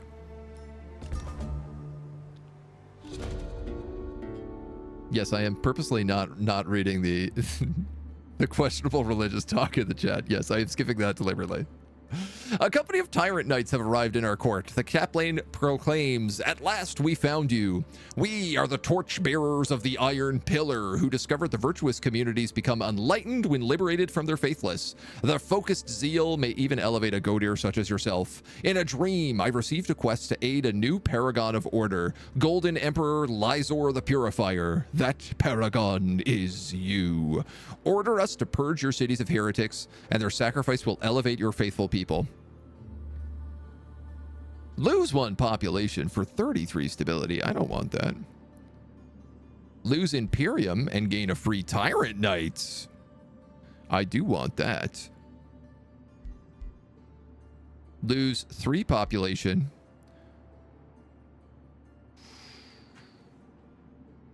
And unlock a tome. I'm going to unlock this tome anyway. This is literally the next tome I'm unlocking. Or get the hell out.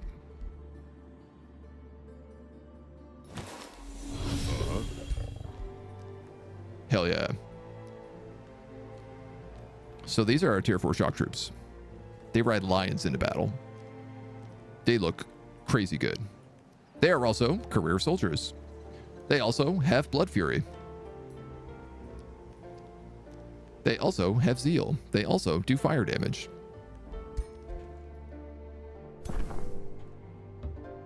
They will be joining the main army.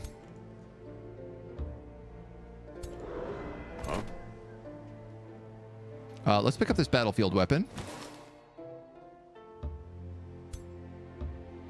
No weapon. Feels bad, man.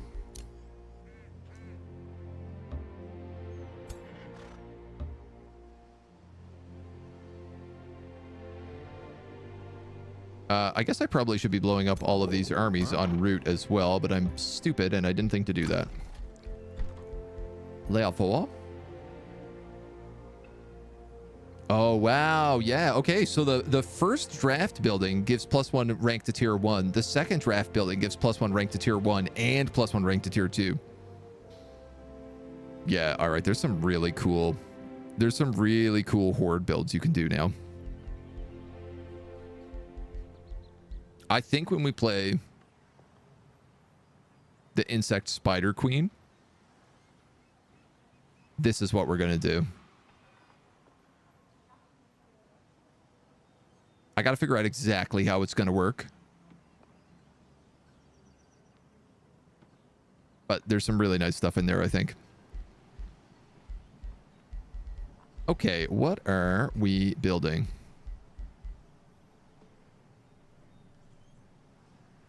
Masonic Hall would help us build everything faster. Not a bad idea.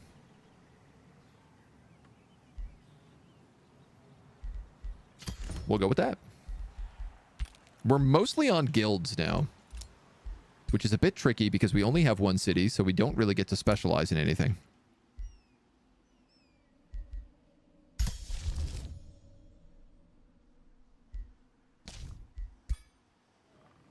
I need money. I need mana. Correction. Playing cannibalistic high factions, gaining the neutral bonus and making them grow fast. I love those regenerating infestations since it's more food, more vassals. I can see that. That tracks. That is a gross combo. What am I losing out of here? I'm taking in a Tyrant Knight and a Pike. Yeah.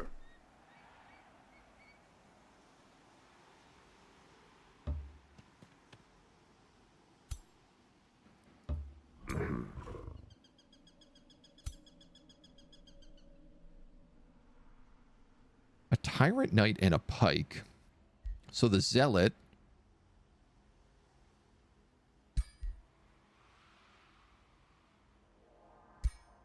and the Overseer?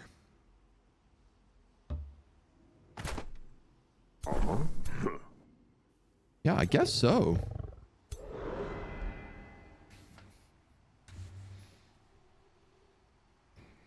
Yeah.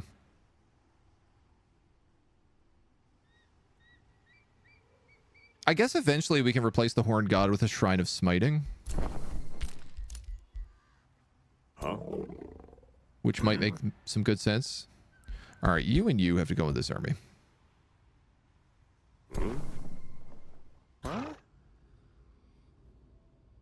1,100. It's gonna be a challenge.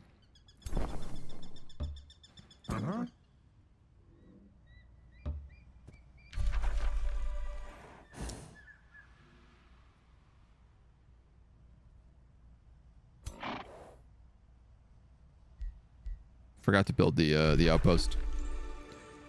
All right, let's explore this. It said only fools would disturb the eternal bedchambers of Awen Biss the Supporter. This, however, does not stop Zwentith the Outlaw. In the center of the tomb, they find a large altar with several preserved corpses draped around a decorated queen, looking like sleeping lovers after centuries of being buried. Suddenly, the corpses stir and opens her eyes, her undead lovers following suit. Raspy voices echo through the tomb as they rise and beckon. Welcome, intruders. Have you come to reignite the flames of our passion with your essence?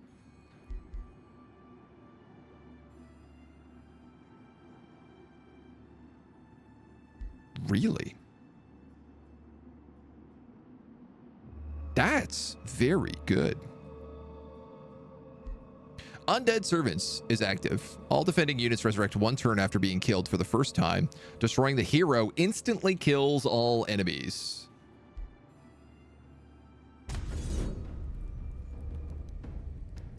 Also Haunted Coffins. They have a Reaper, a Warbreed, a Corrupt Soul, and 2 Dorgons, and then a 90 HP character. I have 3 Dragoons in this army. We should be fine. I feel like 3 Dragoons should be able to one-shot a spellcaster relatively easily. We still got to get up there. And you are also a skirmisher. So I effectively have 4 Dragoons in this army. I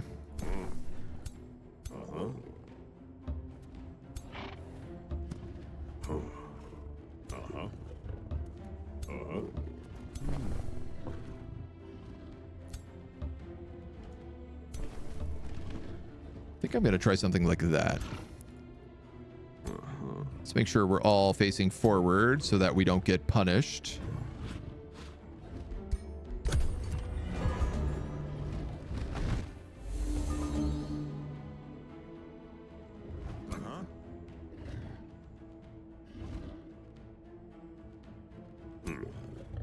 So,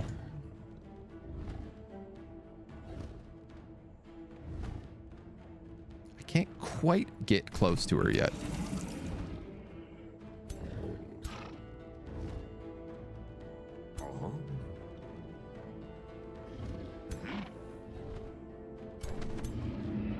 But they can't get to me here either. So why don't I summon an animal?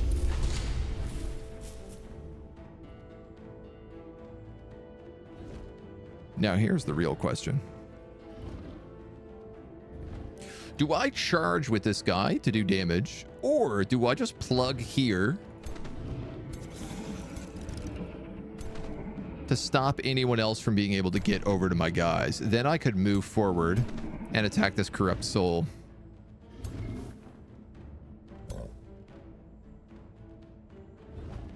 My only problem is if I like move here, this Warbreed could just like run past and attack everybody.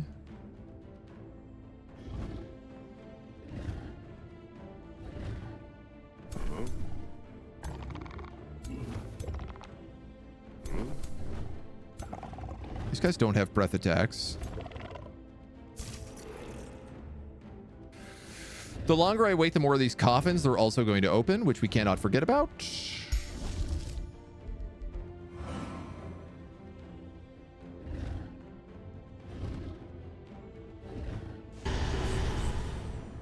I'm going to hit him with a Mass Condemn.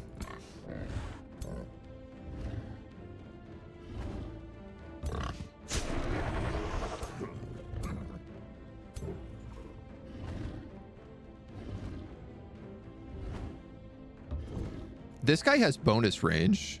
Oh, hilarious. Missed the line of sight, though. Damn.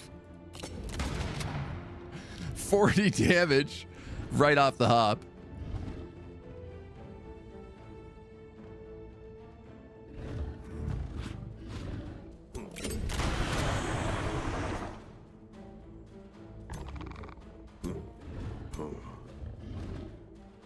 Dragoons just absolutely cleaning house. 45, really? That's how bad my shot is? 100 if I go there. All right, so be it.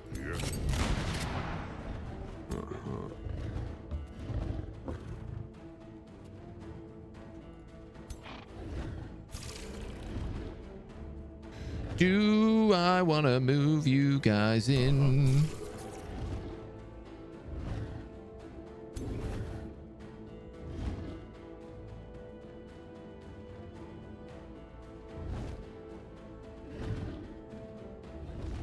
You do 10, 10, and 10. 80. No resistances. You guys are zealots, so you're very sacrificial. Hey, you know what?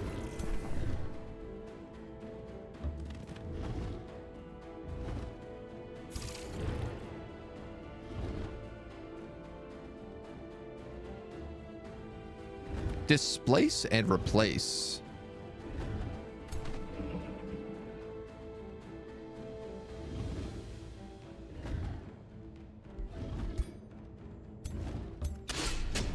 You know what? I should have just, like, guarded. Would have honestly made more sense.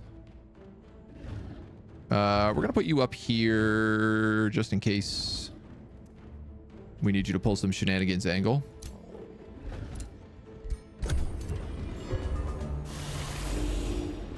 She eats a corpse. I lose my Will Thief because I'm greedy. And I decide to charge.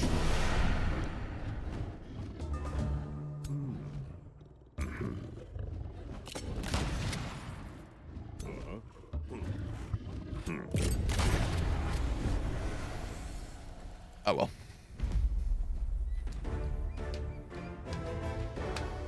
Just realized I have the character who can bring people back to life. Oh, well. Kill the hero and win. We defeated the undead queen and her lover. The queen rises once more and claps her hands. You've impressed me, hero. Not many are able to do so. You have ignited passions within me I had long forgotten. With that, I wish to thank you.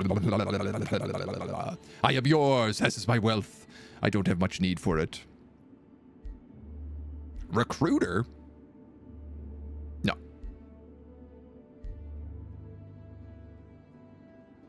Umbral summoner. Summon Umbral demon.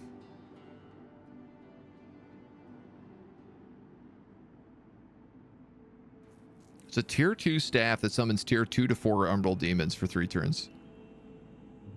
Poison and fry. I mean, it's just not very good. Let her join you. I kind of would rather have my own Reaver people. Her stats wouldn't be very good. Receive less than 1 turn of knowledge.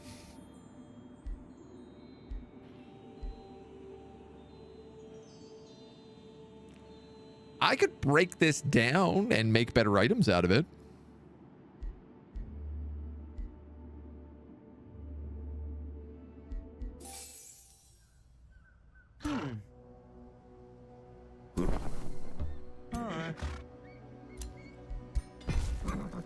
Which I guess is what I'm going to do.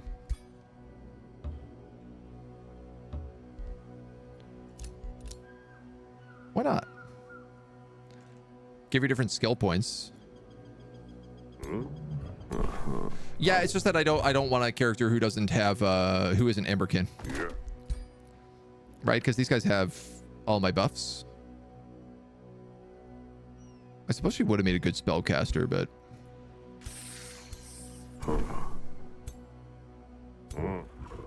what is done is done.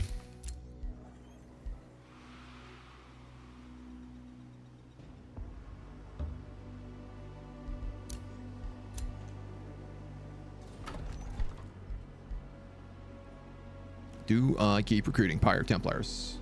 I imagine I do.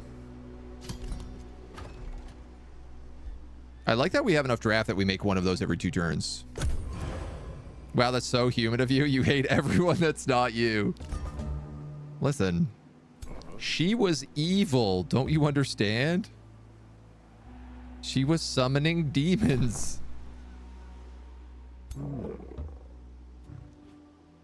We are Holy Templars.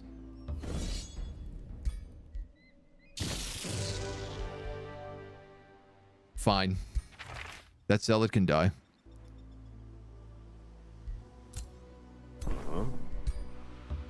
I have more zealots to take his place.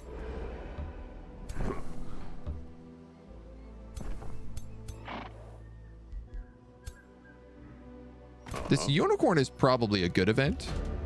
Yeah.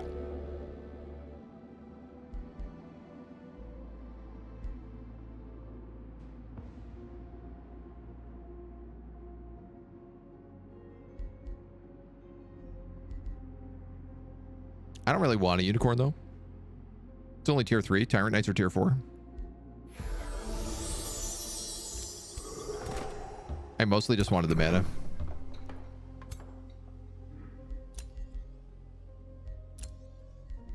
Let's build a work camp here so we can get the Lost Queen's Crypt.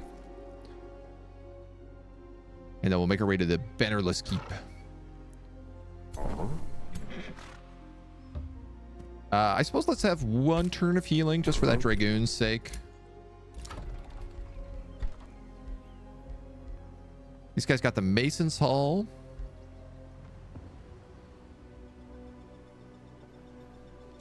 Yeah, I'll take the Wizard's Tower. Gives us bonus Imperium. These guys still both kind of suck. The Archon Firebrand. Oh boy. Oh boy. Oh boy. Oh boy. Oh boy. She was just a thirsty bug queen. That's all she was. RJL Jones, thank you for the follow. Welcome to the agency. Who can blame her for being a thirsty bug queen? So this is a pistol and sword. Its mage lock does 26, 11, and 6. This is an Archon Firebrand. Its mage lock does 28, 20, and 11.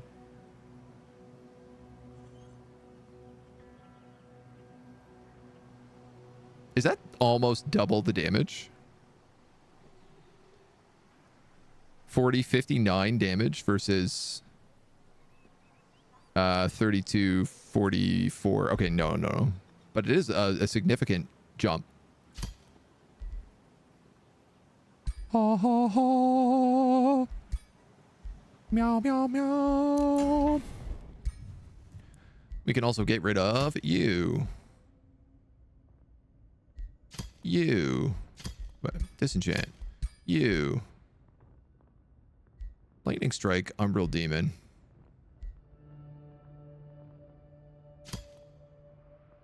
We'll get rid of that Dwarven Hammer. What would it be like if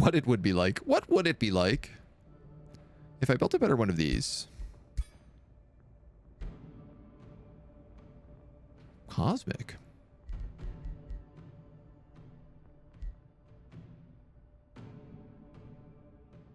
Interesting.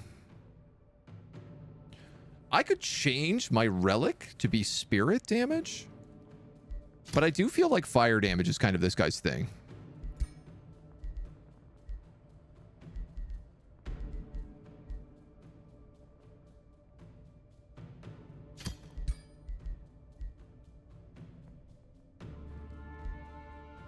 I love that we just have Cleansing Flame. You know what I need? I actually need other items. Particularly, items that give me Umbral Malady protection. And I know they exist.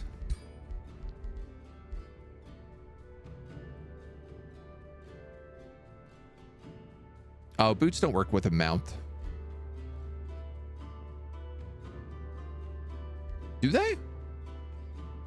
If I give him fast movement and he's on a mount, does he get even more movement? I can't imagine that works.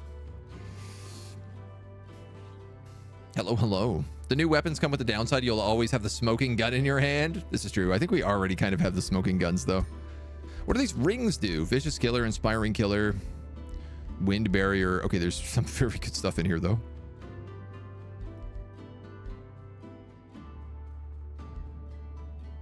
Seal. Oh. Flanker. I could make a ring for the Dragoon, so he does an extra 25% damage when flanking. And it's hard to hit with physical ranged and magic attacks. Oh, that would be really good.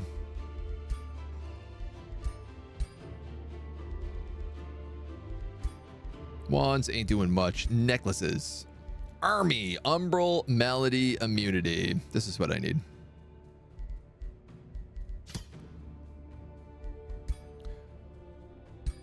What do we want it to look like? There are all sorts of cool Eldritch trinkets.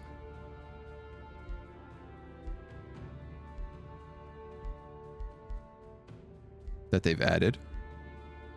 Or that I have, probably because maybe we have Void Stones. Can be infused with passive infusions. Yes. I mean, part of me just wants this, like, holy fire ank. But also, a crystal skull is kind of cool. Plus 10 casting points, True Sight, Berserker Rage.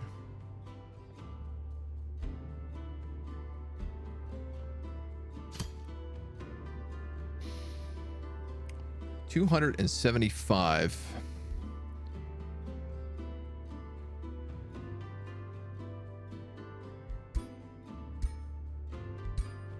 Or 100 if I just go Umbral Malady Immunity. Honestly.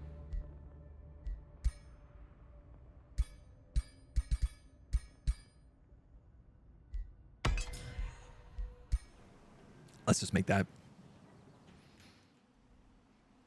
If I can have 2 armies with Umbral immunity, we can come in here. I mean, we can go anywhere, basically. We can just start clearing out whatever we want. Take our sweet time.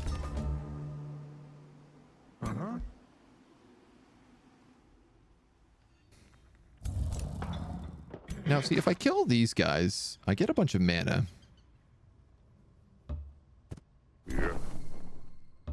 And I get a bunch of experience.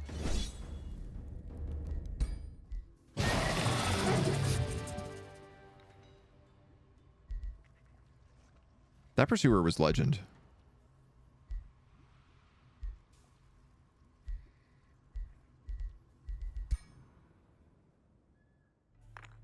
My problem is I don't want to waste time fighting these, like, unimportant battles. Oh my god. Oh, the mole people with the tentacles. They look so weird. Gloomstrider.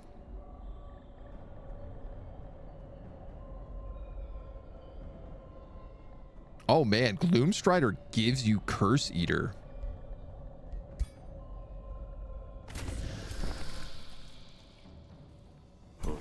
That's pretty good.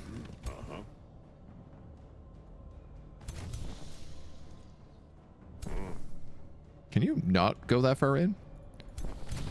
I mean, these guys have like crazy range, so they're going to hit us with whatever they want, or they're just going to summon a bunch of demons on us. Oh my god, they all also have Curse of the Reaper. Of course they do. Huh? You know what?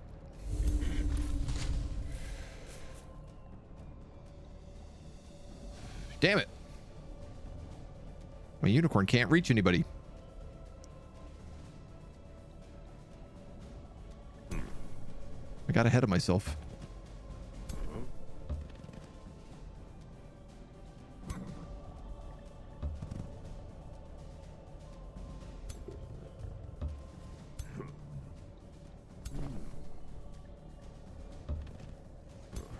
Go, you.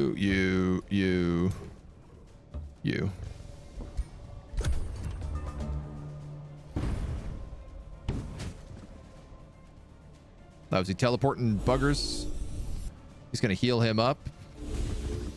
All right, they're going after the Harrier, which I'm perfectly fine with. That was a free unit that I don't want anyway.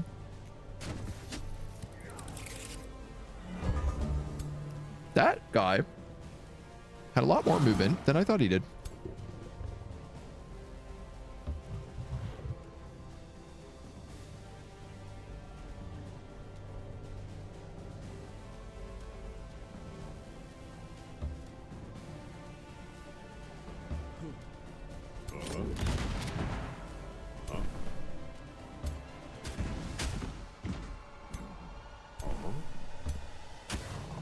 I mean, I mostly just need melee units.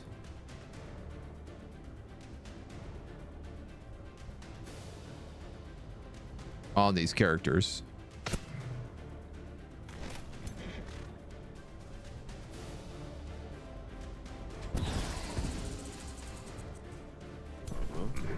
Easy peasy.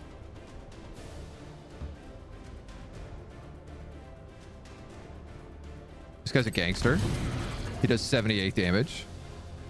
Oh my god, and he's got killing momentum. He's unstoppable. He is a force of righteousness.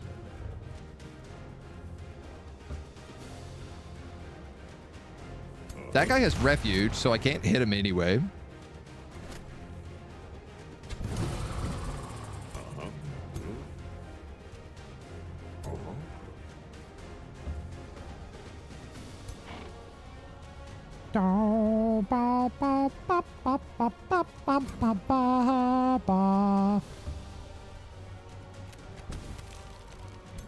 Little step in on the sprint.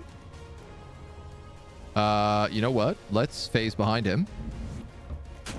Because then we get the retaliation.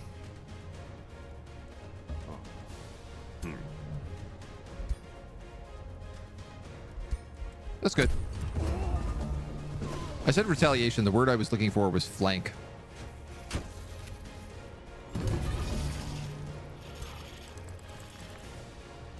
just out of range.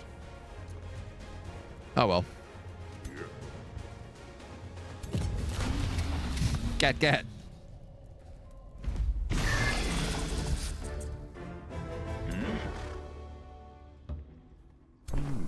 I suppose I'm going to have to heal now. All right, that's my other pikeman. Shatter Skull is down here. We're going to take that with you. What is the nearby place we take with this? If I take this, I think I get the mana node, which would be cool.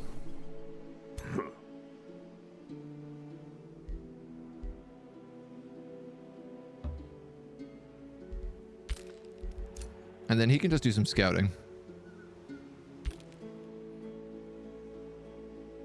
One of the other decent options would be like, if I end up building an outpost, say, somewhere up here, putting a teleporter in it might be nice. So we can, like, reinforce. Honestly, that's probably a really good idea. I think I should probably look to build a teleporter somewhere here. I'd have access to this Umbral Rift, which is where Akkad is. And then this guy as well, who I want to kill after.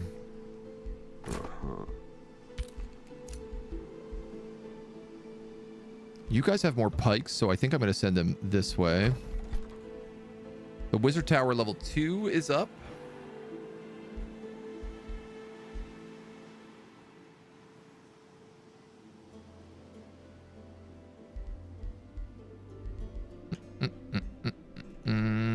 I mean, we still don't have a teleporter, but it's mostly because I want mana.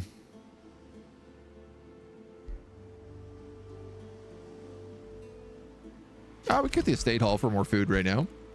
Outpost mines are like must-have. Basically gives mana for free. Oh, yeah. No, but that requires you to build a mine. Oh, but I see what you're saying. Like, if I built an outpost here as well, and then built a mine here.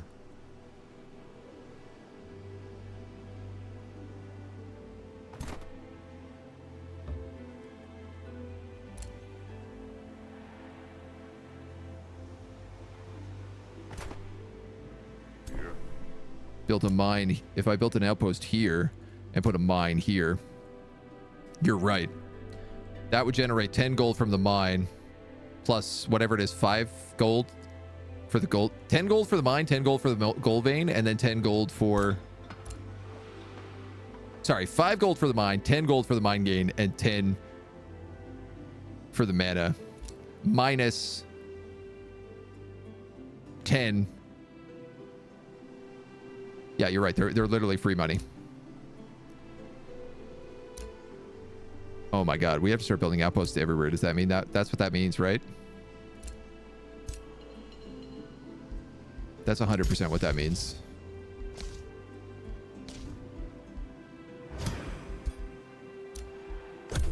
All right. And we got a plan. Ah, we're being attacked. 1,300 plus change.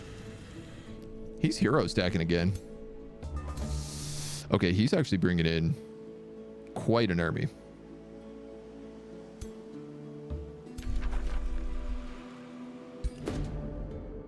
Scanning a castle, we witness a rather morbid argument. We steal them mushrooms, you hear the deep voice of Karag say. More creamy that way. No, we cook them Shadowborn elves in butter. No, we roast them in vinegar. None of them listen to the protest of their ingredients. A group of Shadowborn elves cowering in the corner.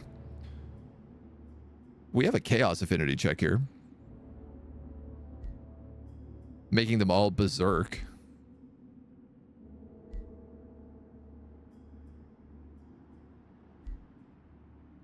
It's also a very easy fight.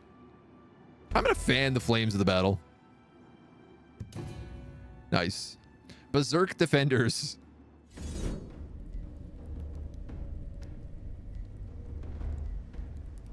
I mean, do I even need to fight this? No. It was my fault, Golden Emperor, the leader, a warlock, explains. These merchants trusted us to protect them, but 2 days ago, these monstrous cannibals overwhelmed us at nightfall. We're indebted to you. Everyone in this company owes you your lives. Give me production, give me 200 gold, or give me a warlock. That's 2 turns of production. That's... I am negative gold right now. Not anymore. Can you play as a Goblin King? Yes, we did that. We played as a Mangrove... What was his name? Mangrove... It's like Mangrove Tree Eater or something like that. And he was a Nature Goblin King that took super growth, so he became like a giant goblin by the end of it. He was a good goblin, but you can also play as a bad goblin. But you literally can play as a Goblin Wizard King. That is 100% something you can do. Ooh. Order buff and healing spells gain 3 fortune.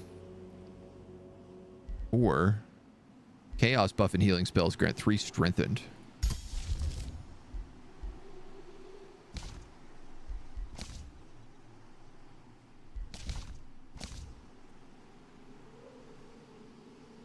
I literally don't have buff spells. I have Inspiring Chant.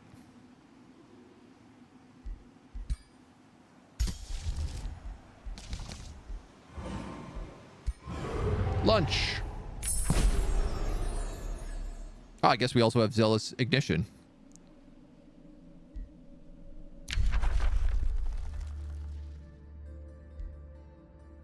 Base magic attacks have a 60% chance of inflicting condemned and create cleansing flames.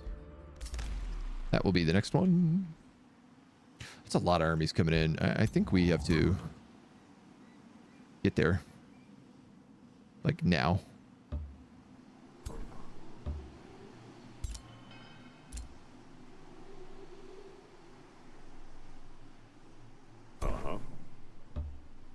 I'm a little bit worried about what's going on here.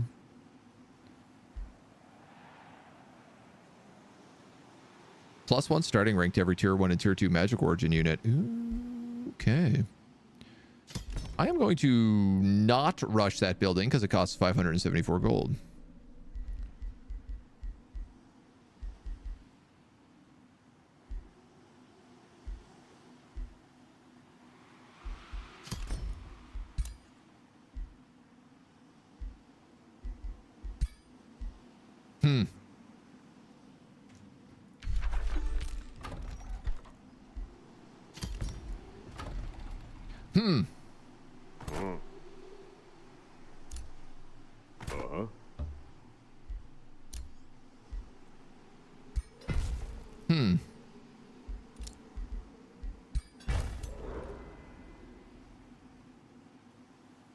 You know, I guess the downside of this is you have to build work camps, which cost 100 gold.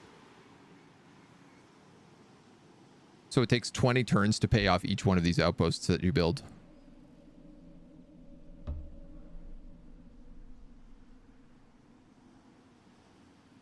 I wonder how many turns that's going to be.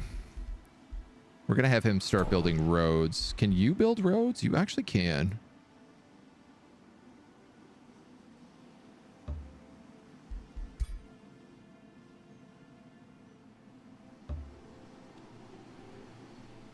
Maybe if I send this guy ahead building roads, that could work out for us.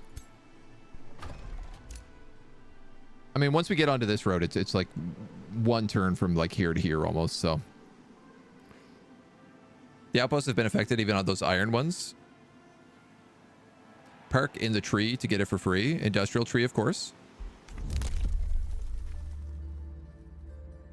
Provincial improvements grant +1 city stability for each adjacent provincial improvement. Instantly gain 2,000 gold. We have the cheap outposts.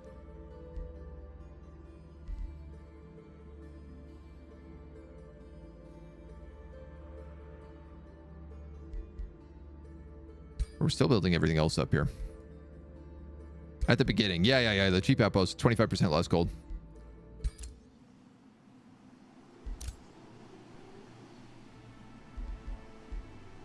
Part of me thinks like maybe it's also based on like how many active outposts you already have. Oh. These guys should ditch these zealots and take this homie instead.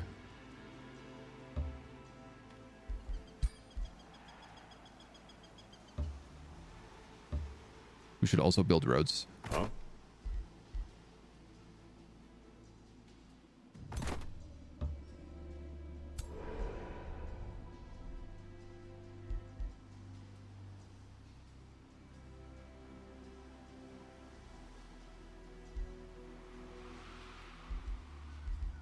I want you to heal, but you're gonna heal a little anyway. It's crazy that if I click build roads, he's allowed to move further.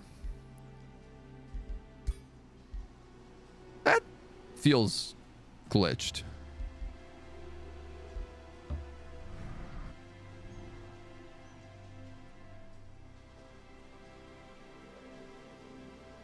That feels like that probably isn't meant to work that way. Because he builds and then he walks on it. Oh. Interesting. We're going to grab that Lost Queen's Crypt.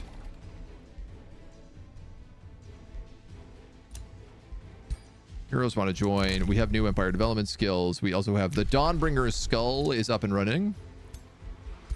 Which I think we'll give to you to start. Probably makes the most sense. A new rally has started. I could rally a bunch of troops.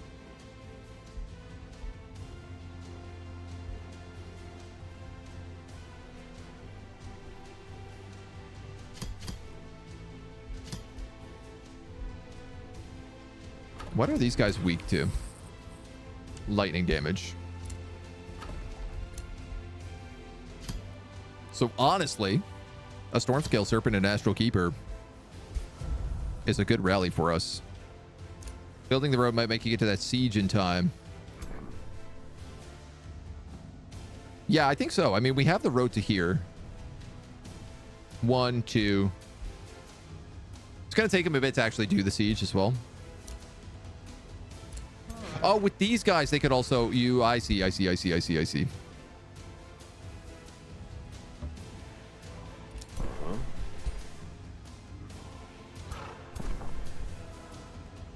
Could also build the road this way.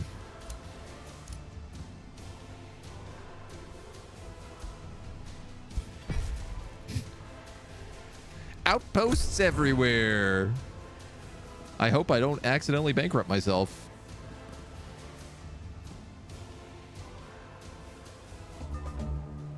Curious. Newly recruited Harriers are brought before you for inspection. Suddenly, a sense of malicious disgust engulfs you. The era spent in the astral void scarred your mind. You're unable to look at your subjects and see people. You only see repulsive miscreants. Miserable lives in your Eldritch hands. Blah, blah, blah, blah. Familiar voice whispers at the back of your mind. You close your eyes and fail to suppress a yearning smile. Will you embrace your dark desires and torment these fresh recruits? Or are you able to transcend your Eldritch instincts? Ooh, free level up. Mold the Harriers into a flesh abomination.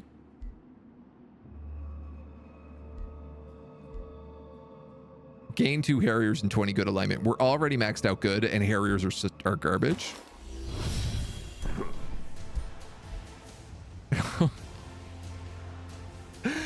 We made a flesh abomination.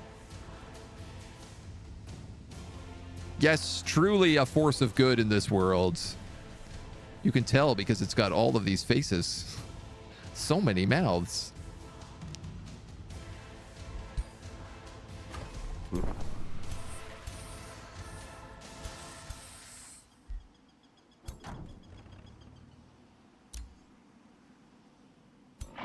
Now I have a problem where I have to decide where to defend.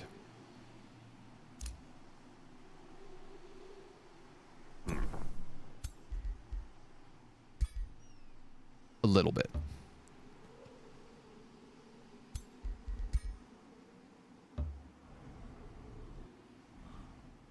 Spend all my money building roads.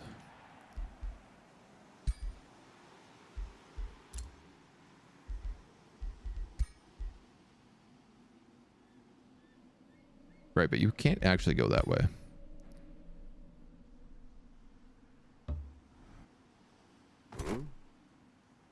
This guy wants that guy, so I could just leave a zealot here.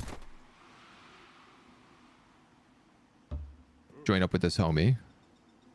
And then keep moving.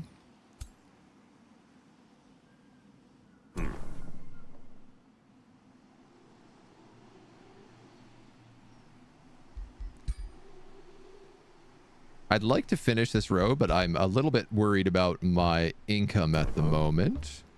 So I think perhaps we don't. Hydro check, thank you.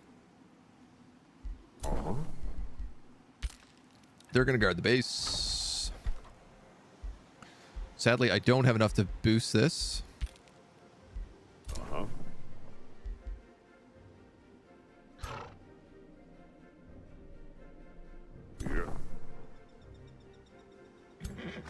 If I built a road to here, I think these guys could reach him.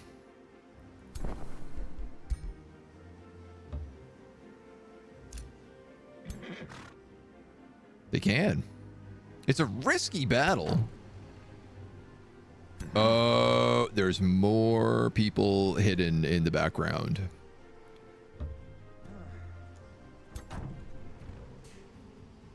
Yeah, big time. Lot of stone spirits. Blessed souls.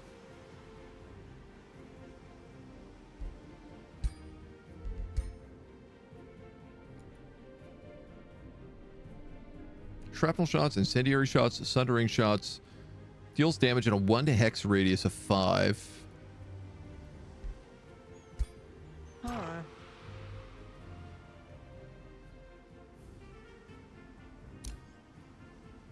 Do I have any world map spells I can cast on them?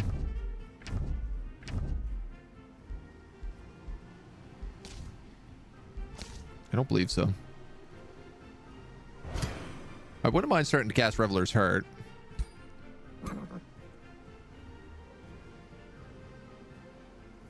Yeah, I don't know. I should be able to win a risky battle. There's no heroes in this army, which does give me a pretty good advantage.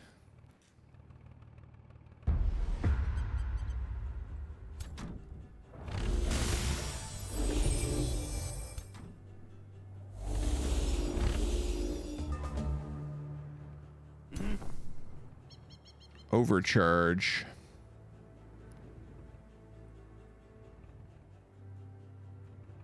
This unit gets 50% damage on all attacks, but a 30% chance of being stunned for 2 turns after it attacks. Yeah, but this still means that that's going to do like 64 damage in a shot.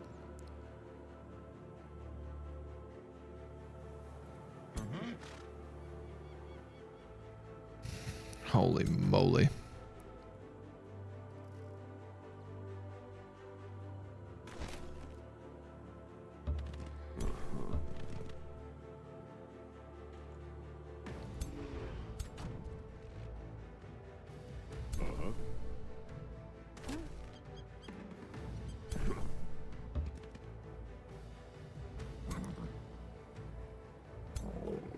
Will...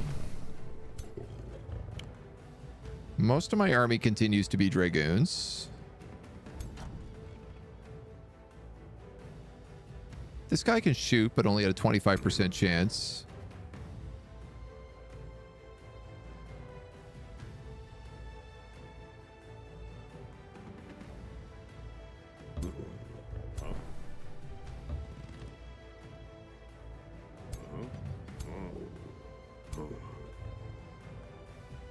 I am kind of thinking about putting all these guys together and just casting bolstered defense on them.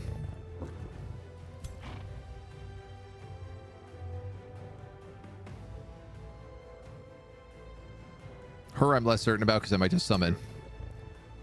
I think I'll just summon with her.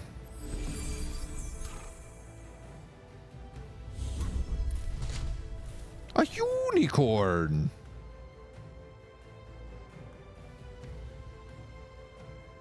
You know what? Sacrificial unicorn. Is that the best use of that? Probably not.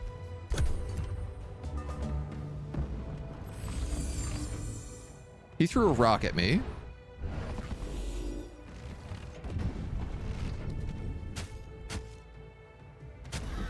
And then they slaughtered the unicorn.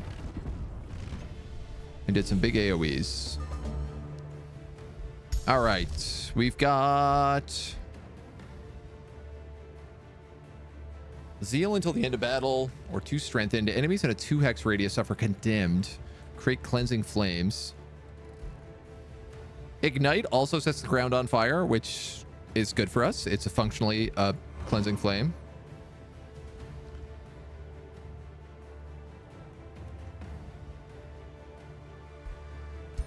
Spirit damage is not going to do a ton on these guys. It's part of the problem right now.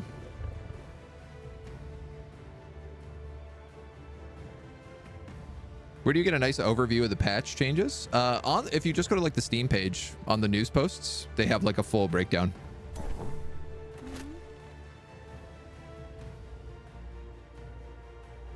I mean, you're just a pursuer. You might as well take some shots.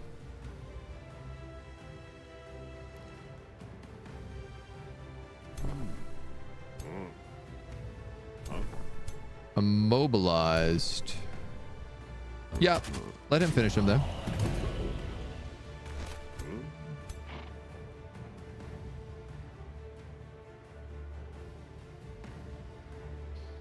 %100% on 48s. Is he not condemned? I probably should have condemned him.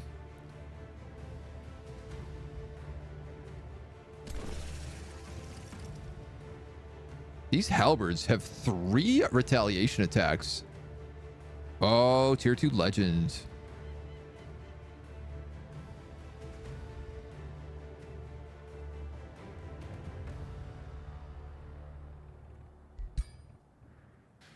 That's a fun little build. So I can send zealots in, but I think they'll just get themselves killed. So my question becomes more about doing Dragoon shenanigans.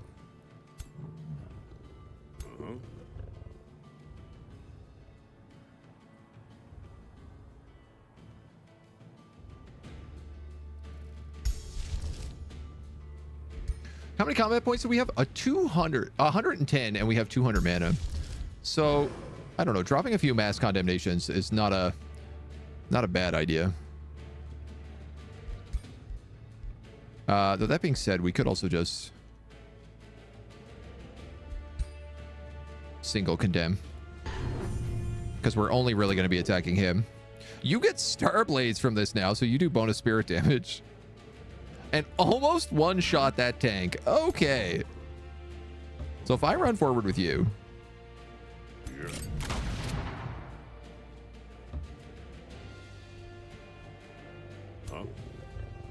and do some of those shenanigans,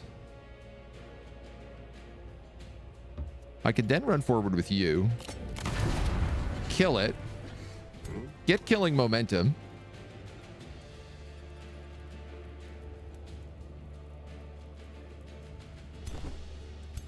I'm out of range of him. You know what? Why not? Grazed him. That's still better than nothing.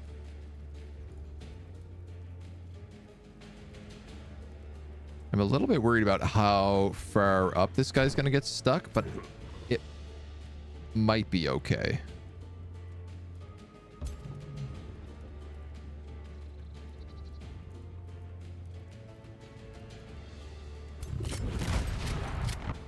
Let's take it on him.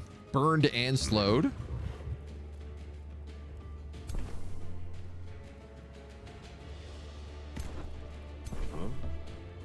And then, honestly, we could just move this little zealot forward. You can't reach. You can't reach. You're going to do damage, but that's fine. You can, but you have a lot of people to choose from. You're stuck. You're stuck. You're good.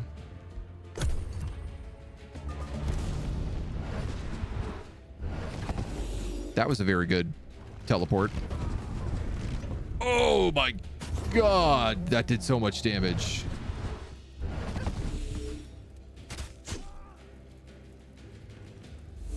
Okay, I think I have my target. He cast Destabilized Mana Core.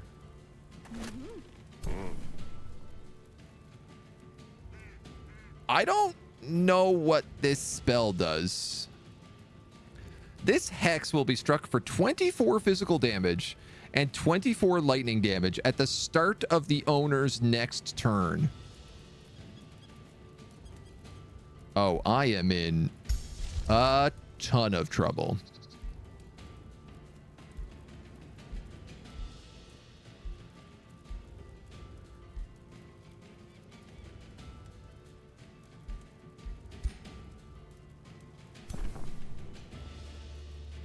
Why are my units burning? Oh, these heroes don't have... Oh my god. Of course, these heroes don't have the Holy Hero ability yet. So fire is still fire.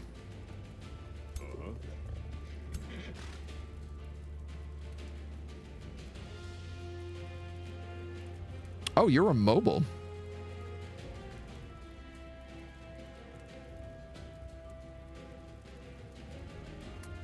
That's not good. That's not good at all.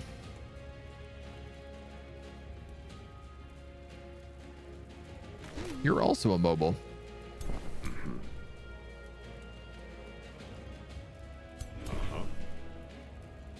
Wow, they turned this one around on me here.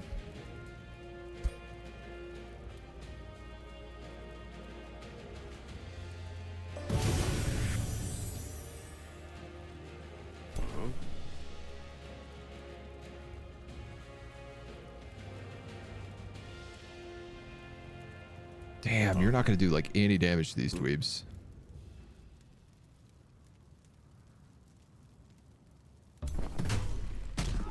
All right, all my zealots here are dead.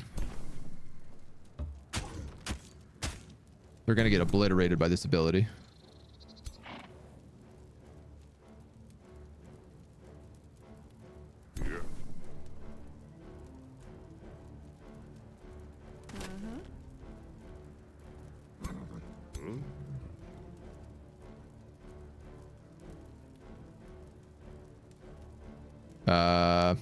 You're out of range. If I move here, shoot him. That frees up my archer.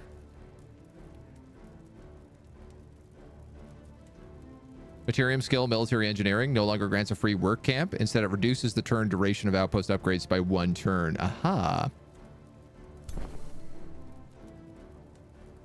We might as well attack with you. It'll add condemn. It'll hopefully add marked.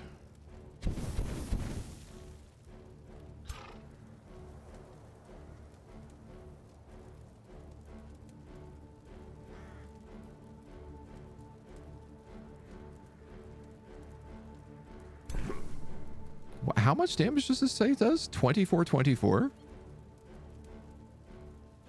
24 physical, 24 lightning.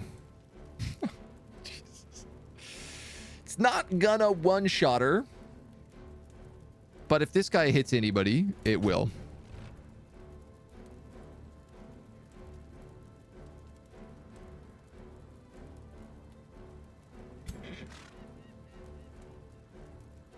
Oh my god, I can't kill him.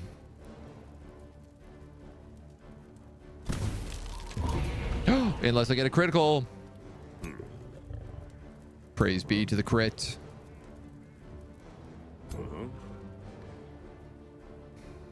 You're in a funny little spot.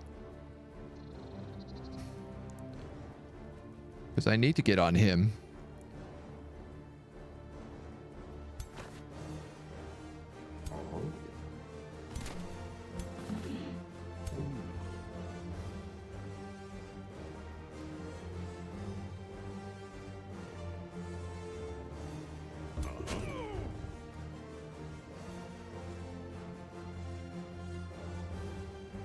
I don't have skirmisher on him yet.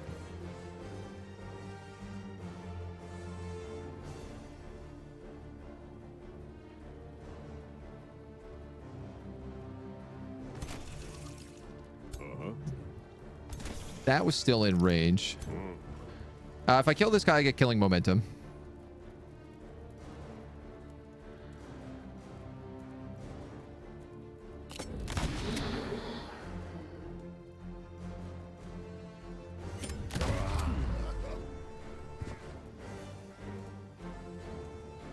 Oh, you also have killing momentum. You're immobilized, though, so I can't move you. And I don't have any heal spells somehow.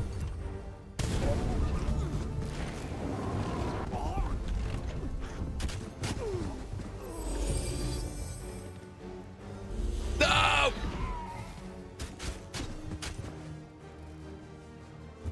Damn him. Damn his eyes.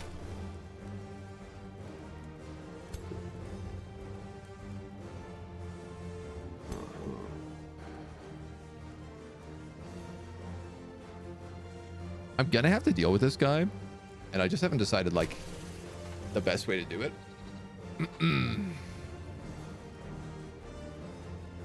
He doesn't do a lot of damage. He is gonna hit me again because I don't actually have slippery, though.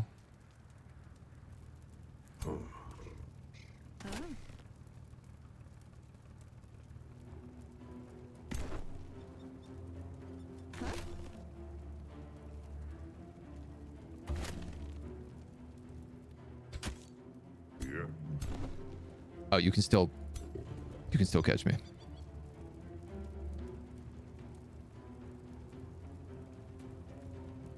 I think I have to kill you.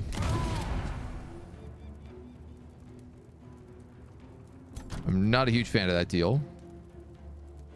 Any chance you got stunned by that ability? No. Yes, actually you did. Oh my god, that's a lifesaver.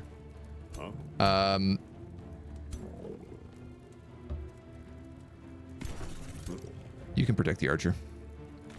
Why I'm protecting a tier 1 pursuer, I'm not entirely certain of. Ow. Let's do a 56-7 damage flank shot there. That guy's burning. He's condemned already.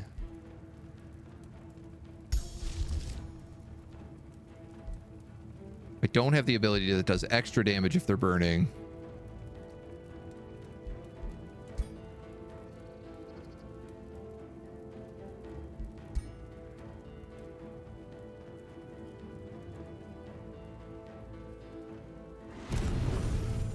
But why not? What's a bit of extra fire? He also has spells. Excuse me? Sick. He killed my hero with Rock Blast.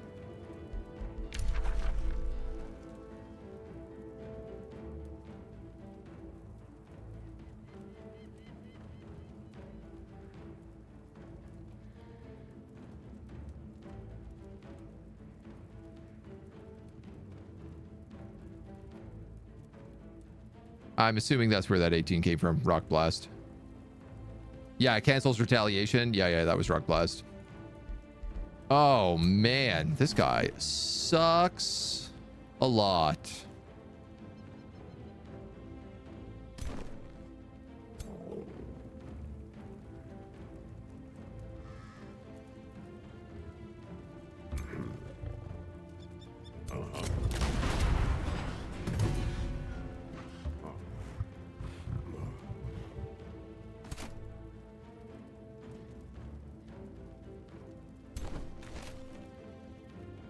You guys are not capable of doing anything other than like buying me time.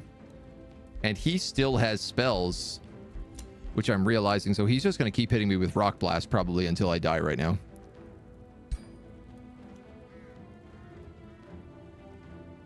That is certainly what I would do.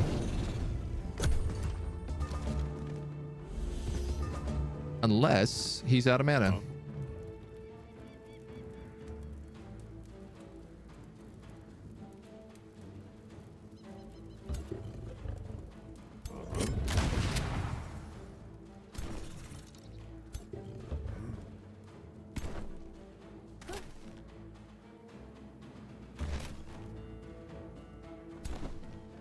Okay.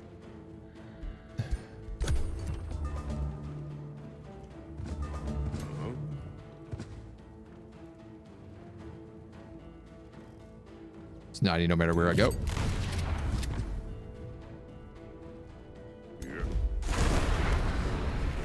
That was a yikes. 3 zealots, 2 heroes, a dragoon. Through effort, luck, or something else, this guy managed to survive the onslaught. He thankfully comes back to health right away. Conveniently enough, gets to respawn in the capital, where the next fight is.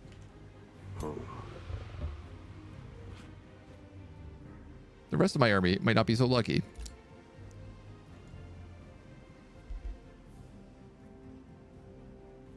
That one's not cleared. Nor is that one, so I'm not going to spend any money on this right now. Actually, I guess I suppose it still is worth building these work camps. We finally got a third character in here. Disdain the Weak. So this guy's a mage lock specialist. Archery, resistance, restore, and sprint. He could be a support character.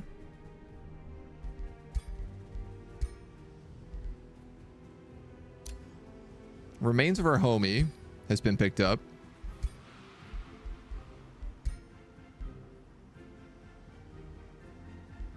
He's now costs 500 mana to rebuild. So that price keeps going up. And we're at siege. Jokum, thank you so much. The gift sub to Ida. Much appreciated. How we doing? We enjoying the Age of Wonders? The wonderful age?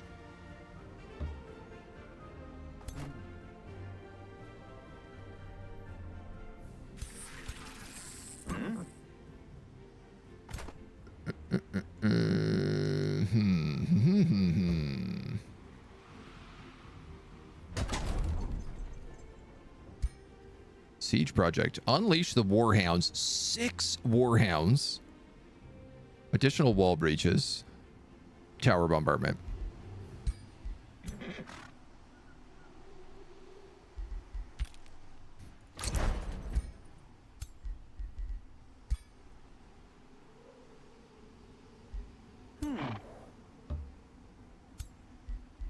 Just in case.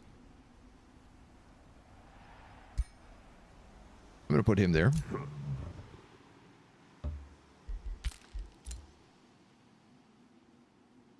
I guess these guys might as well come home now as well.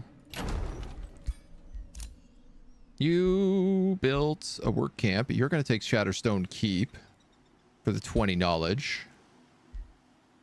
I am... Right, because I'm under siege, I'm taking huge penalties to my entire economy.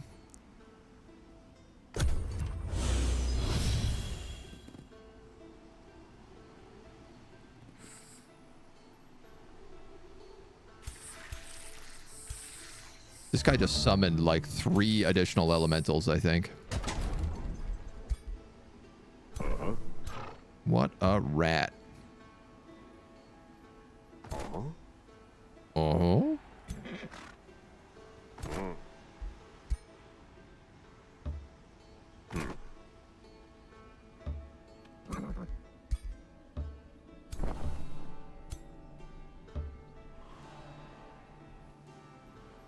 But that should finish him off. Our Reveler's Heart is ready to cast.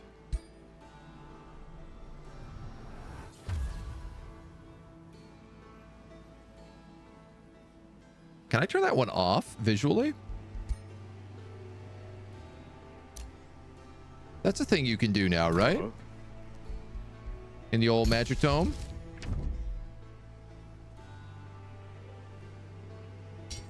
Here we go. Yeah, I don't want to taint our armor. Though I bet these guys look sick with it. Actually, hold on. Let me just...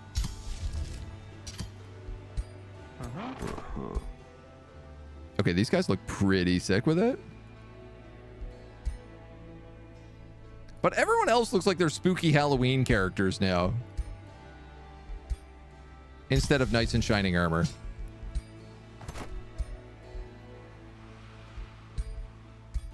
And I kind of like my knights in shining armor. I like your leader. He looks awesome. I'm really happy with him. He got a halo recently, which I'm stoked about. You know, it's the little things. All right, we have to break the siege.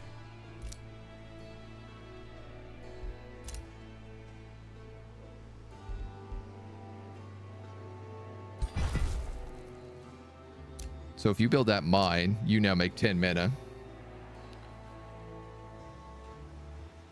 And if we take that gold vein, you'll make another 10 mana and actually pay for yourself. Pay for the gold.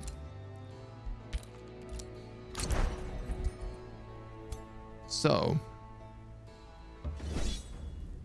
this, I think, no longer becomes a fight.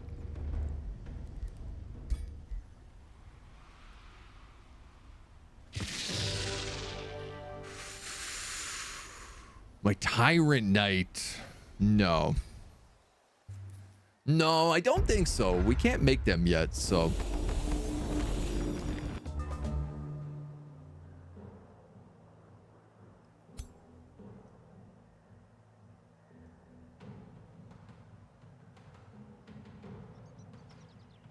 I could condemn all of them. I wish Fireification put fire on the ground.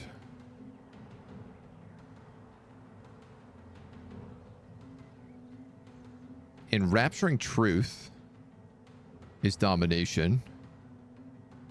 7 turns. Mind control. What about the insanity one here? I could cast this and it would also cast on somebody next to him. So these guys are both insane. They're going to attack each other.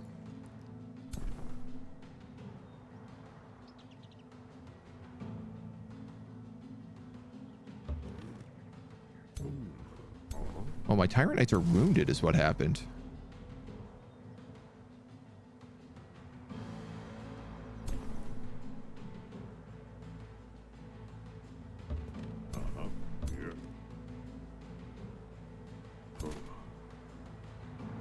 Oh, this guy's also like a frontline hero. You know what? Let's go like that then.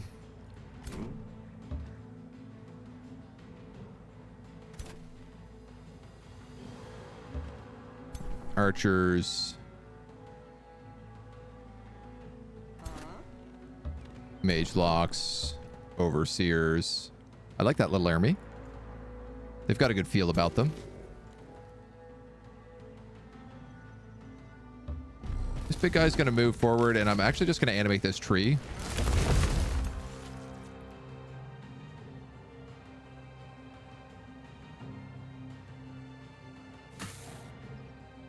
Just spit some goop. You're going to move up here.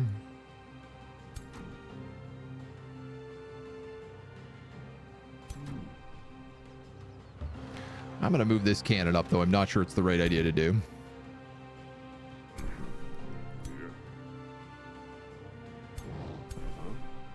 And then I guess I'm putting a flesh abomination up here. Will that work? I feel like a flesh abomination will not benefit from cleansing fire.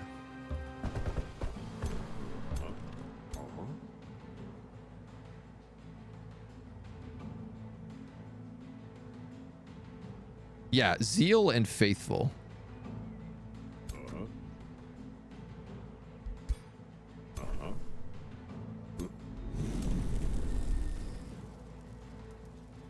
So this cleansing fire burns everything around us and gets rid of any negative status effects that we might get hit with. You should just summon an animal. A unicorn is a fine choice. I'll take that.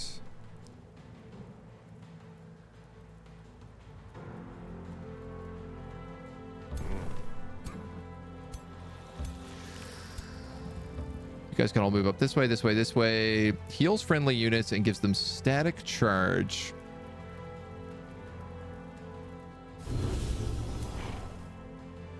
That sounds good.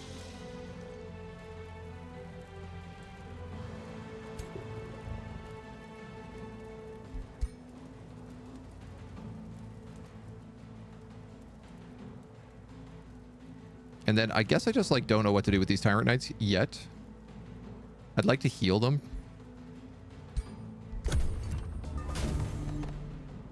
So here come the insane characters beating each other up. Beating up the heroes.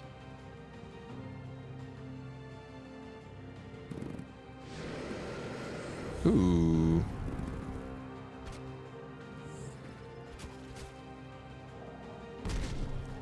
They have scouts in this army?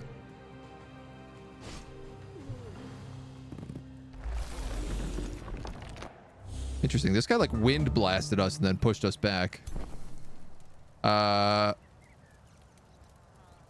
Whoa. So Firecleave only attacks once? Oh no, it attacks 3 times.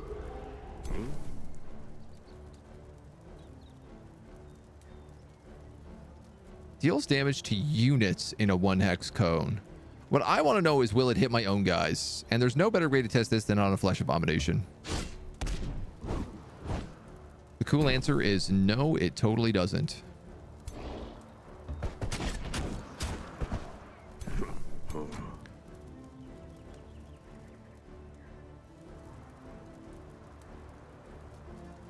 The range on this Mage Law Cannon is not ideal.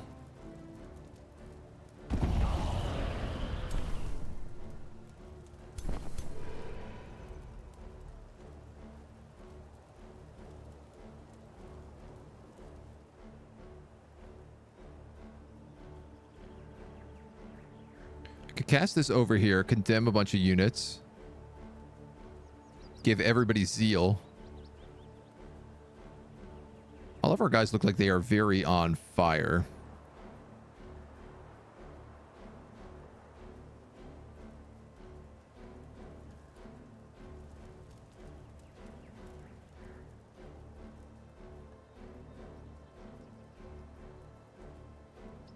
I like the idea of the mass condemn.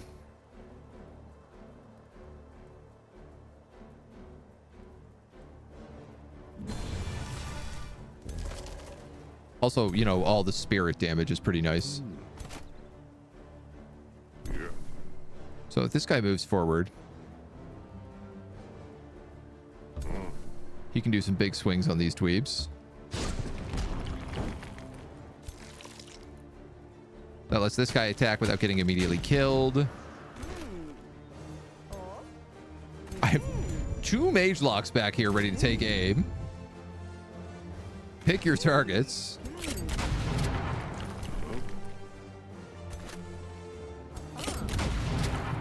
Shot in the back. We sure love to do that. Why don't we Cleansing Flame? It'll get rid of the burning on all these other characters. And in fact, we can move up, get rid of our burning, and then patch this guy up. Unfortunately, that does mean he is going to be attacked now because I moved him first. Tridor, how you doing? How's the Age of Wonders DLC? It's very good, dude. What is that giant angel thing? You mean Lysor, the Purifier? This is our god. This is the Golden Emperor. This is the blessed creature that leads us to truth and purifies the heretics. He is our hero. In all sense of the word. Let's charge this guy.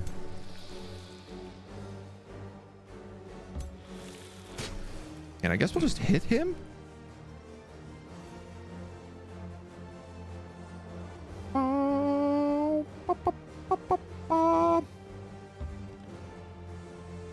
Those guys can move up. This guy has Lightning Blast. So we might as well zap him. Move here. We can take another 2 shots. I would love to kill this hero if I could.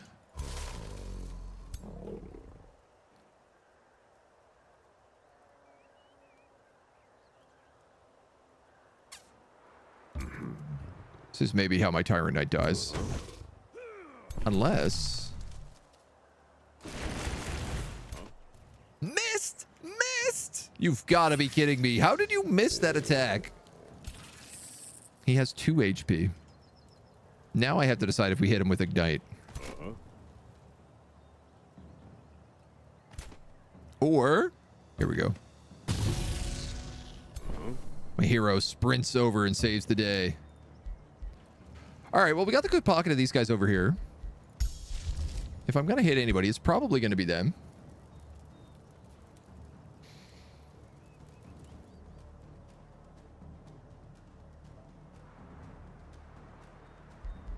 I don't reroll. I don't think I need to spend the mana.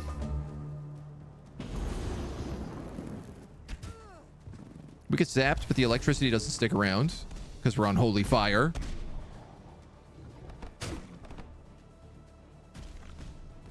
Our summons get beat up. Our priest gets beat up, which I kind of thought was going to happen there. And then some of them die from fire.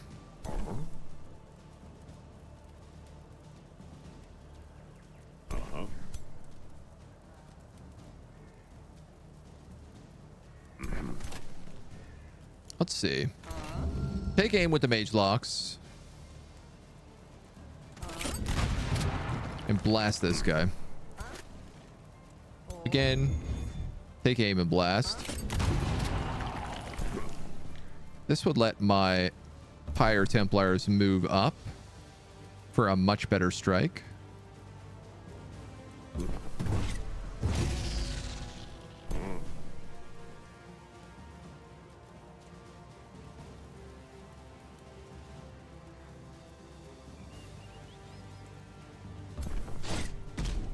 Guess we'll just cut them down. This is Cleansing Flame. Do you have problems? You're bleeding and you're burning. Do you not have Zeal? You don't have Zeal.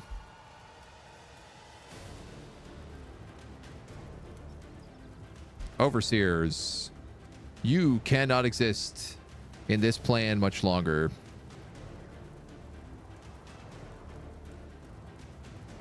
He's going to take a lot of damage on his turn.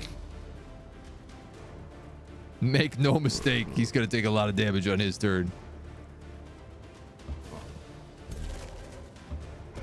Alright, well, we might as well move up. Just start doing a little bit of damage. I'm going to run this guy back right now and hide. Pyre Templars. Remove Weaken, remove Wet. Just from dancing through the flames.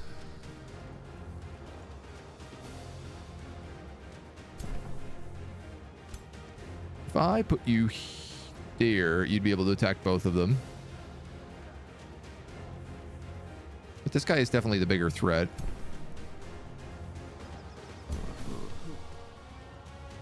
If I attack you first, I might condemn you, which means this does a lot more damage.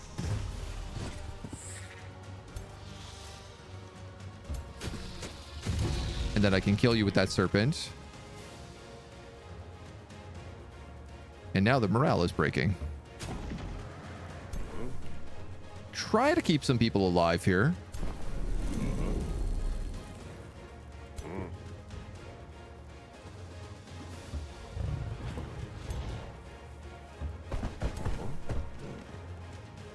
These guys can all move up. These guys can all move up. Mage lock cannons. You have Zeal.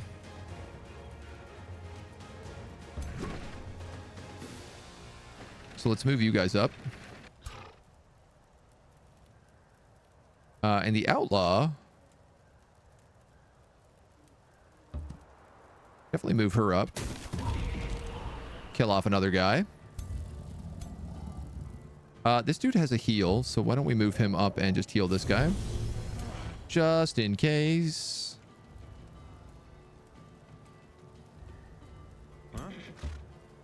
You can move up and take a second shot because you got killing momentum. Now only my horrifying Eldritch God remains.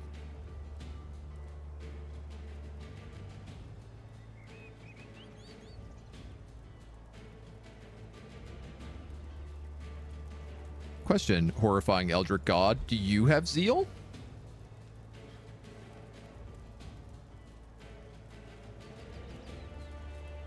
Strangely enough, no, he does not. So I have to keep him out of the fire or he's going to get hurt.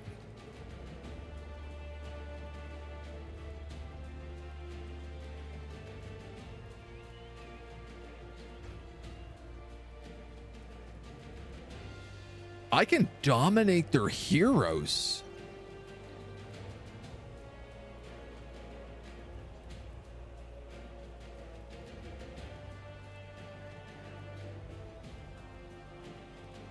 I can also stun lock them.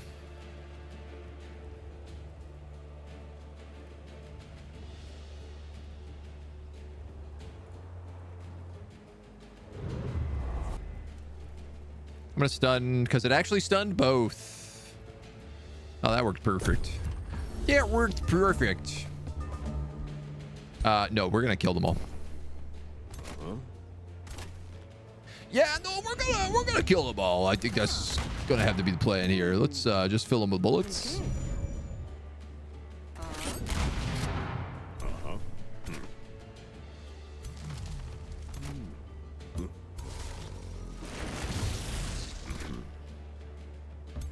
Definitely feels like a fill them with bullets kind of situation.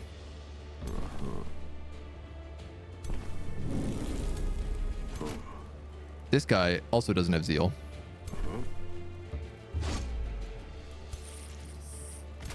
Noted.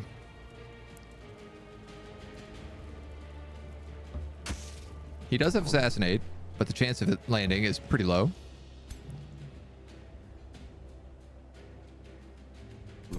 Can anybody else reach you? Just the Tyrant Knight, hey? Well, let's go here. It's a flank.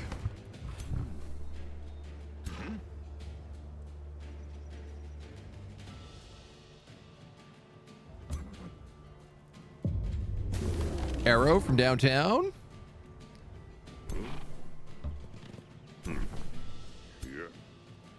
I like these guys just running around lighting everything on cleansing fire. Very satisfying. Giant Eldritch being. You may heal everybody in a large area.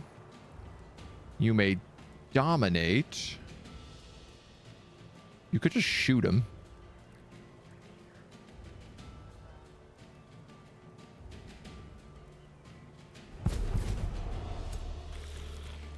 Well, he's insane now. I don't think any of these guys need to move. These guys don't really... Yeah, we're good. So comically, he's going to try to attack me.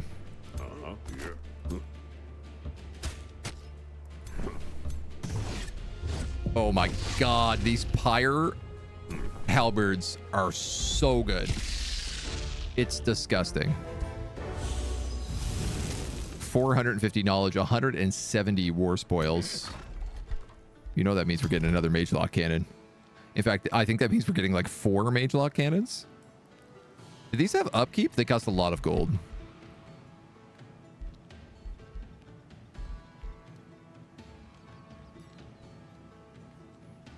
Cool. Our cleansing flame staffs.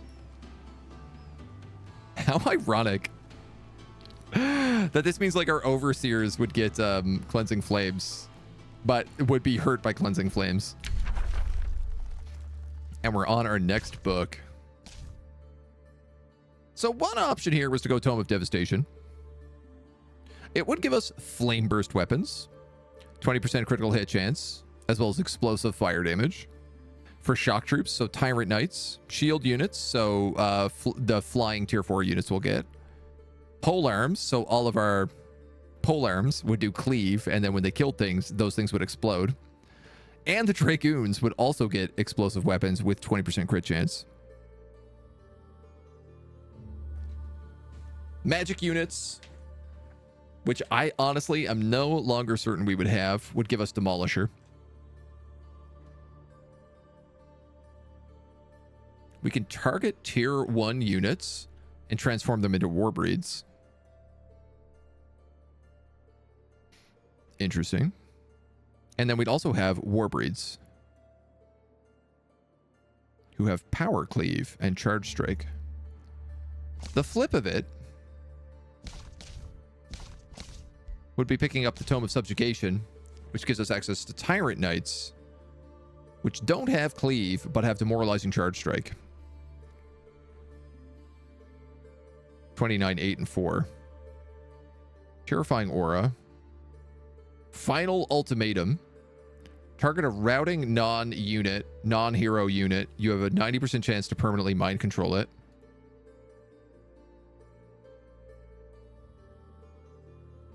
We can subjugate raids to boost up our capital.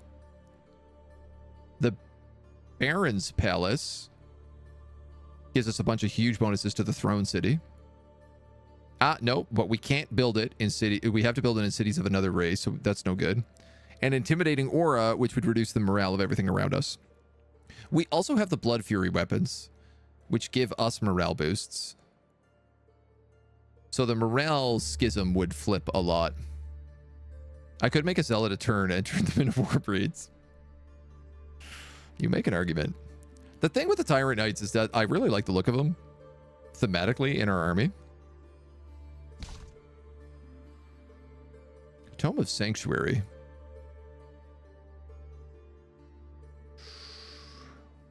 Ooh, Tome of Sanctuary would give us Keeper's Mark, which reduces upkeep for all of our units and makes them immortal. We'd also get status resistance, a heal,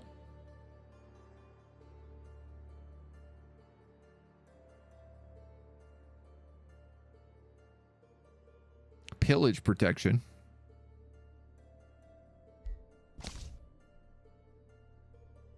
I kind of need the tier 4 units though.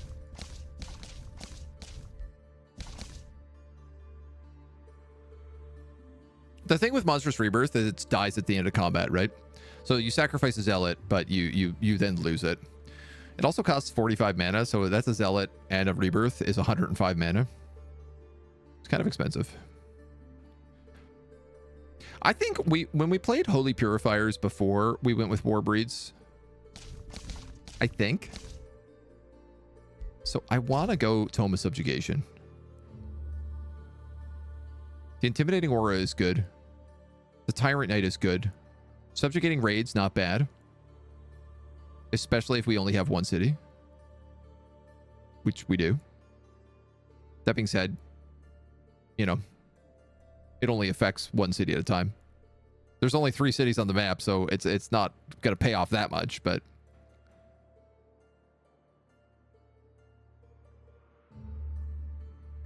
I like the idea of also being able to just kill routing units.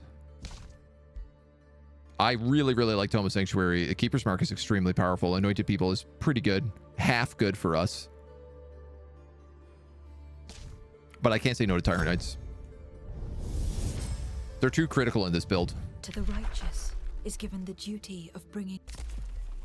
And we pick them. We pick them right away.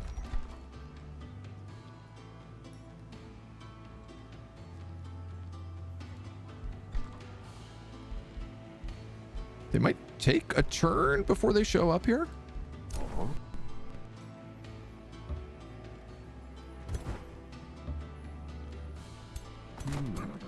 Okay, we've got a collection of bonus trash.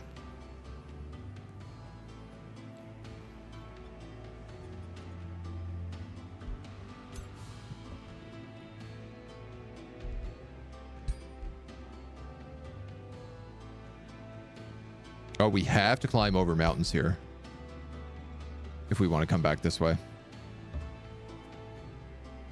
Yucko. You guys are healing. You guys are healing. You guys are healing.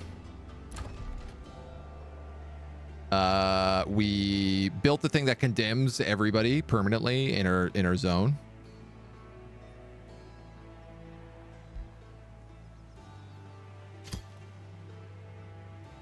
I think it's time to build a teleporter.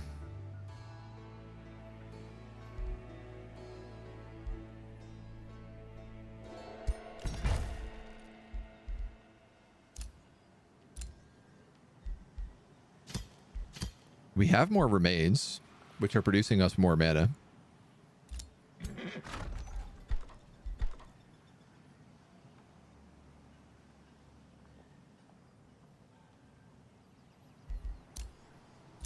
Okay. All right. I also have 752 Imperium right now. We should maybe do something about that. Maybe we do something with this. Raising cities grants permanent gold. Nah. Extra siege projects, whispering stones, digging. City cap. Force march. Special improvements grant plus 5 gold. This would get us 10 gold. I'm bankrupt.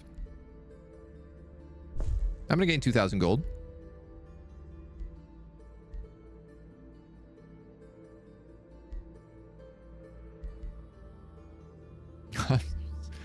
Kind of the only thing worth getting, isn't it?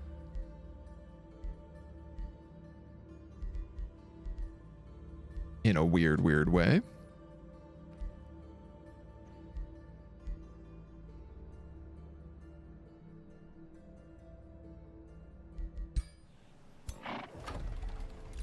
I feel like I'd be better off just buying pop.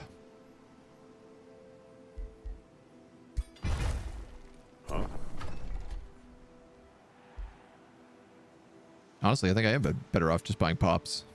Huh.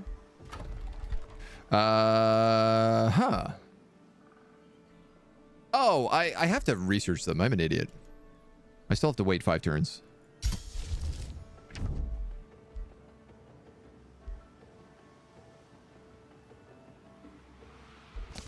Well, we might as well get Pure Flame.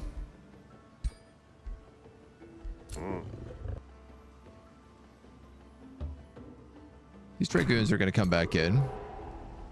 So you have a cannon, a Tyrant Knight, and the big guy. This guy has 2 of these. You have 2 Mage Locks. I guess replacing the Mage Locks...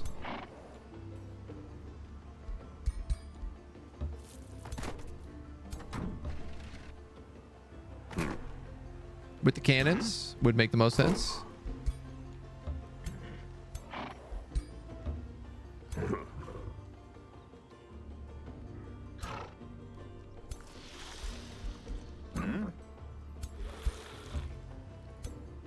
Okay. How big is this army? 17. A 600 and a 1,000. He's got a beat up ironclad. We're pretty much full healed here. They're also fully condemned. Safe battle. Calculating.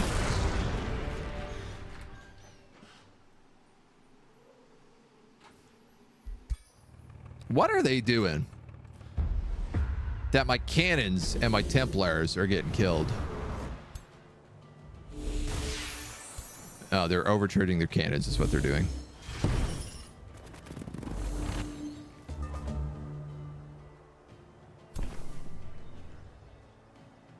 I guess I have to forget that also these guys have spells.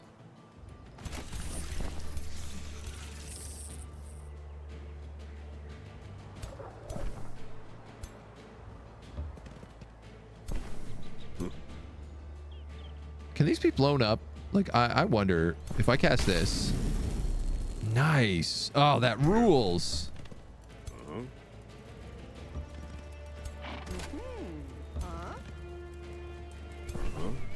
You can actually heal them.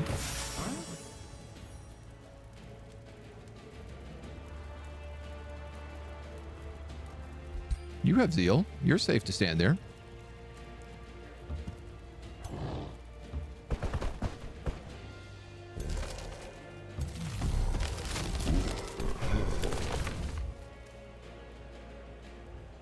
All right, let's probably put these guys like here.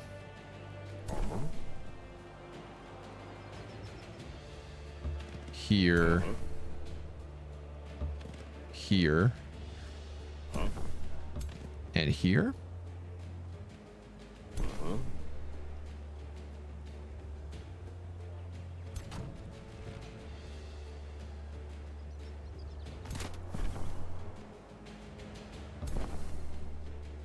This guy's strangely enough going to heal himself.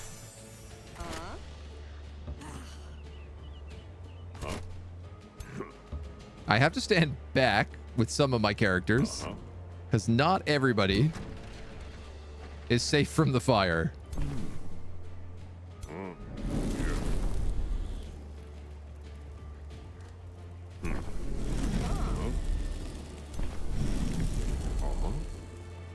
But I love this. This is an amazing looking effect right now.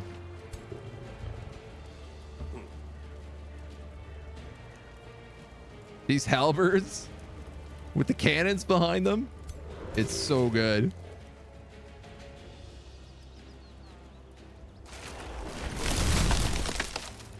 I'm going to use you to bait. Let you stand right there.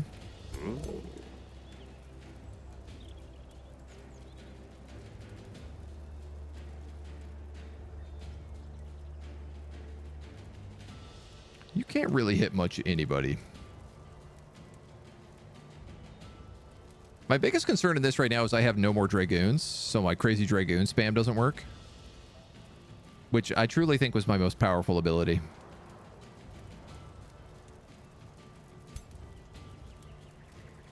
But that could change.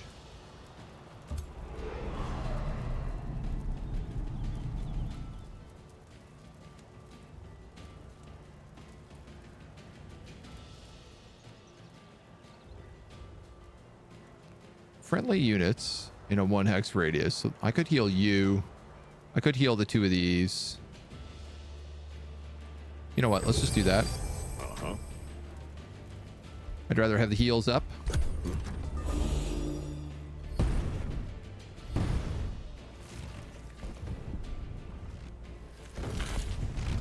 Nice. The super overcharged guy attacked the Flora.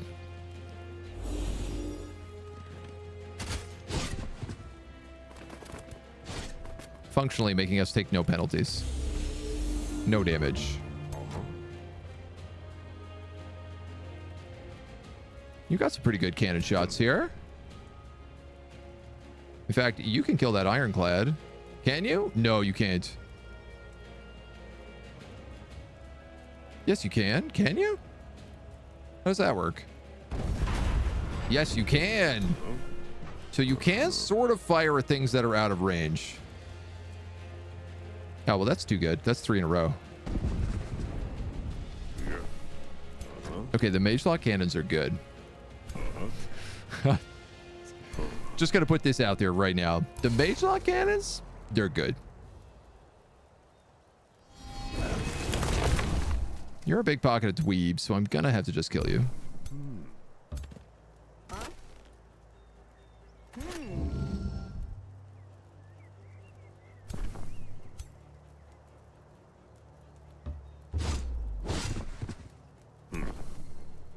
Love this. Love this for us.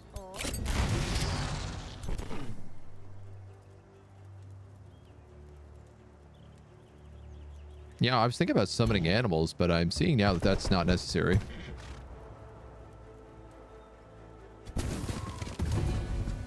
Kill the support character. Killing momentum. Take another shot. I love that I keep forgetting we have killing momentum as an ability.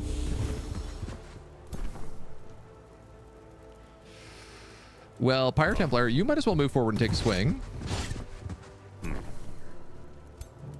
This guy has 3 retaliations. It would be a real shame if I had a demoralizing charge strike, which won't work. Rune of Retaliation.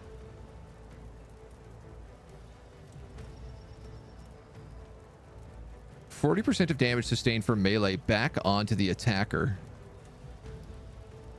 Where do you get that from?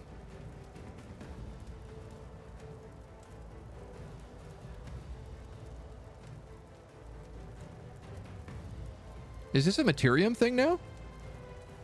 I feel like I haven't played with some of the Materium tomes.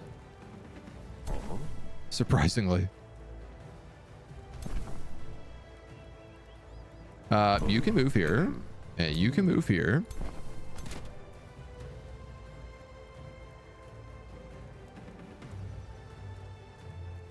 You can move here. You're going to light on fire, though. Sorry about that.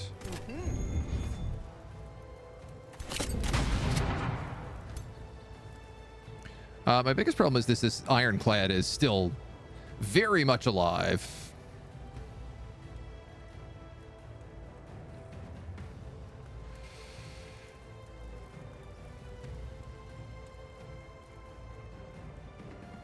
I could torch all of these guys. But I could also, like, make 2 of them insane.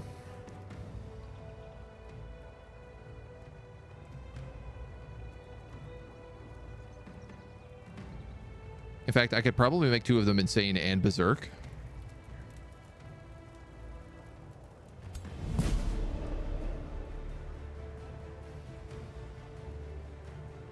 Who's the best option? Probably you. Resisted. Also, only affected 1 character. Strange.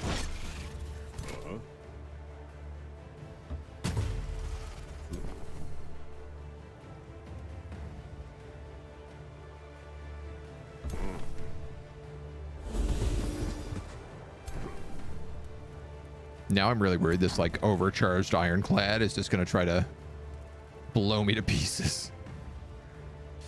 It actually has an AoE barrage, which it's, I think, probably going to use. It might do it over here, though. There are all these tentacles. All right, we got no choice. We got to hit this guy.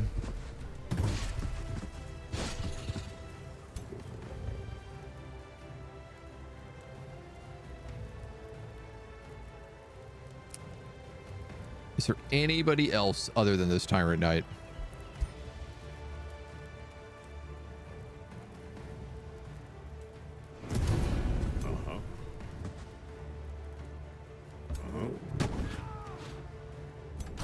I don't know it can use these in zone of control. It can't. So that shuts down its barrage.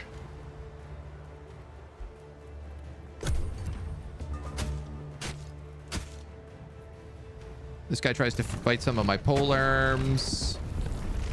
Okay, it gets a barrage, but it only gets a 2-point barrage, so that's not as bad.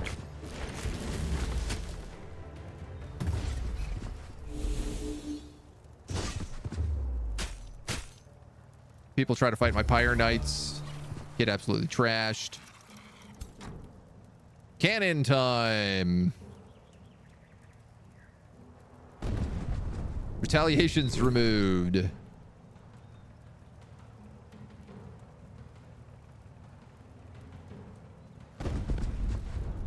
I feel like the ironclad is still the big threat here, so can you hit anybody, little mage lock? Yeah, 5%. 45%. Okay, I'll take it. You can then AoE and blow up these dweebs. You can mace that guy down. No, no, no, no, no. You don't get to run away. That's not what's happening here, man.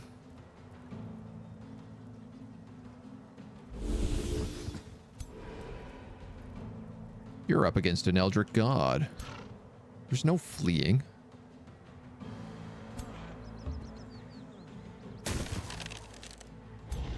Only dying.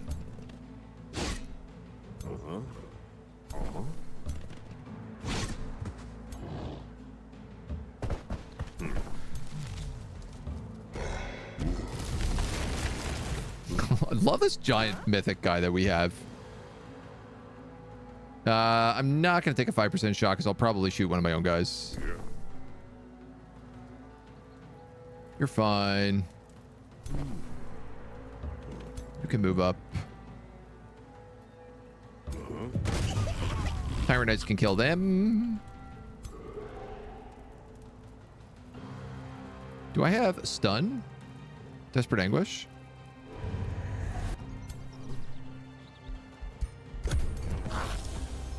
I gotta try to figure out what the range is on the multicast.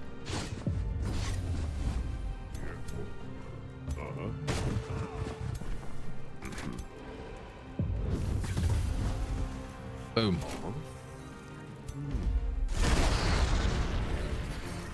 I didn't even need to raise the dead. We didn't lose anybody. Oh my god, we get so many war spoils now. Which also lets us just like transfer units. Also so much money. It's crazy.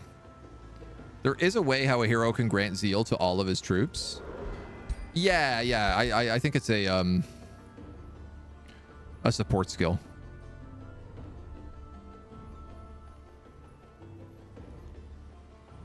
Cleansing Flame Herald turns all burning ground into Cleansing Flame. And slain enemies create Cleansing Flame.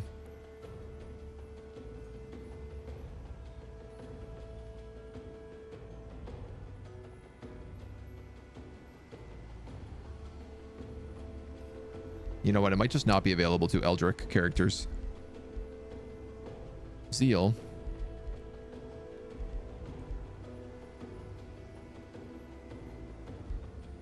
I don't know. Maybe I don't have it. There is the Faithful one. Yeah. Which would do the same thing, right? Well, I better give this guy Zeal so that he can stop being on fire all the time.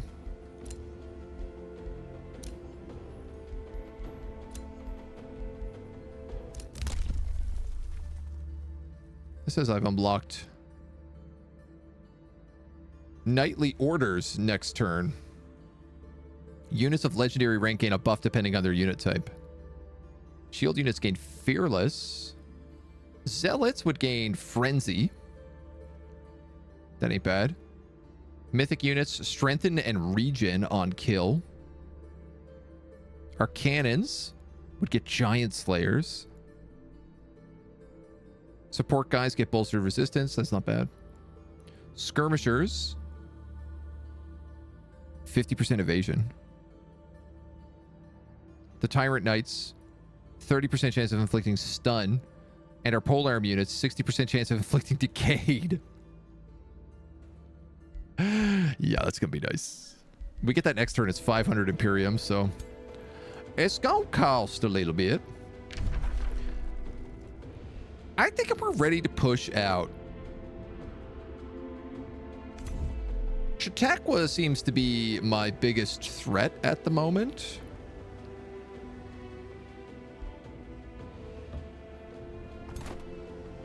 So I think he's who I'm going to focus on.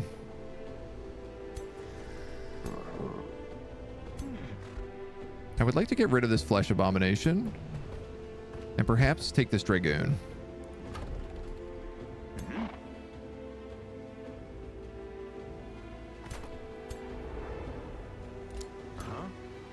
I miss my Dragoon, homie.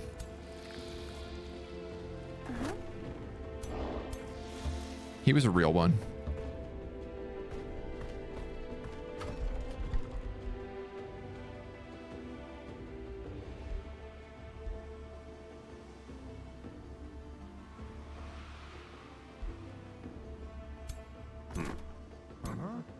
You're missing one Pyre Templar.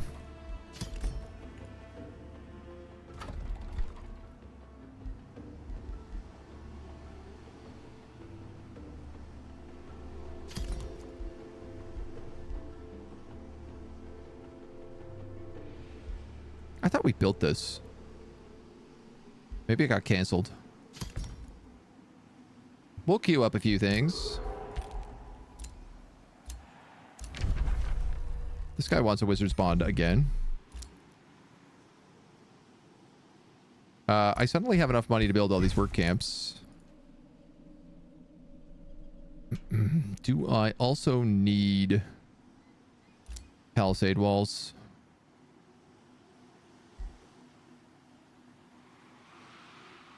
Probably not. A watchtower there, I could agree with, though. Here I won't build one because we're going to have one up here that will do the difference. Sweet, sweet power-ups. Huh?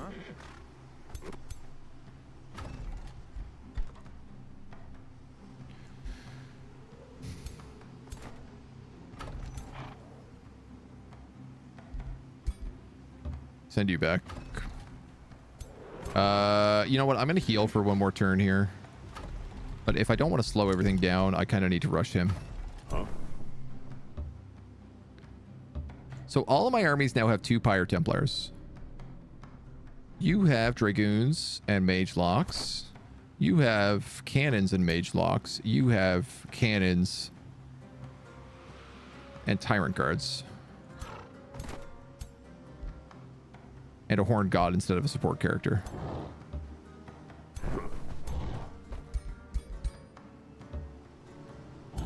You guys are abominations.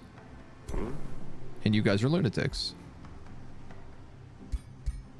You know what? I just realized this is a free Siron. We've kept this guy the whole game. That really shows you how good tier 1 units have become. If you level them up enough. Speaking of. Knightly orders. Order of the Titan Slayer. Huh?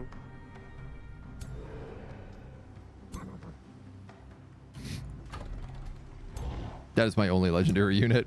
I just spent 500 Imperium to boost my single tier 1 archer. Ugh, I don't want to think about that any longer. That's a big dump. All right, we're losing a lot of gold. What?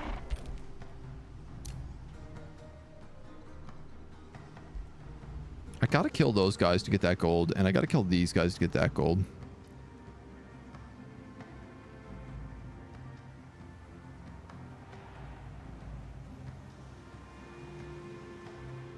But I also just sort of want to push on this guy so we can get some progress in.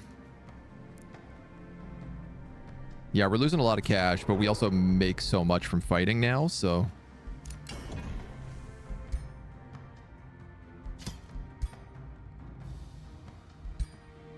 I can make another Dawnbringer skull. Which I think I better do, because I'm going to need that.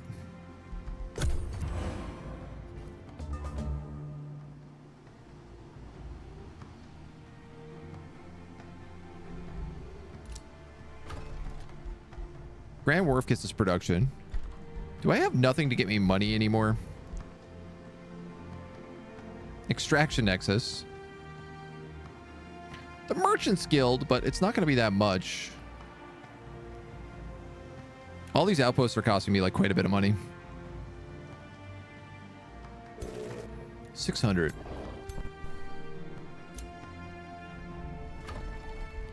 If I was to bring back my Dragoon.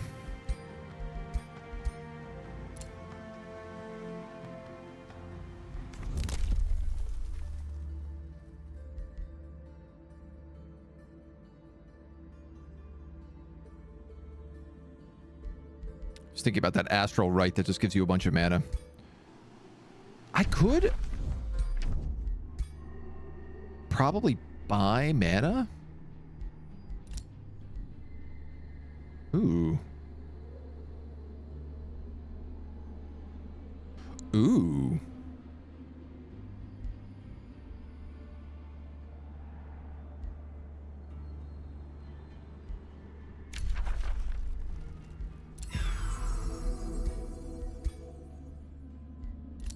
What else do you have?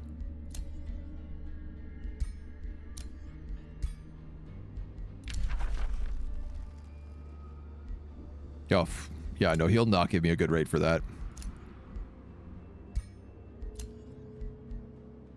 This Defiant Armor is not bad.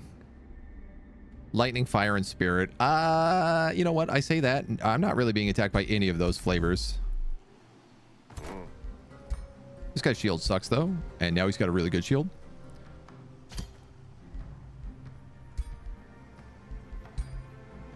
And he's got that along with this cool Holy Mace. Can we give him a nicer outfit, I wonder? Oh, it's his cape. I want him to look holier. Those could work.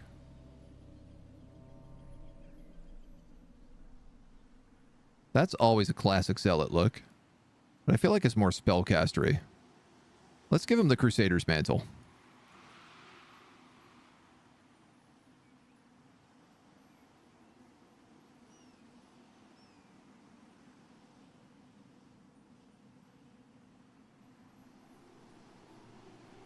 Oh, yeah. There we go. That looks nicer.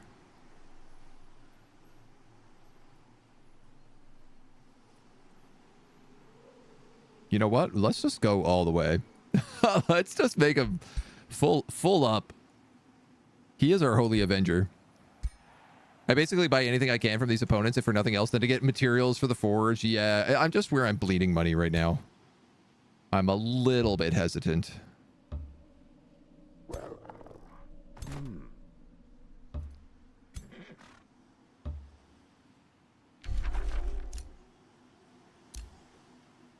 I guess we'll build here and we'll get that mana node.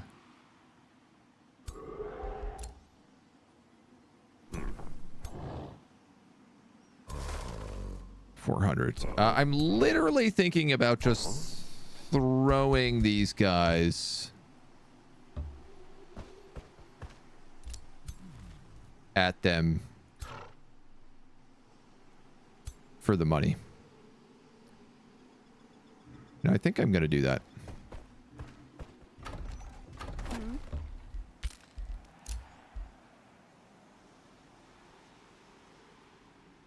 You have built a work camp. I like that I can build it. Oh. I guess I could put it on the iron deposits as well. But the gold veins really help them pay for themselves.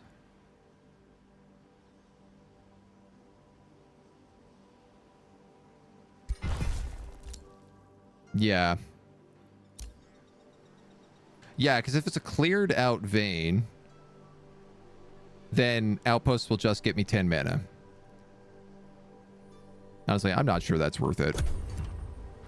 It's a lot of investment to get my mana up.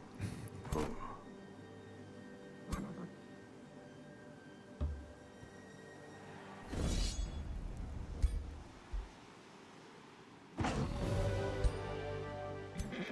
don't know what that army's doing there, but I don't like it.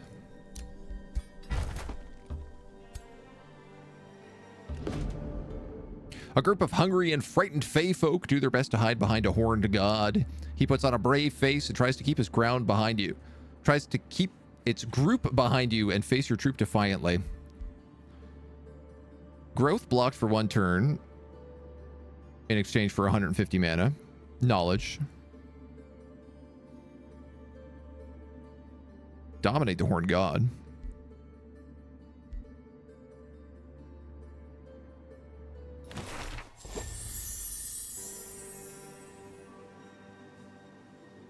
Gross looking shield. But we'll take it. Tycho, hello. How you doing? How you doing? Welcome, welcome, welcome, welcome. Welcome on in. And welcome to the Age of Wonders. Been a lot better. It got nerfed. The trading, yeah. Absolutely. It used to be crazy. Like, you used to just trade all the time. Also, the fact that there's only like 2 other factions on this map makes it a bit more complicated. We'll explore this. The cave is dark and eerily silent. A thin layer of silky webbing covers the entrances. Rampant fire is active. We love rampant fire.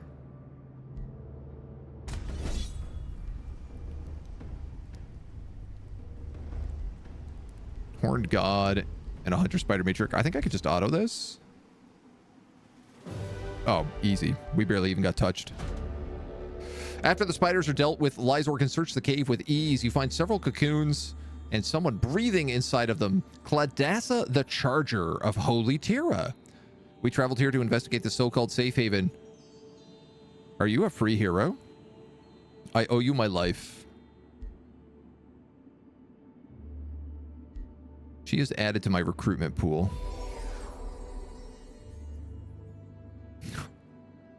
The problem is that I don't know what she gets.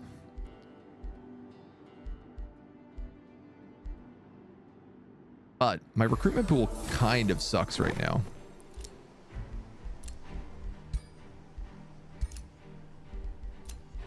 And I need a lot more heroes. She's a Materium adept.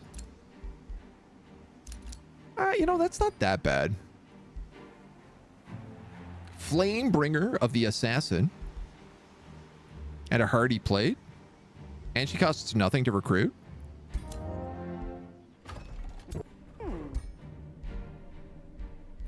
I mean, that's a pretty easy deal. I'm not going to give her the Dawnbringer's skull. But I am going to give that to this guy. Because I believe in him.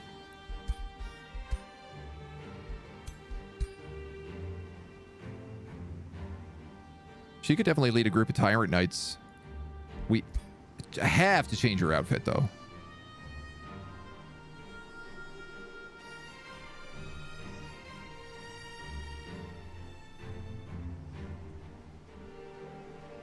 Oh, I like her flaming red hair.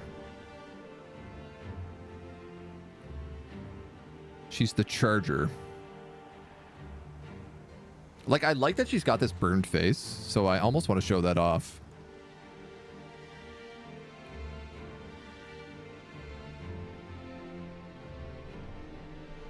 You know what? Maybe that is the right thing. Maybe it's just her...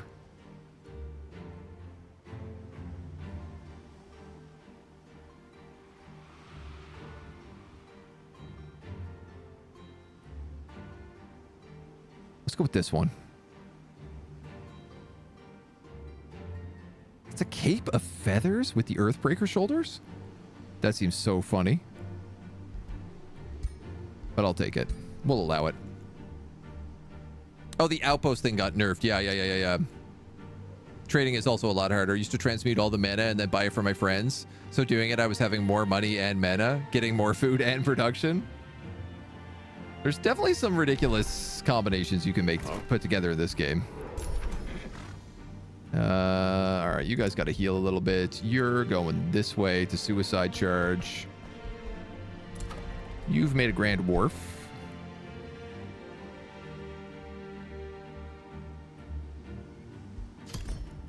I mean, honestly, making cannons.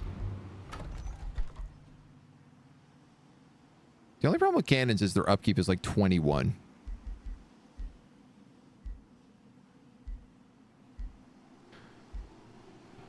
But that's no more than a Dragoon is, so at least they don't cost money.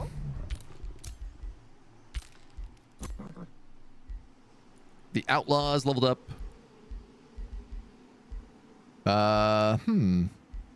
I'm actually going to start giving you support skills.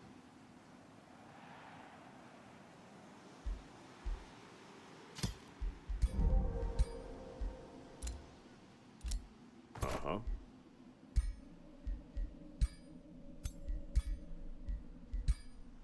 I feel like we are leveling up very, very slowly. Ooh, Akkad finally actually sent an army. So he's tried to send armies a few times, but they've never really worked. He has got these crazy looking Umbral shadow insects.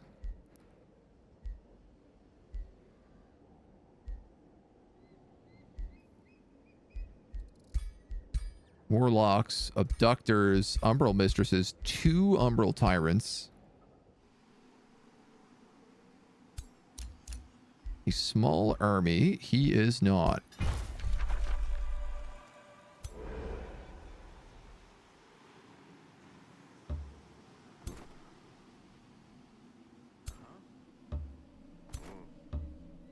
I want to cut him off, but I'm hoping maybe if we go over, we just get a better idea of what he's doing. Nice, and we got Tyrant Knights.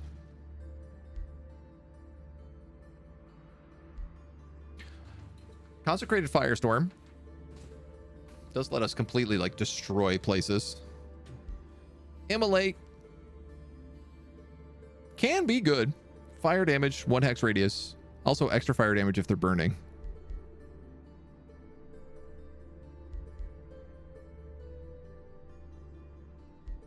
I think I'm going to take Immolate. We don't have a lot of actual casty spells.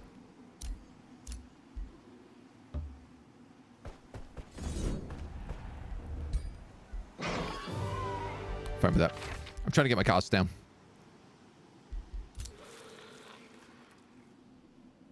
I am fine with that. And the pastors don't matter. You're going to chill in town. That's going to be that turn. A friend or an enemy? This is an enemy. What is his staff? Staff the Umbral Demon. Okay.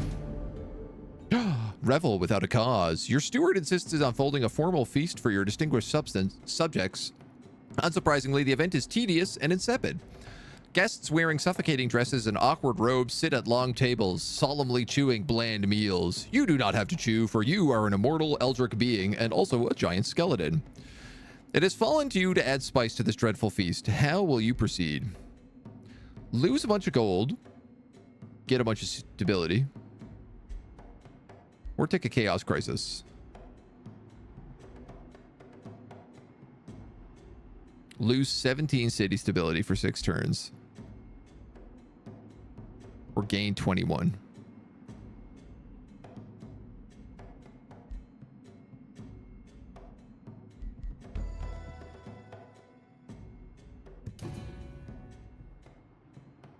I feel like you just have to try. Even though we're not very chaotic.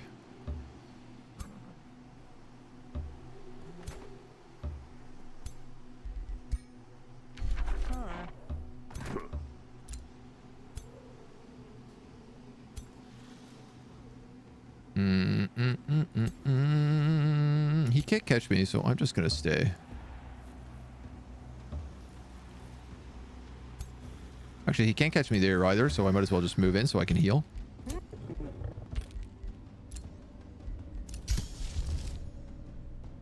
We have spells. Dark Knowledge.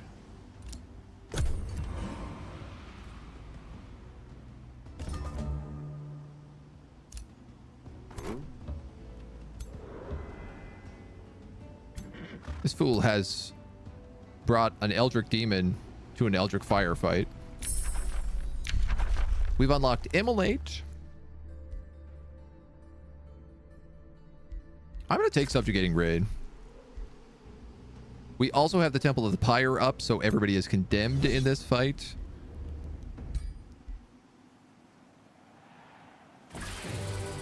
Good. Good. Oh, nice. We also get War Spoils, because I guess technically he is a free city.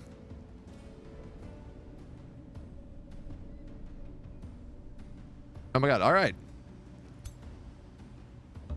With that, we march north.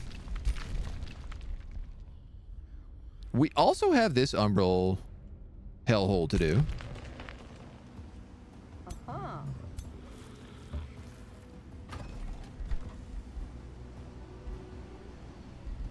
But I'm not sure what our plan is for that. I'm going to make a tithe collector right here. It will get me an extra 11 gold.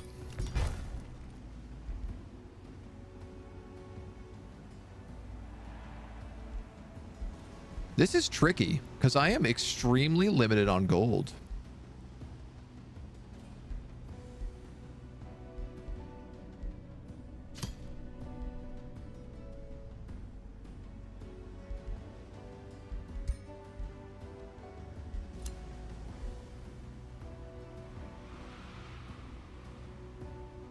Like, quite a bit limited on gold.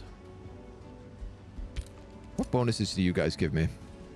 3 mana per adjacent forester. 5 draft per adjacent forester. This would also get me a pastors if I built a forester here, though. So let's, I guess, do that.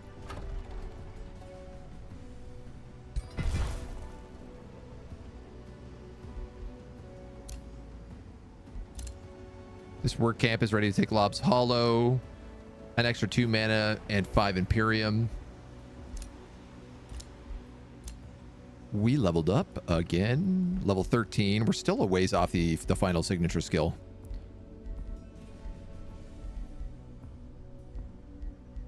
I think I'm also going to start taking some support skills here. Trying to become a mage didn't really work. Ooh. You're captured.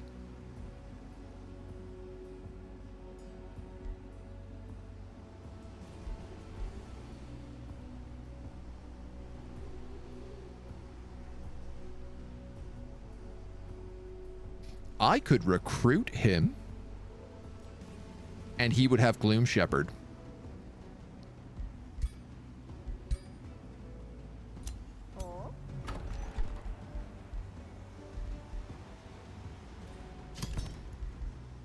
Let's think on that.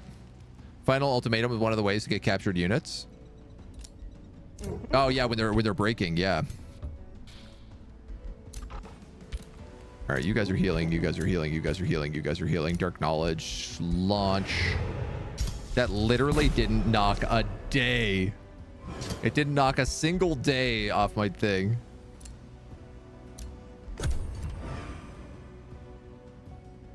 All right, we're gonna push up.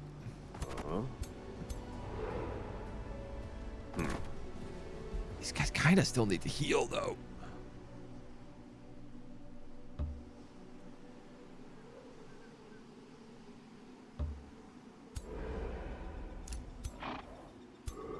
I'm going to do one more day of healing. And I'm not happy about it.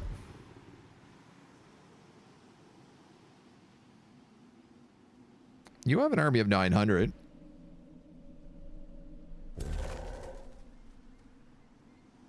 These guys just got bigger. Damn.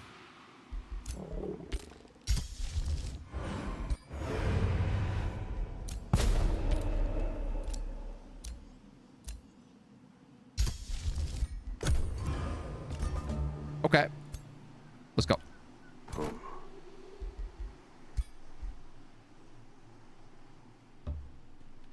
You know what? We might as well build a road.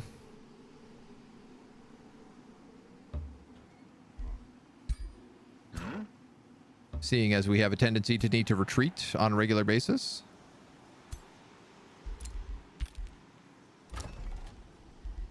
Prison cell is complete.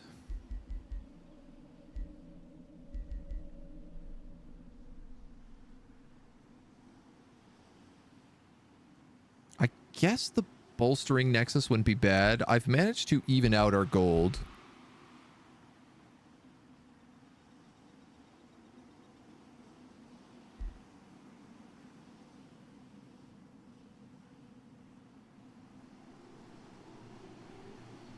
I don't want to spend all of our mana. Not while I am still trying to get a guy back from the dead. Plus 10 draft per positive or negative level of alignment. Counts as a quarry. Gets bonuses based on adjacent improvements.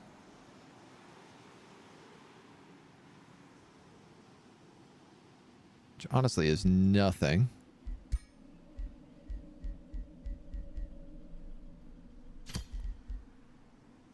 Carnival of Flesh here would give me a bit more food.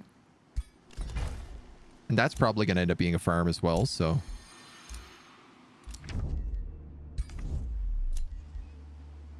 Alright. Keep cruising.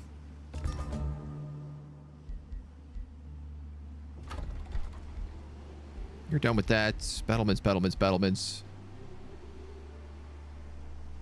You know, I guess the extraction nexus. It would be some bonus gold. Not much, but a little bit.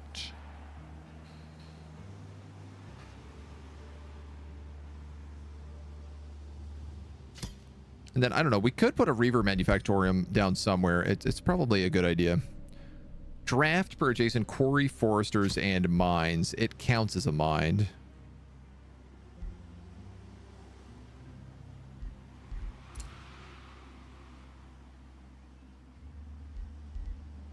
If I built it here, it would get 1, 2, 3.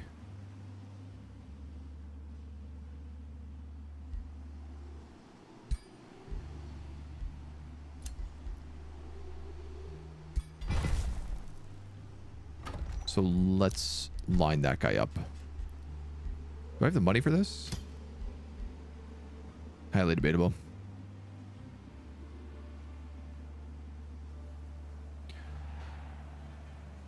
I'd lose like 2 mana from the ritual pyre. But because I'd be building a mine, I would gain plus 10 mana. Yeah, I think that's probably a good idea.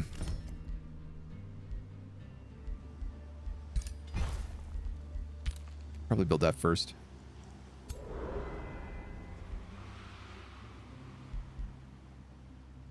Okay, I better not spend even a single additional cent.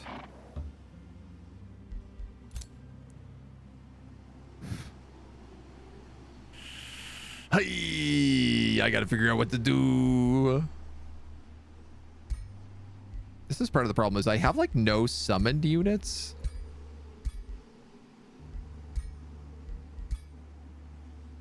So everything just costs me gold instead of mana.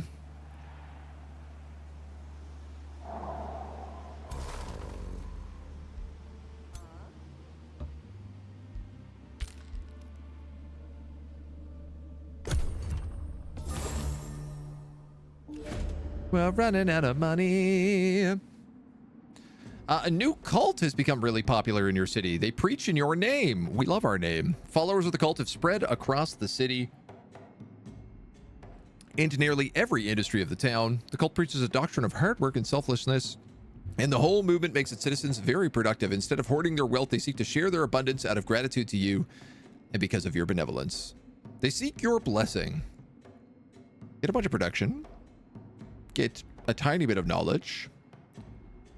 Receive 2 turns worth of food. Or for 6 turns, get 52 stability.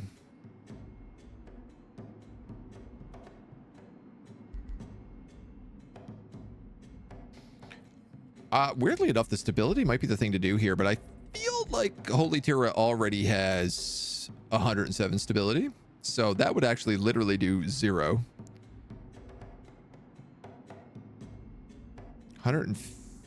600, 500, or 400 food. Yeah, we might as well just build.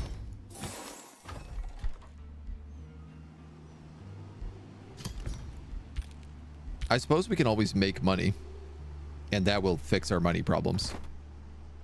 Huh? What? Oh. Spend money to make money or something like that. Time to think about lowering upkeep by means of Faithful and the leader. These are not bad ideas.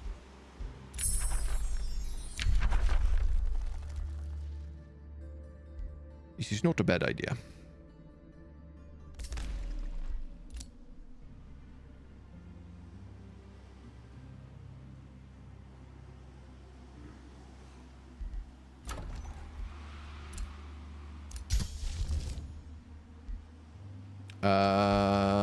We already have Reveler's Heart.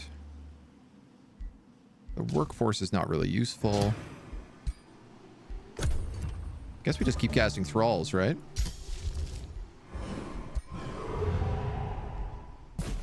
Oh. Look. Homie brought us another army. Blighted Great Axe of Provocation.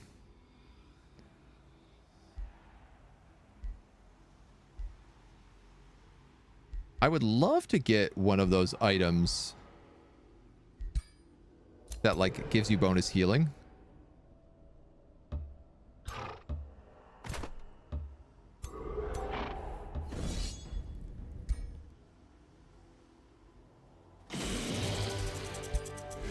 I'm also just realizing that there is gloom in these provinces. Which means I think we need to think about building this another gloom ring much quicker.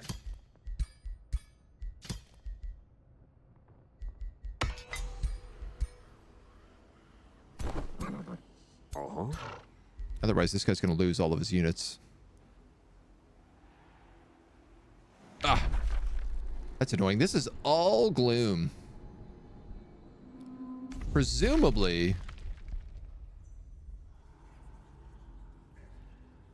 coming from here. An Umbral seed. An improvement built by an Umbral dwelling. Terrain inside of this province will slowly transform into gloom.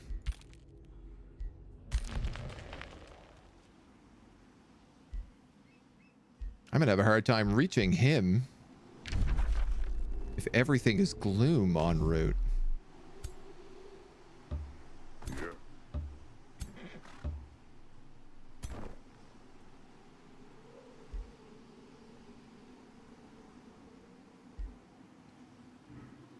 Yeah, I'm gonna be real. I didn't really account for that.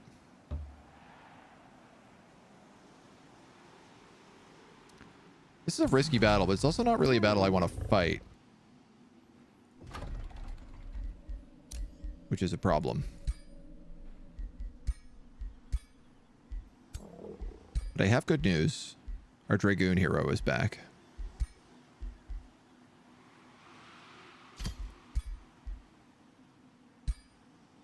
And he is a true G.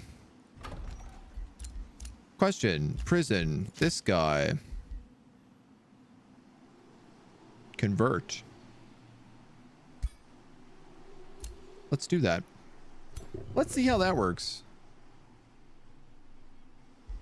These are all risky battles because your army is trash and you're really low level.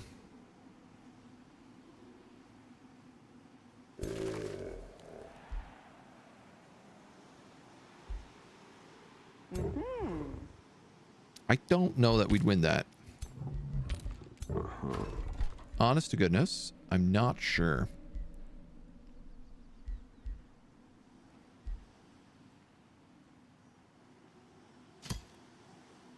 Circle of Zealotry gives us some pretty good boosts. 12 happiness, 30 draft, 2 gold, 2 mana.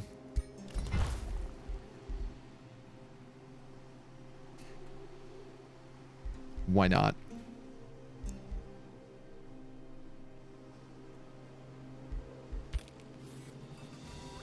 We'll give that a shot. We'll give it a shot. We got some more remains here as well. We have all these remains, and I kind of want to sell them off. Mostly because I know that they have loot. But they're all also getting me mana and knowledge for being in here, and that might be more worth it for us. Night nowadays. Thank you for the follow. Welcome to the agency. Uh-oh. Big uh-oh.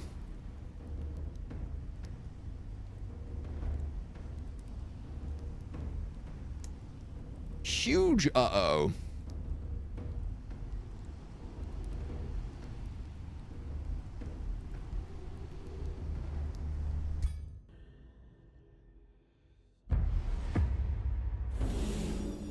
We're in massive trouble here, dudes. Hey, you seem pretty cool. Thank you. You seem not so bad yourself. Welcome, welcome, welcome. If you like strategy games, especially if you like Age of Wonders for the next month, you're in a great spot. Come on in. Unexpected dangers. I think the real thing that I unexpected here was being extremely wounded. And now we're fighting in gloom terrain too, so there's gloom shrooms everywhere.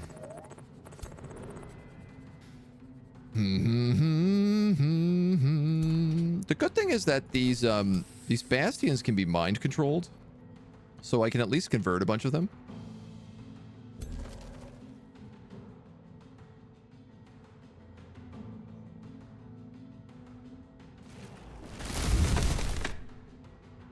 Try to blow up some of those gloom shrooms.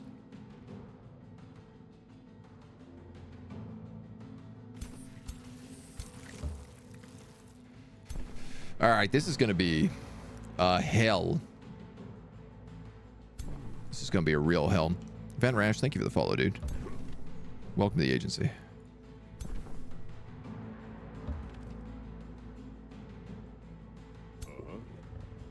This Dragoon is already wounded, so I'm just going to heal it.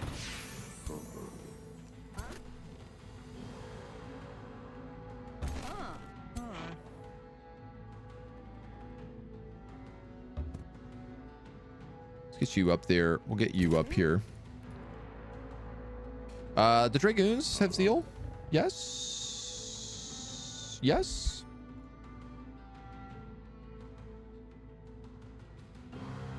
Honestly, I don't understand why Overseers don't.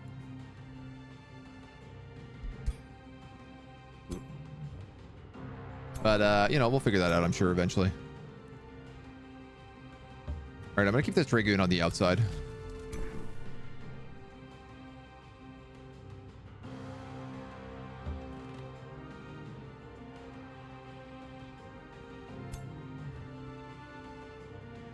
Tyrant Knight. Conan. Let's heal him. He has zeal now. I am worried about something, which is that if I cast Holy Fire, are these boom shrooms going to go boom?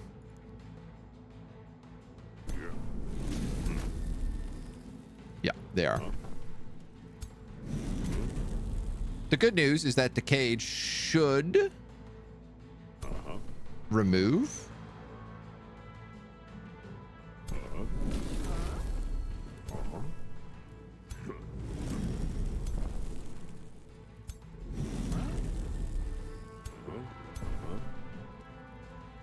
Should. Keyword.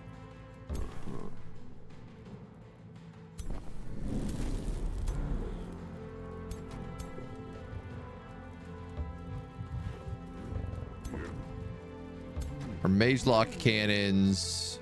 Our mage locks. Our mage lock cannons. And I don't believe you can do anything for us. You could pick a Blessed Champion.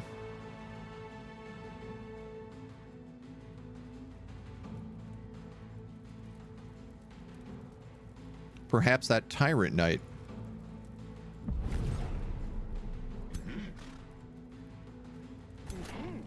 And then we're just going to block with everybody else.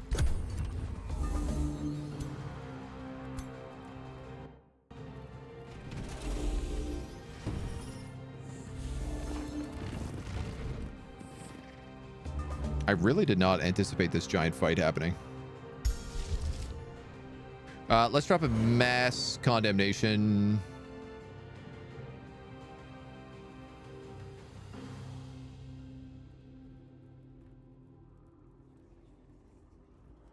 I think here.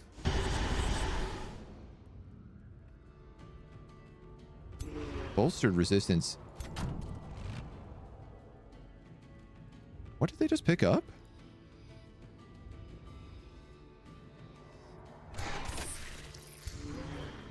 Oh, that was the stone spirits. Status protection.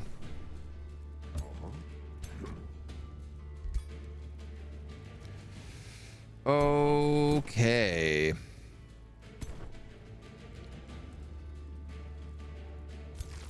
It is not wise for me to do anything until they move in.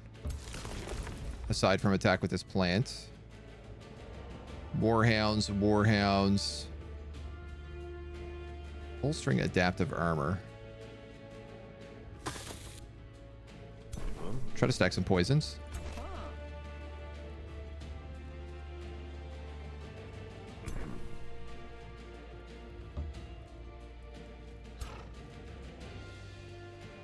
I guess we could go with the summon animal here.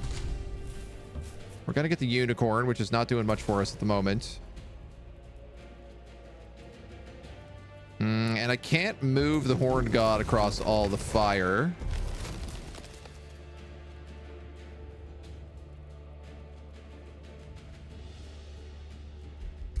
God damn. And I didn't realize that if he stepped on something, it would explode.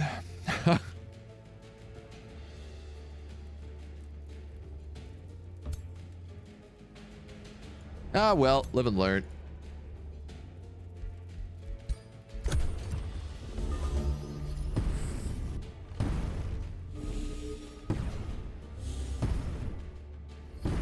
Oh, this is terrible.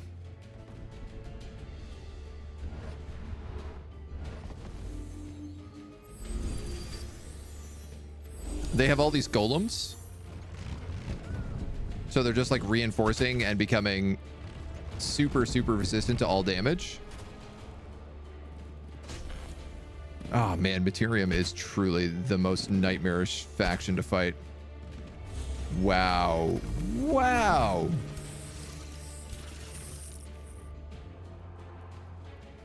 How did he hit 3 guys? It doesn't AoE? Meteor arrows. Oh, mercy.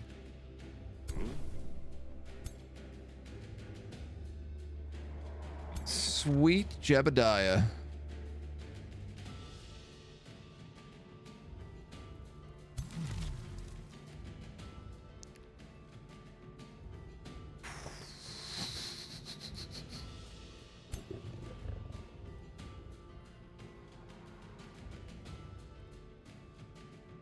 Okay, I'm going to move you here. I'm going to hit you with a reclamation bolt so I can heal.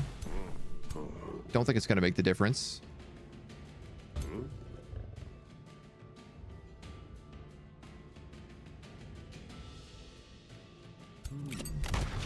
This Dragoon's so wounded, he lost so many models that he's just like not doing any damage. They cast Steel Fury Chant. Oh, man. All right, we need probably another mass condemnation over here.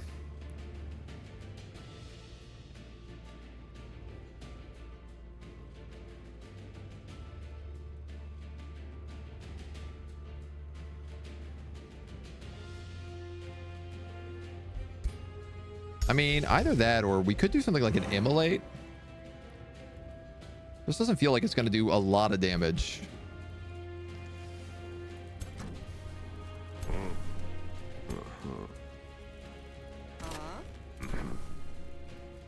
This guy is countering.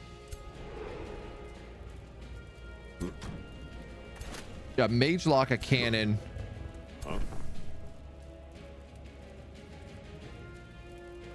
Oh, this is so bad. This is so bad.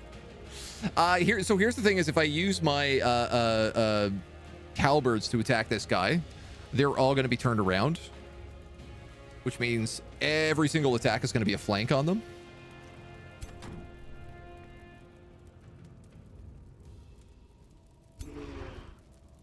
The man's also got status protection, strengthened, regen, lucky 3.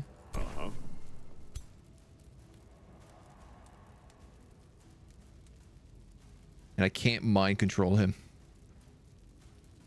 because I'm in zone of control. I mean, I could teleport, but like I want to probably mind control like.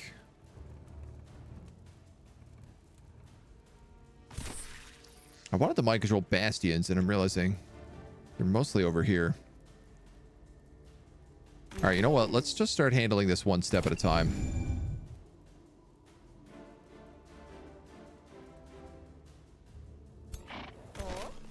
Mage Lock, if you take a shot on him.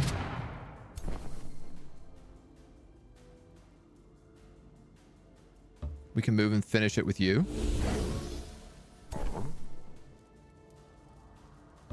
You can move forward and strike both of them.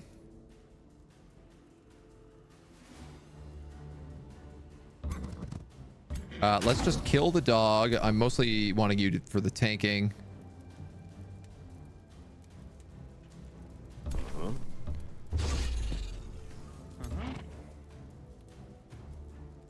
The Ceaseless Cacophony is doing some damage. Did I accidentally just move you just then?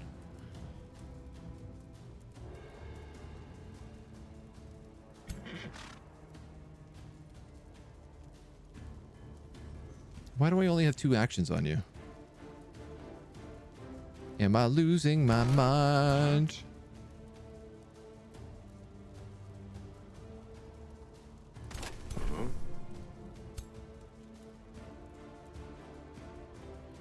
You can't really reach either group.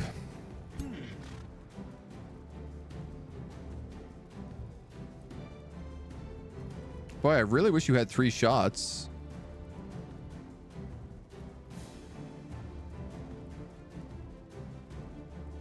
Because then you could kill someone, get killing action, and shoot again. Which means I might need to cast Ignite with somebody there. Alright, well, baby steps.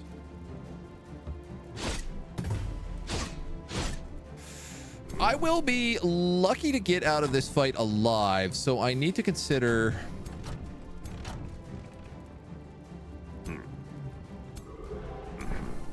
At this point, we just need to kind of figure out how to get out of it alive.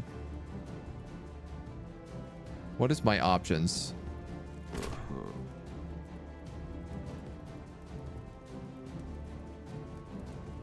This poor guy is going to get killed. Guaranteed. 100%.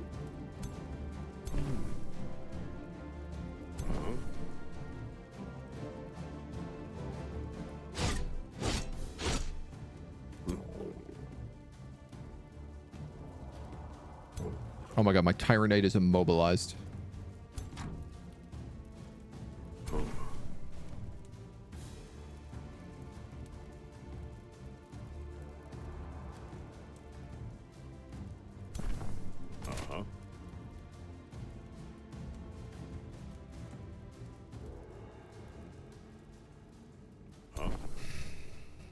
Damn.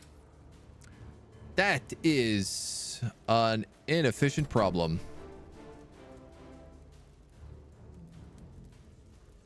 I don't think I can kill him.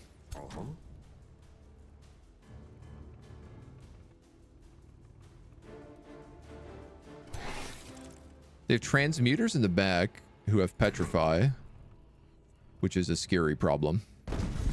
Let's hit these guys and get rid of the retaliation. At least that way I can send in someone to do a little like AoE strike against them.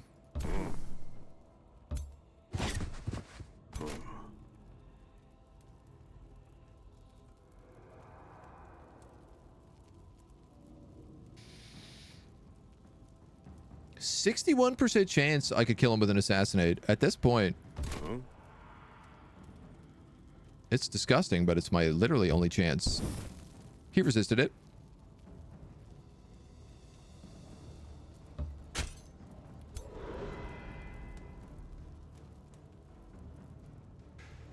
Okay, we're gonna have to Eldritch phase.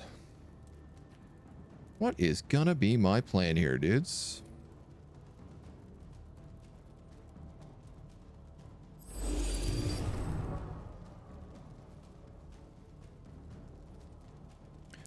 If I phase to there,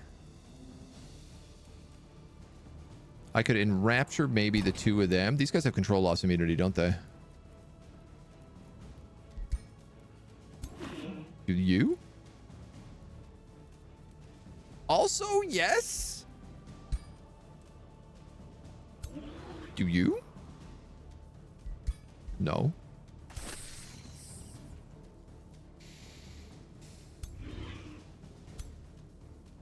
So dominate's no good. Mind control would still work.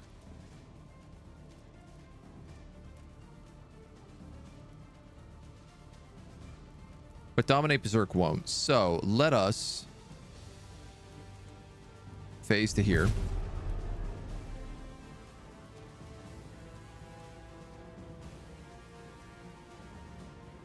No, mind control does not work. Okay.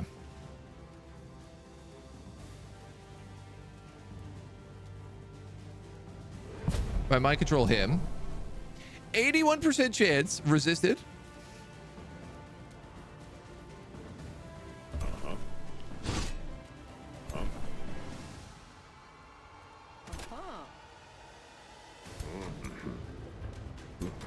These guys are all immobile, so they can't do anything.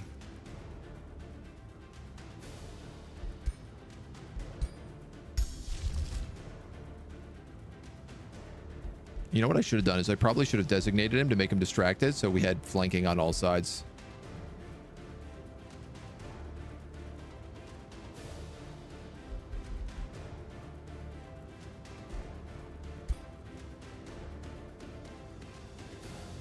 rough.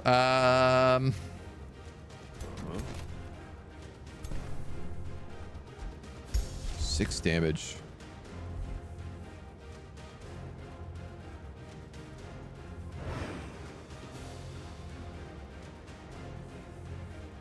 These guys are already burning.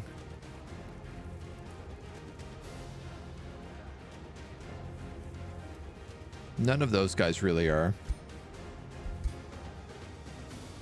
That'd be 11. If we did 11 plus 6, it's still not even remotely close.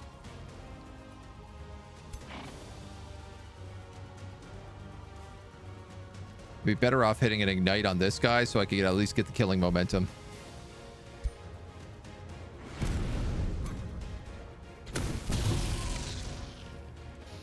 Yeesh.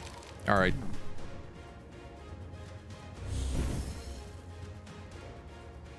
Honestly, probably should have resisted. But we've made a few mistakes here, so.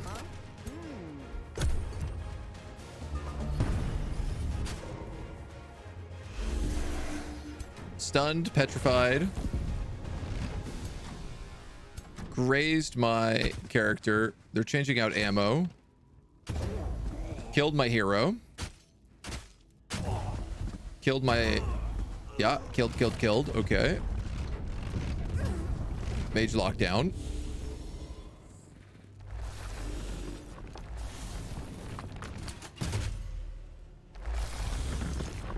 And I guess I Eldritch phased last round, so that's going to be on cooldown and I can't escape. But I do not understand you mainly use troops and you're not using the buff spell, Morale, Strengthen, and Zeal. Plus Fortune if the order building is built. We don't have the order building built. Yeah, the Strengthen would be good. You ain't wrong.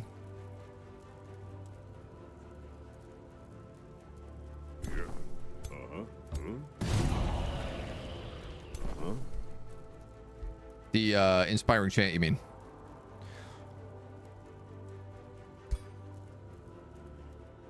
It does have a very big AoE, which I often forget about.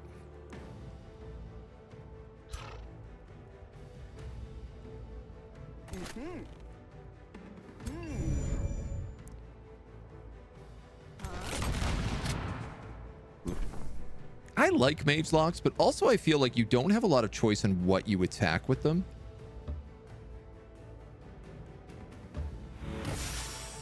Which can feel a little frustrating at times.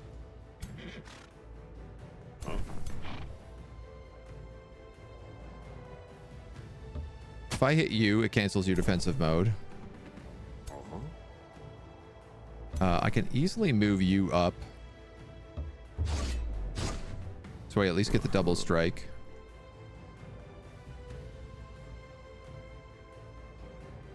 Suffering from a lot of penalties here, including weakened, and I'm starting to wonder whether or not I'd be better off just turning the flame on.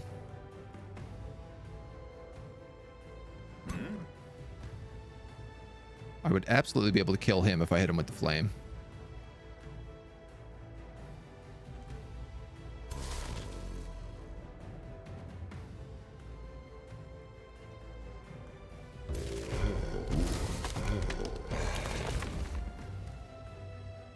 I have anime floras, but I also have heals. Can the enemy hero be mind controlled? Yeah.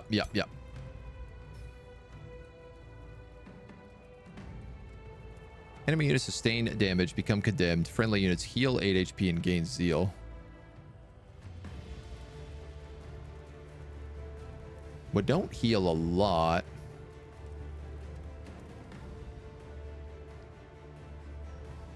But that's a pretty big area of effect for this.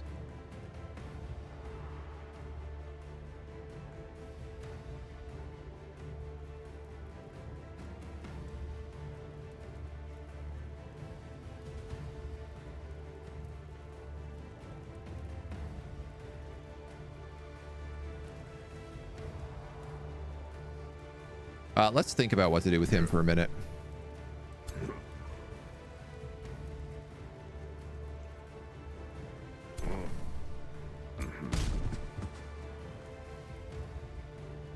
You have a nice double attack, or you have a cleansing flame. The cleansing flame would help strip a lot of bonuses that these guys have, which is currently a lot of bonuses.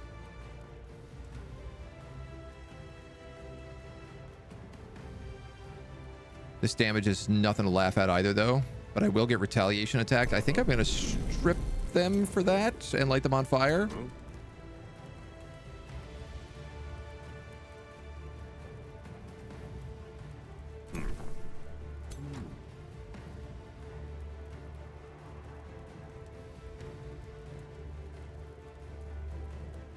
This cannon's in huge danger.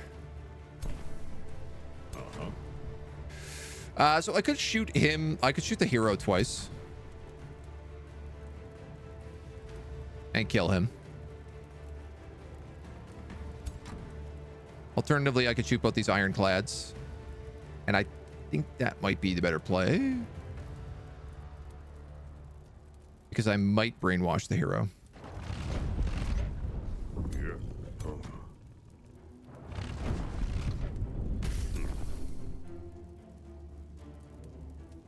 You've got to heal.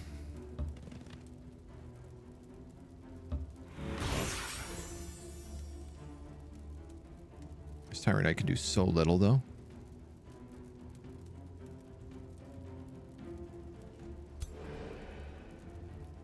I'm really, really worried about our champion here because he's got 24 HP, which means that I can just be instantly killed by this Iron Golem. In fact, pretty much anything that decides to target him will kill him. And if I drop the Reclaiming Bolt, it's going to heal this guy instead. So...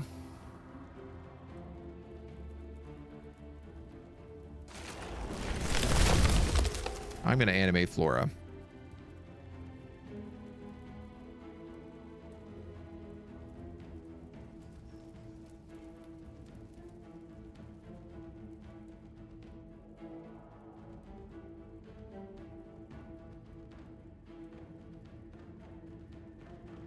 It's not a lot of damage.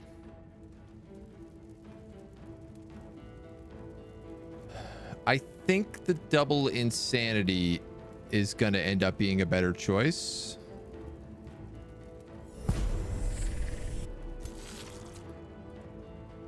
I picked up the archer with it. And...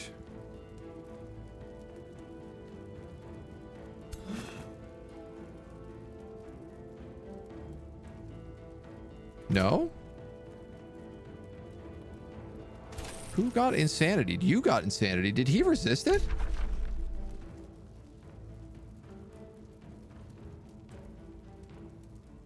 Blessed Soul fails its check. Arbalist fails its check.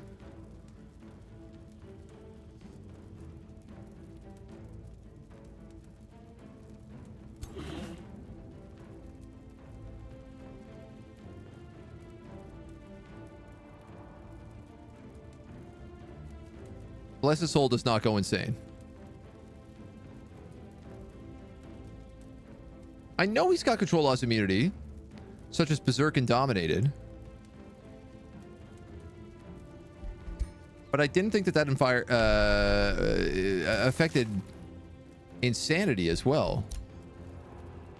Certainly the way it reads does not make it seem that way. Crudbutt. All right, well, you can really only attack this guy, so that's all we can really do there. These guys also have a metric ton of buffs. So I think I'm going to nuke.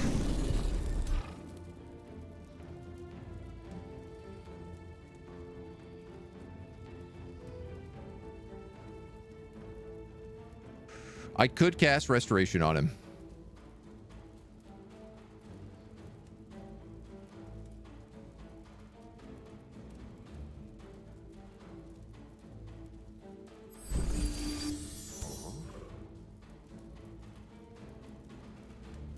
I don't like it, but I could do it.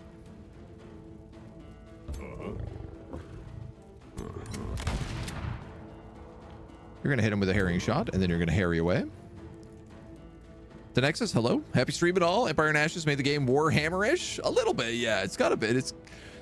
There's parts of the game that's definitely got some Warhammer vibes to it. Ain't no doubt. All right, this Immolate now would do a pretty decent chunk of damage. Because these guys are all on fire already. My unicorn is dead. He whirlwinds me and blinds a bunch of my characters. Ton of bleeding on a shrapnel AoE. My cannon is down. My priest is down. My tyrant knight is almost down. My tyrant knight is down.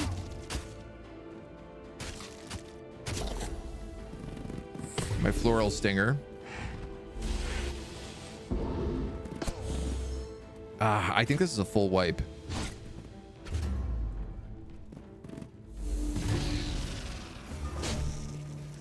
Now, it's easy enough for me to rebuild an army.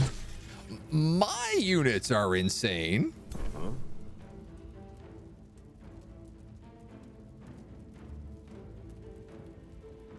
Why? Uh-huh.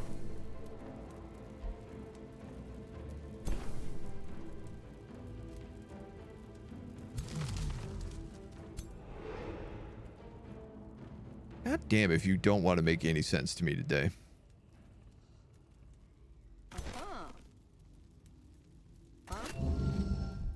Iron golems are good, buffing everything around them. Yeah, iron golems are gross. This is crazy. This is like doing this little damage. 5 times strengthened. How is that doing so little damage? How is a bastion doing that much damage?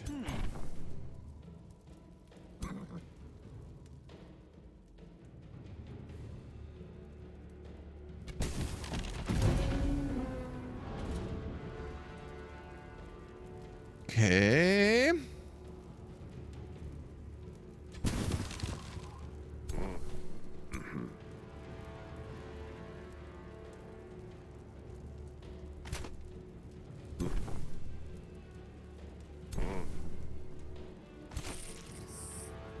Right, that guy's attacked already because he went insane.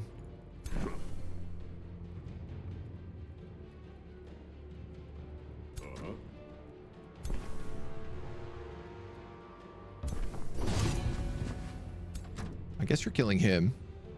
You can't really do much other than run.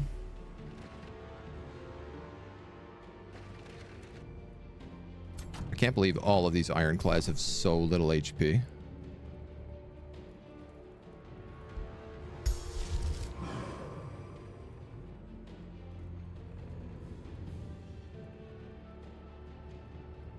All right, well, I can definitely kill that one.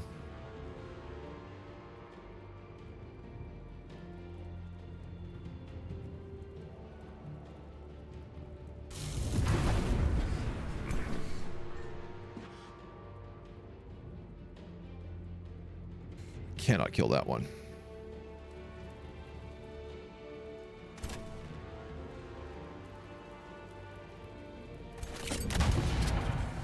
Thank you, XCOM.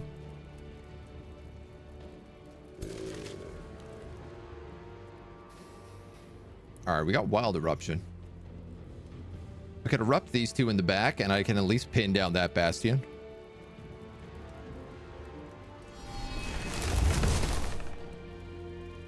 Sort of just seems like my only play there. This guy also has 5 times strength and 2 times fortune. Status protection. Uh-huh. Yeah, this computer is really good at getting buffs.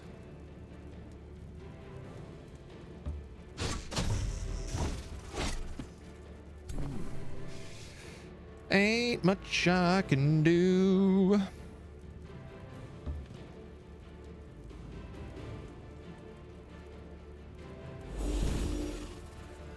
Oh my god, I got him blind. That's what I was gunning for. I was hoping and praying it might work.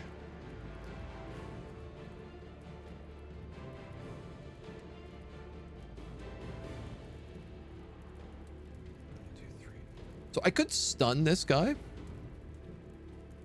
which would also stun him.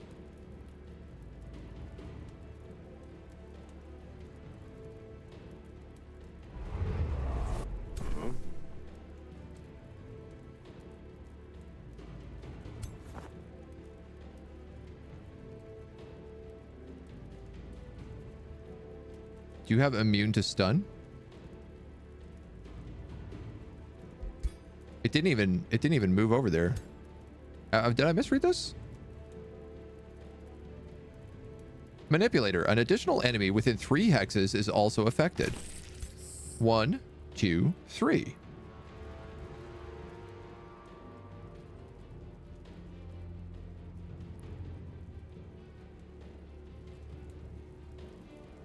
I really don't understand that.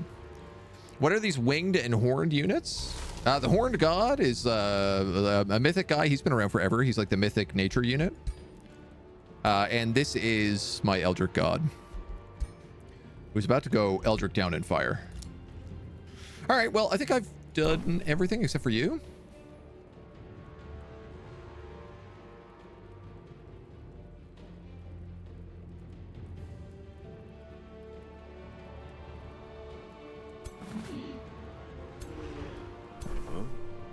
Guess let's go that way. Ah, that's convenient. We at least got the critical hit there to pull in the extra kill.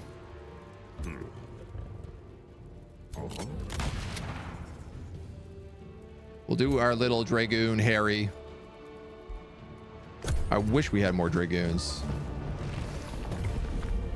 I'm dead.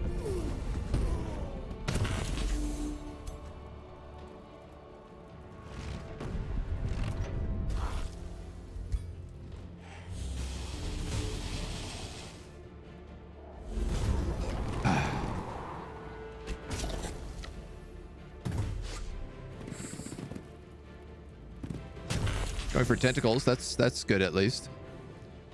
This guy is chasing down my cannon though, and I can't do anything about him. The only advantage is he's taking a lot of burning. If you go here, you are in... Is this cleansing flame? No, that's just fire. This is cleansing flame though. The thing is if you go here, you get 2 attacks. If you go here, you get 1 attack. But I think that's probably all you need to at least kill that ironclad. Your back is also really open if I do that, though. I don't suppose all flame is cleansing flame for you. You are immune to burning. So in a weird way, yes.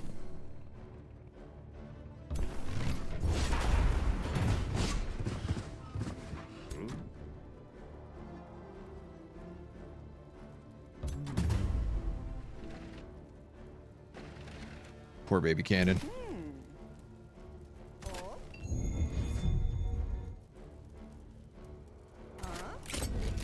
This is the only shot we can make there. Last patch, the AI was not chucking troops together to get buff most of the troops. He just threw the spell somewhere and buffed half of his troops. Yeah, I mean, I also, like, I sat back and I literally just watched him go strengthen, strengthen, strengthen. Right away, I was like, oh, we're going to have a problem.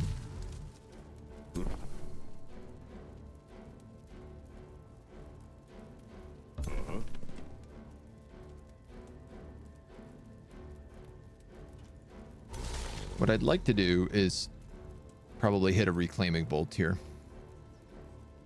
I'd like to not stand in the cleansing fire to do it, though. All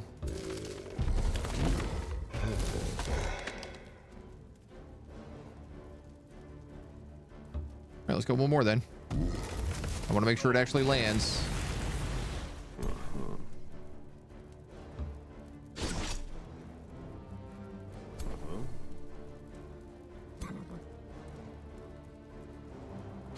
You're going to put every shot that you can into him. Just going to be an okay about, but not really quite enough.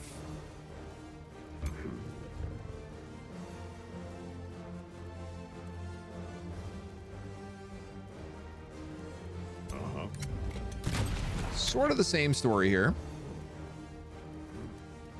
I'm at least really happy this Dragoon has managed to hold on this long.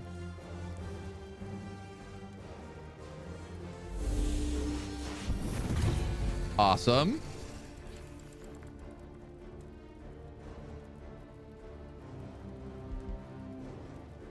I have 27 mana. Is this everybody? I think everybody's already gone. That Ironclad's still so much HP. He rocks my Dragoon. He says that's enough out of him.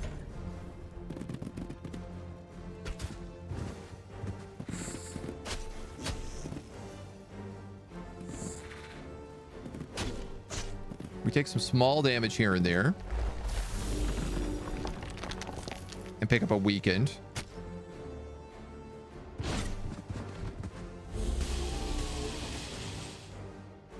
Okay, I feel like we just... 3 of them just died. Just keeled over and died.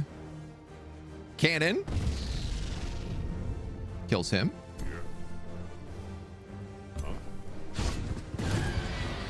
Transmuter's dead.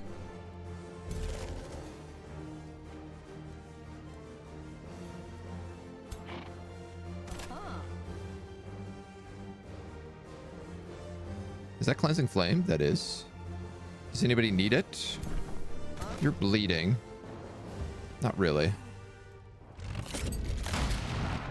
30% on a graze. I will still take it.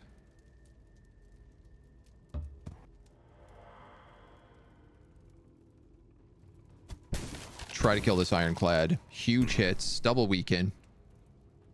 I have a heal.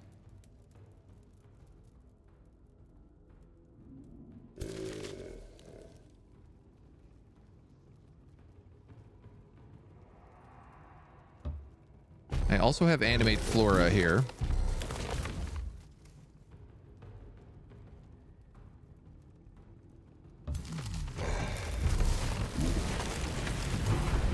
Oh my god, the critical hit and the killing momentum.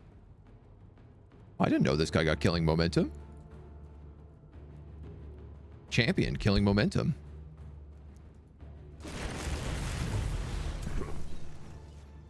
The other big heal.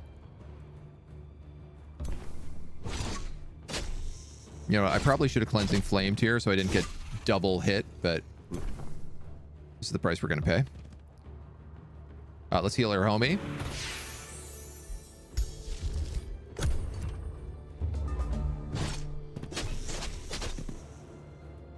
Oh my god.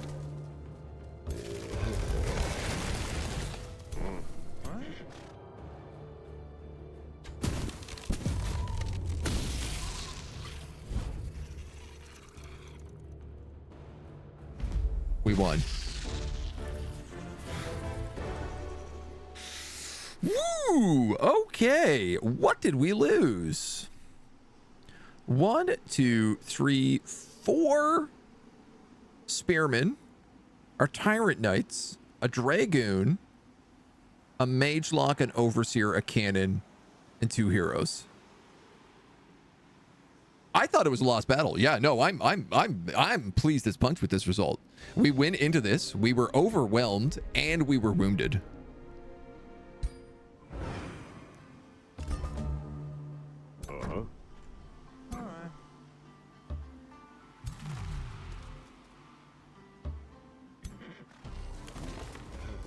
Everybody retreat. You can join these guys. Make sure that we don't get killed. I guess my Dragoon leader is back. So he can come up and hang out with everybody. We have a crazy economy, so like rebuilding off of that shouldn't be bad.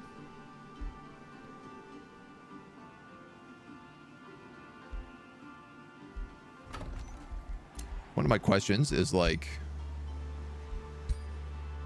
you're 400 mana to resurrect. Honestly, if I just wait 1 turn, I can do that.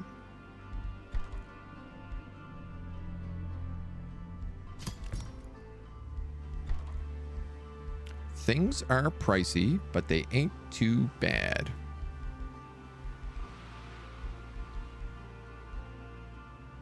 Let's build an armory. We're gonna need the draft. I'm also going to retreat you because you have cannons that I could put to use.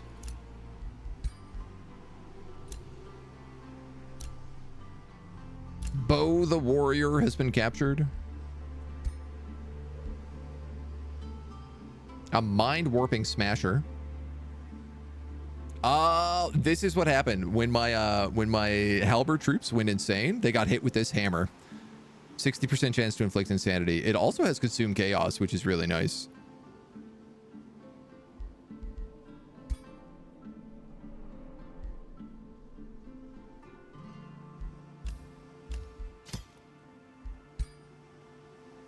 Act of evil.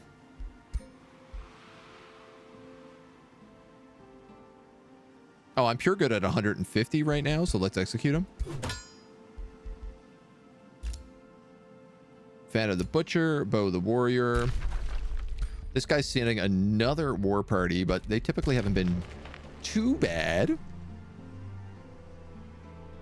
The nice thing is we're going to now be able to build our armies like exactly how we want them. Which I think is going to be a hero, 2 Pyre Templars, 2 Tyrant Knights, and a Mage Law Cannon.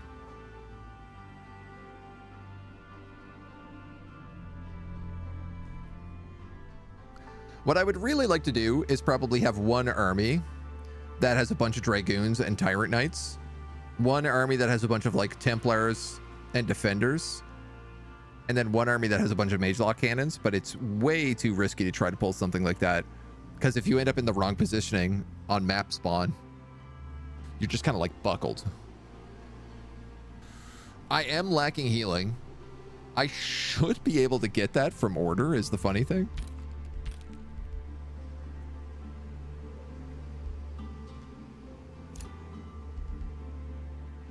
But I just can't.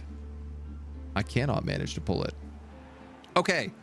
I think with that big fight, with a regroup here, knowing that we can take him and knowing that we can also like build an army specifically for his stuff, dealing with those big ironclads, the cannons actually seem to work really well against them.